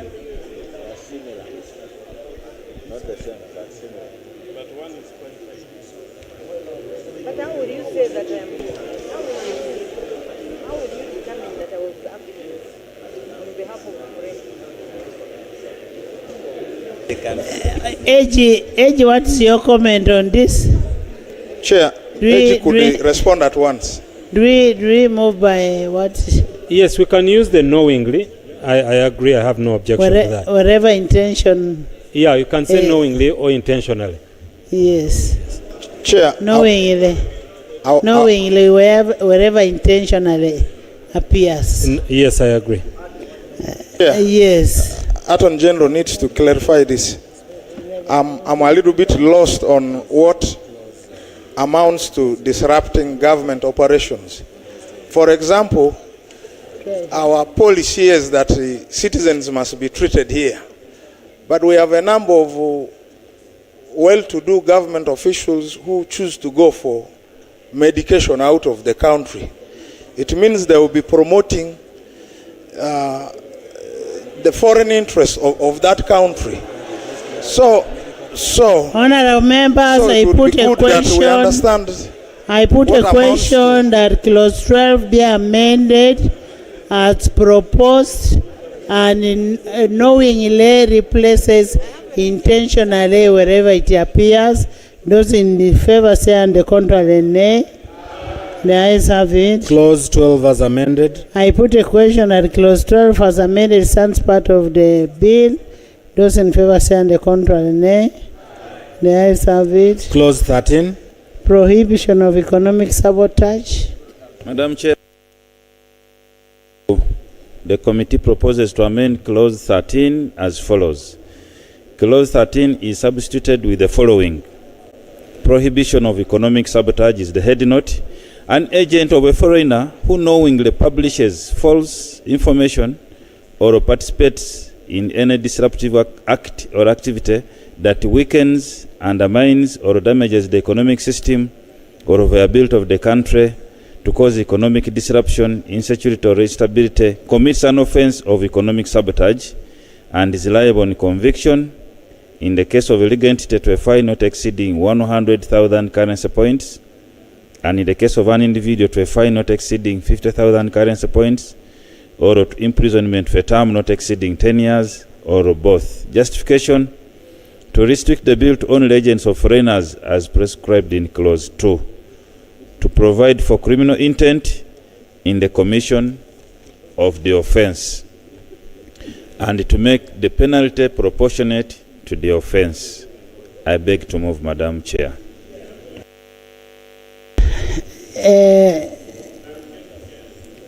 Minister. No objection. AG. No objection. Kanya, I'm tired. I put a question that clause 13 be amended as proposed. Those in favor say on the contrary, nay. The ayes have it. Clause 13 as amended. I put a question that clause 13 as amended stands part of the bill.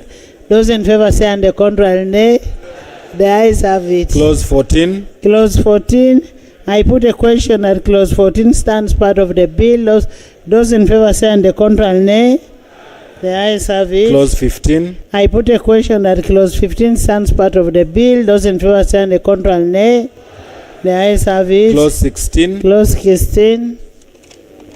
Madam Chair, we propose to amend clause 16 as follows.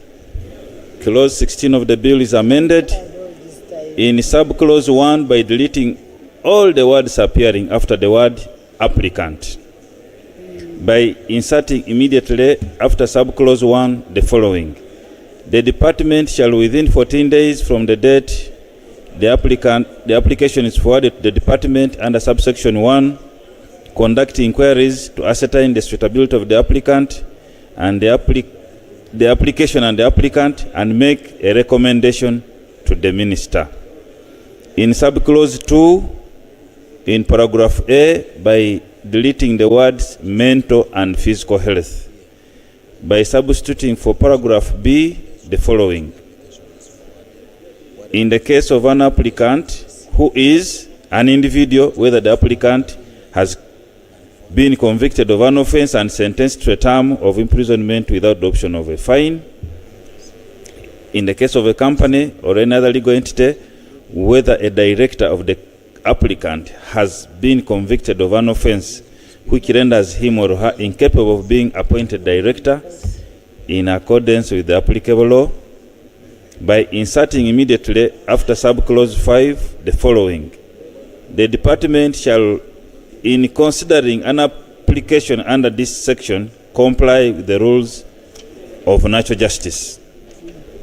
Justification: to harmonize the requirement to conduct a mental health and physical health examination on a person applying to be an agent of a foreigner, since a person's mental and physical health have nothing to do with his or her ability to be an agent of a foreigner. Subjecting an applicant to mental and physical health examination when he or she is not suffering from a mental illness conflicts with the Mental Health Act, and to prescribe the time frame within which an application shall be determined by the department, and to ensure rules of natural justice are complied with during the application for a certificate. I beg to move.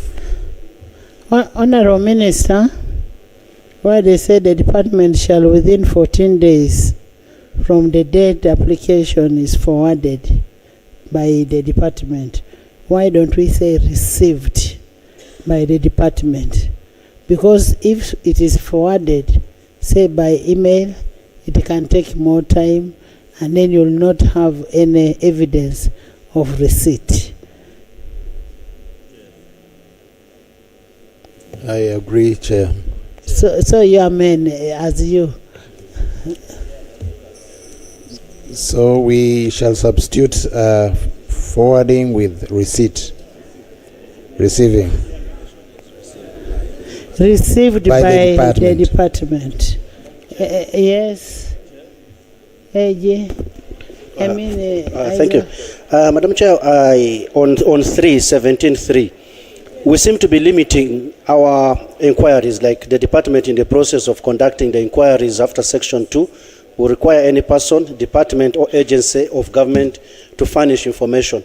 Why are we limiting this information to be given only within the country? For example, if a company, we are trying to register a company, and this company has also operated in other countries, why can't we expand our information? And we include that those countries can also give us information. Why are we limiting only? Because 17.3. Because we have other laws that can be used to get that information. Yes, Moses. Thank you, Madam Chair. In my opinion, that clause 16 seems to be an operational matter. This is what would come with instructions or guidelines that would operationalize this act. Because when you talk of the process, these are processes of carrying out a registration. It is more operational than making it appear in the act here. So I would request that this is done away with, and then when you get the guidelines that will operationalize this act, you include that operational activity. This is just so operational. It is just for avoidance of doubt and limit discretionary powers. Yes. Let it be in the law. Just yes. A short clarification, I Madam hope Chair. I'm not responding for you. Madam Chair, I just was concerned in the process of obtaining a registration. The government issues a certificate. Are there any fees for this person coming to register? Because I don't that see is operational regulations. It will come under that, okay. Yes. Because again, another concern is if we try to prevent somebody from registering as a foreign agent, won't we be encouraging people to operate underground? We should open it and they should just all come and register. We should lure them to register so that we get all to know all these agents. Other than restricting. That will still come under procedures. I mean. Thank you, Right Honorable Chair. Actually, the law is asking them to register. That's what the law is doing. And I agree with the Minister's proposal that where we had forwarded, be deleted, forwarded to, and with the clause received by. That the department shall within 14 days from the date the application is received by the department. I beg you to submit. I put a question that clause 16 be amended as proposed by the committee and further amended by the minister. Those in favor say on the contrary, nay. The ayes have it. Clause 16 as amended. I put a question that clause 16 as amended stands part of the bill. Those in favor say on the contrary, nay. The ayes have it. Clause 17. 17, certificate of registration. Madam Chair, the committee proposes to amend clause 17 as follows. Clause 17 of the bill is amended by substituting for clause 1 the following. The minister shall within 14 days from the date of receipt of the recommendation of the department consider the recommendation and may, if satisfied that the application and the applicant meet the requirements of section 16, issue a certificate of registration to the applicant to act as an agent of a foreigner. And in subclause 2, by deleting all words appearing after the word necessary. Justification to harmonize clauses 16 and 17 in order to ensure that the minister only considers the recommendation of the department when making a decision to grant a certificate of registration rather than opening up the application afresh. The amendment of subclause 2 to the application and conditions applicable to the certificate. I beg to move. Minister. No objection. AG. No objection, Right Honorable Chair. I put a question that clause 17 be amended as proposed. Those in favor say and the contrary nay. The ayes have it. Clause 17 as amended. I put a question that clause 17 as amended stands part of the bill. Those in favor say and the contrary nay. The ayes have it. Clause 18. 18. Madam Chair, the committee proposes to amend clause 18 by substituting for subclause 1 the following.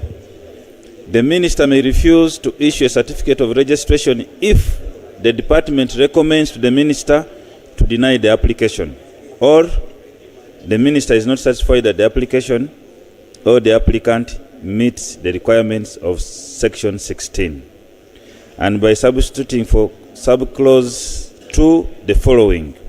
Where the minister refuses to issue a certificate of registration under subsection 1, the minister shall within 14 days from the date of making the decision inform the applicant in writing stating the reasons for the refusal. Justification: to harmonize the provision with clause 16 and 17 to remove additional grounds for refusal of a certificate of registration, which grounds are not considered at the time of application, and to require the minister to make a decision on the basis of the recommendation of the department, and also to provide for a time frame within which the minister has to act on a recommendation from the department. I beg to move. Minister. No objection. AG. No objection. I put a question that clause 18 be amended as proposed. Those in favor say and the contrary nay. The ayes have it. Clause 18 as amended. I put a question that clause 18 as amended stands part of the bill. Those in favor say and the contrary nay. The ayes have it. Clause 19. Madam Chair, clause 19 is proposed to be amended as follows. Clause 19 of the bill is amended by inserting immediately after subclause 2 the following.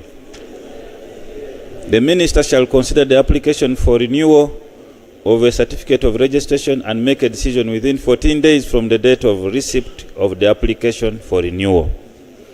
The minister shall, in considering an application under this section, comply with the rules of natural justice.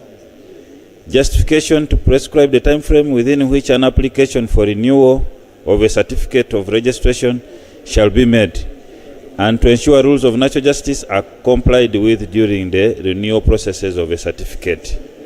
I beg to move. Minister. I concur. AG. No objection. I put a question that clause 19 be amended as proposed. Those in favor say and the contrary nay. The ayes have it. Clause 19 as amended. I put a question that clause 19 as amended stands part of the bill. Those in favor say and the contrary nay. The ayes have it. Clause 20. 20. Madam Chair, clause 20 is proposed to be amended as follows. In subsection 2 by deleting paragraph C and by inserting immediately after subclause 2 the following. The minister shall, while exercising any powers in this section, comply with the rules of natural justice. Justification: a consequential amendment arising from the amendment in clause 18, and to assure compliance with the rules of natural justice during revocation and suspension of a certificate of registration. I beg to move. Minister. No objection. AG.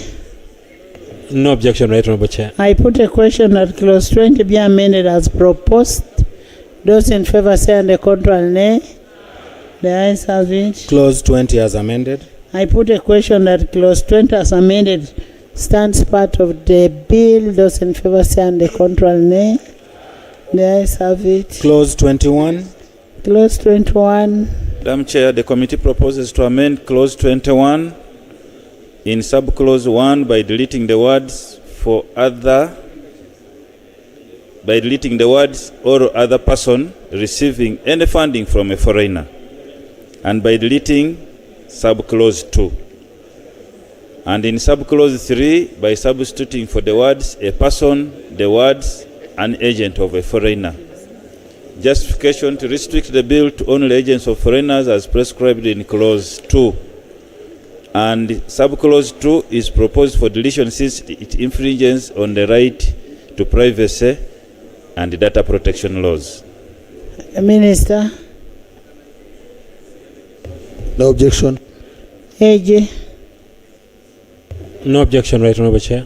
I put a question that clause 21 be amended as proposed. Those in favor say and the contrary nay.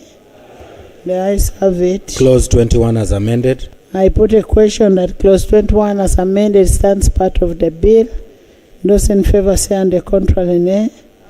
The ayes have it. Clause 22. I put a Chair. Madam Chair, the head note for clause 22 is restrictions on funding from foreigners. And it is proposed to be amended in sub-clause 1 by deleting the words "a person or," deleting the word "solicit," inserting immediately after the word "without" the words "declaring the funds to," deleting the words "the written approval of," by substituting for the sub-clause 2 the following: an agent of a foreigner who obtains or receives directly or indirectly the funds, financial support, donations, loans, or other assistance from a foreigner without declaring funds in accordance with subsection 1 commits an offense and is liable on conviction in the case of a legal entity to a fine not exceeding 100,000 currency points, and in the case of an individual to a fine not exceeding 50,000 currency points, or to imprisonment for a term not exceeding 10 years, or both. And in sub-clause 3, by deleting the words "the person or," and substituting for the words "any person" the word "the agent of a foreigner." And in sub-clause 4, by substituting the words "obtaining the written approval" the words "declaring the funds." Justification to restrict the bill to only agents of foreigners as prescribed in clause 2, to substitute the requirement to seek for the approval of the minister every time an agent of a foreigner receives funds from abroad for more than 20,000 currency points, with the requirement to declare the funds to the minister, and provide for penalty and fine proportionate to the offense. I beg to move, Madam Chair. Action aid. Minister. No objection. AG. No objection, Right Honorable Chair. I put a question.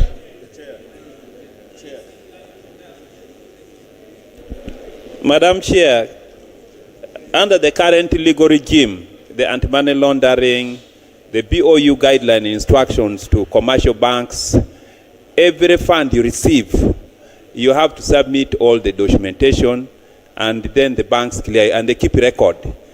To now, for us, and this is a small amount of money, to seek approval of a minister,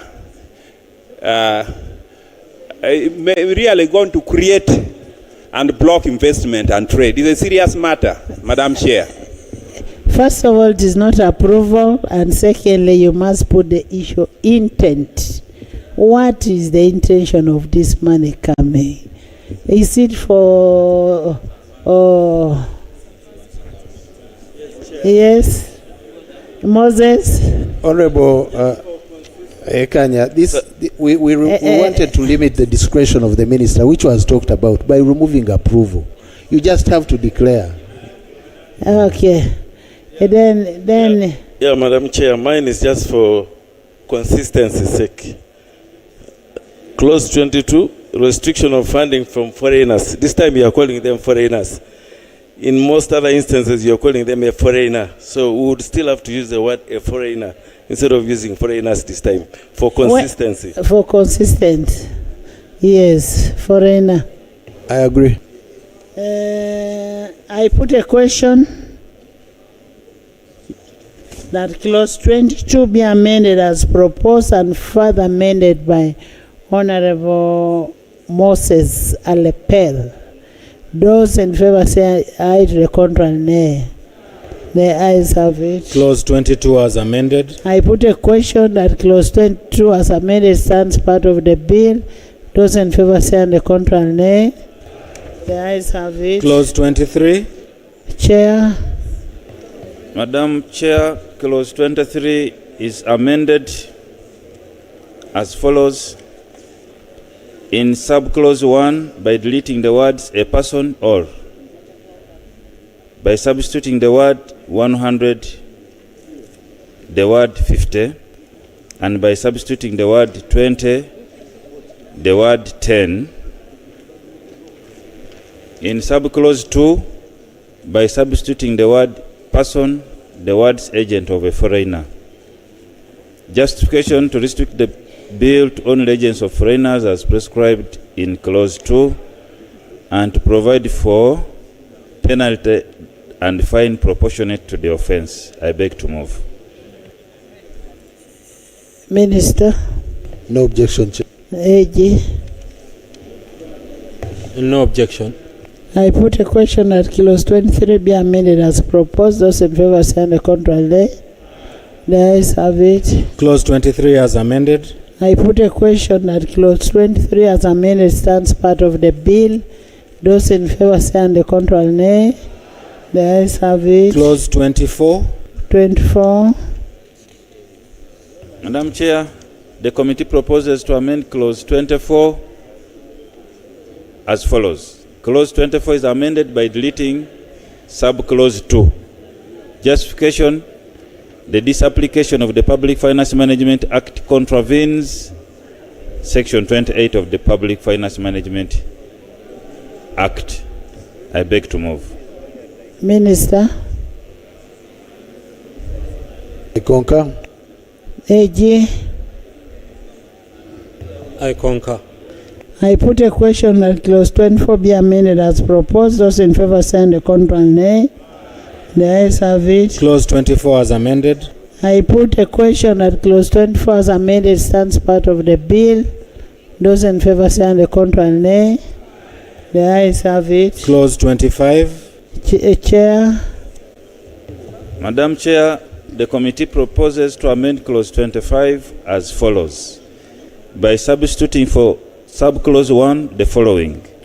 A person, a supervised institution, shall not pay out any money to an agent of a foreigner without the agent of a foreigner, A, declaring the source of funds, and B, submitting proof of declaration of funds. And in subclause 2, by substituting for the word minister, the words relevant regulator. By substituting for subclause 3, the following. A supervised institution that contravenes subsection 1 commits an offense and liable on conviction to a fine not exceeding 200,000 currency points. Justification: this is a consequential amendment arising from the amendments made to clause 22 and to make subclause 3 a penal provision, breach of which attracts a penalty, and to comply with the Public Finance Management Act in relation to payment of funds into the consolidated fund. I beg to move.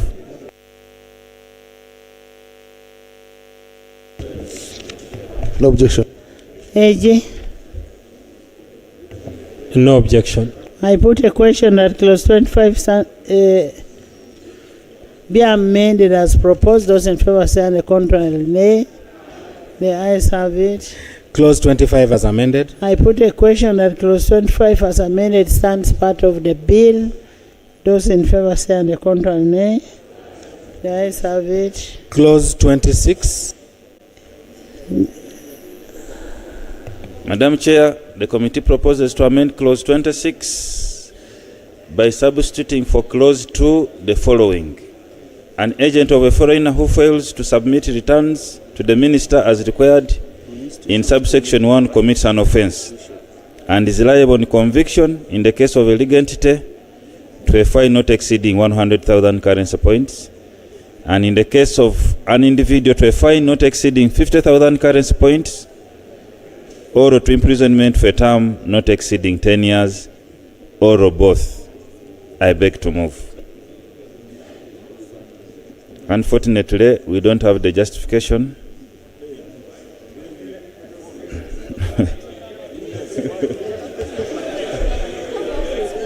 It is, I think it is a consequential amendment as a result of our earlier amendments. But it's clear from them, from the penal provisions, they want to make it prohibited.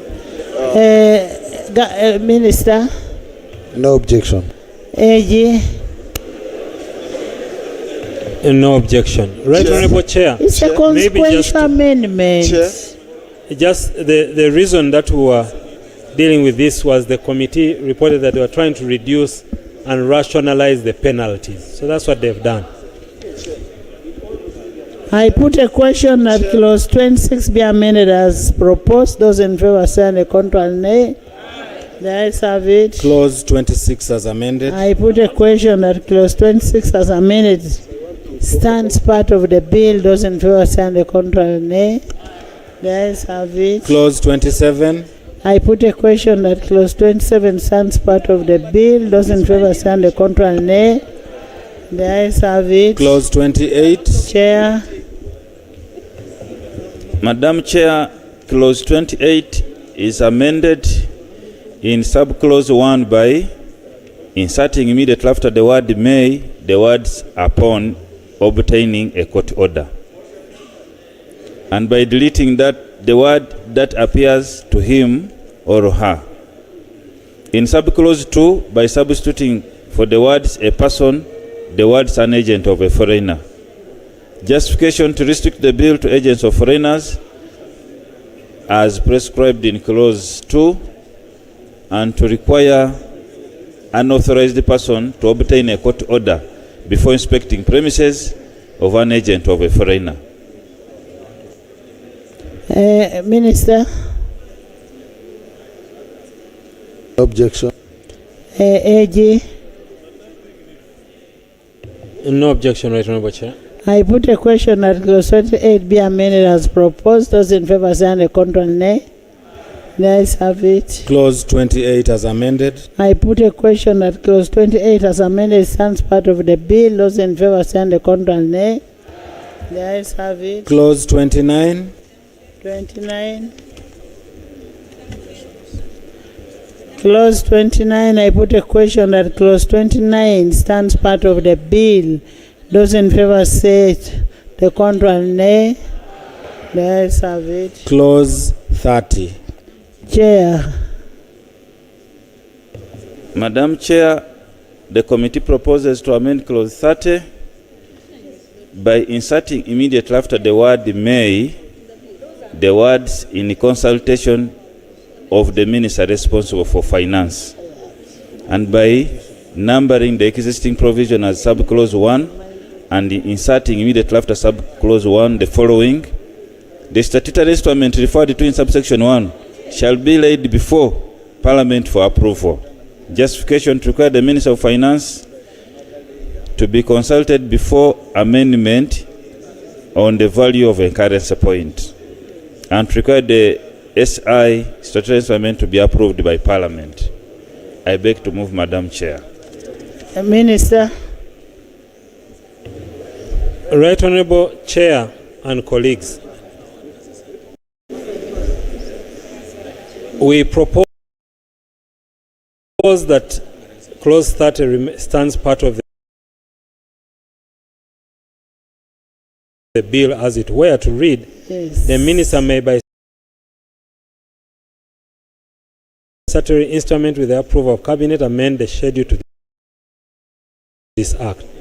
Right Honorable Chair and members, the currency points are not determined by a single minister. True. A currency point is a unit created for complete public consumption and use.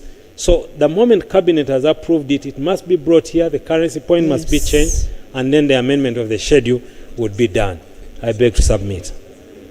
It actually has effect on so many laws. I put a question that Kilo 30 stands part of the bill. Those in favor say under contrary, nay. The ayes have it. The schedule? Schedule. I put a question that the schedule stands part of the bill. Those in favor say under contrary, nay. The ayes have it. Title? I put a question that the title stands part of the bill. Those in favor say under contrary, nay. The ayes have it. Motion for the House to resume.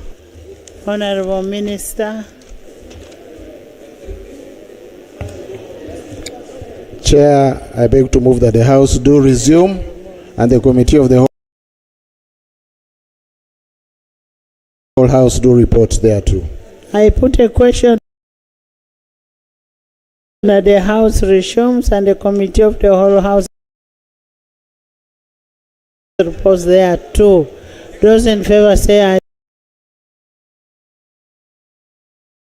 To a contrary, nay. The ayes have it.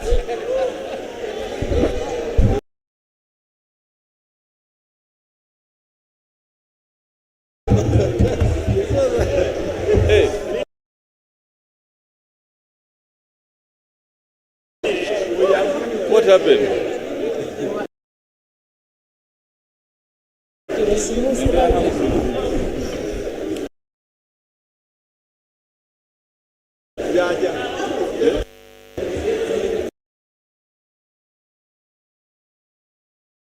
Report of the Committee of the whole House. Please have a seat.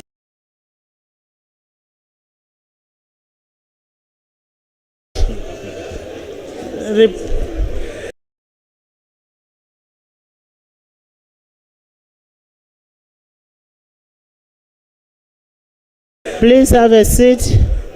Report of the Committee of the whole House. Honorable Minister.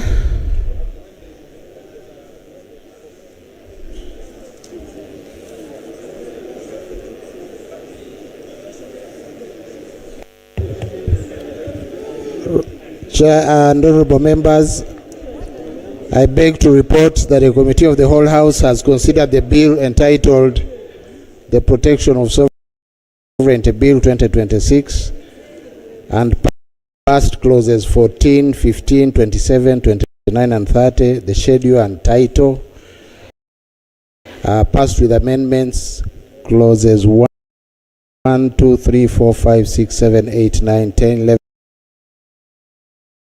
12, 13, 16, 17, 18, 19, 20, 21, 22, 23, 24, 25,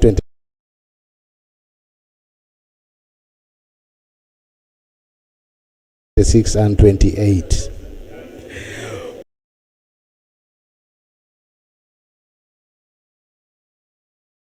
Motion to move. Motion for adoption of the report of the Committee of the whole House.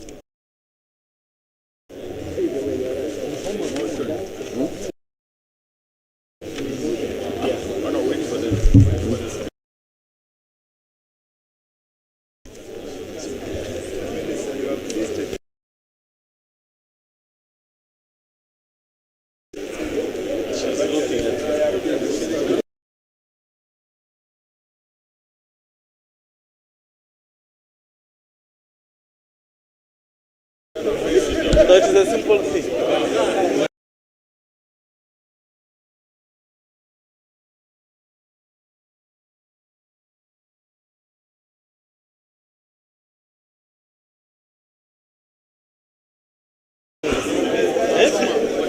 By the way, we are passing a lot.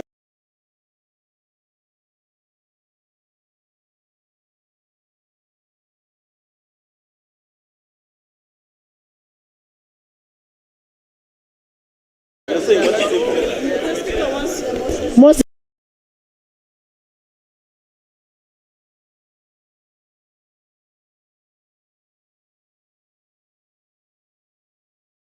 is what you want? Actually, clause 28, where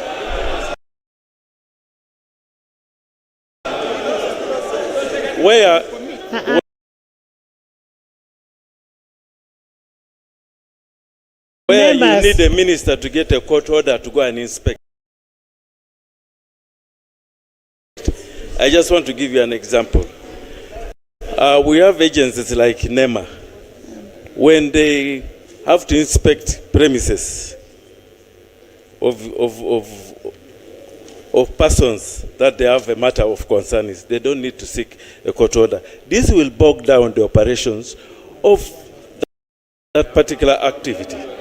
Thank you.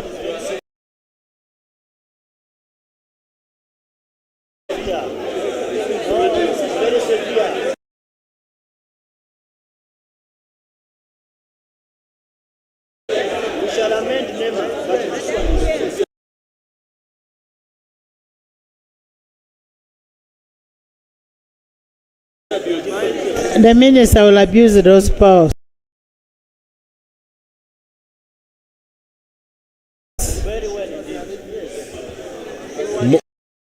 You want,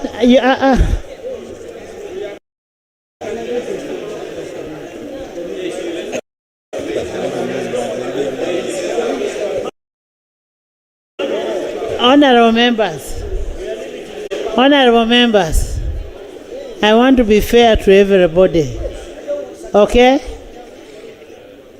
I am putting a question as to whether we go for a committal on clause 28. Those in favor say and the contrary nay.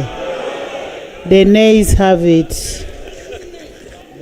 Motion for adoption of the report of the Committee of the Whole House. Honorable Minister.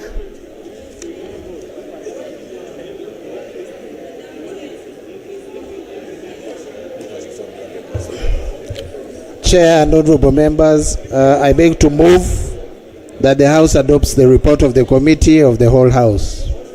I put a question that a report of the Committee of the Whole House be adopted by this august House. Those in favor say and the contrary nay. Yes,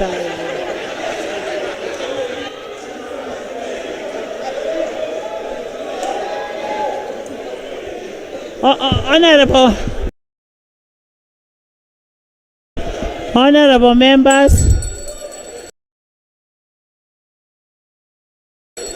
members, don't mind about that. Some members are doing accountability. So it's just prudent enough for one to do accountability by bills that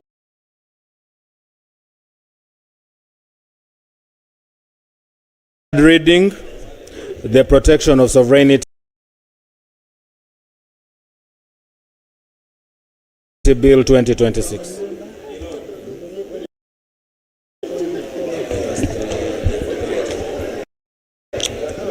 Chair and honorable members, I beg to move that the bill entitled the Protection of Sovereignty Bill 2026 be read the third time and do pass into law. Honorable members,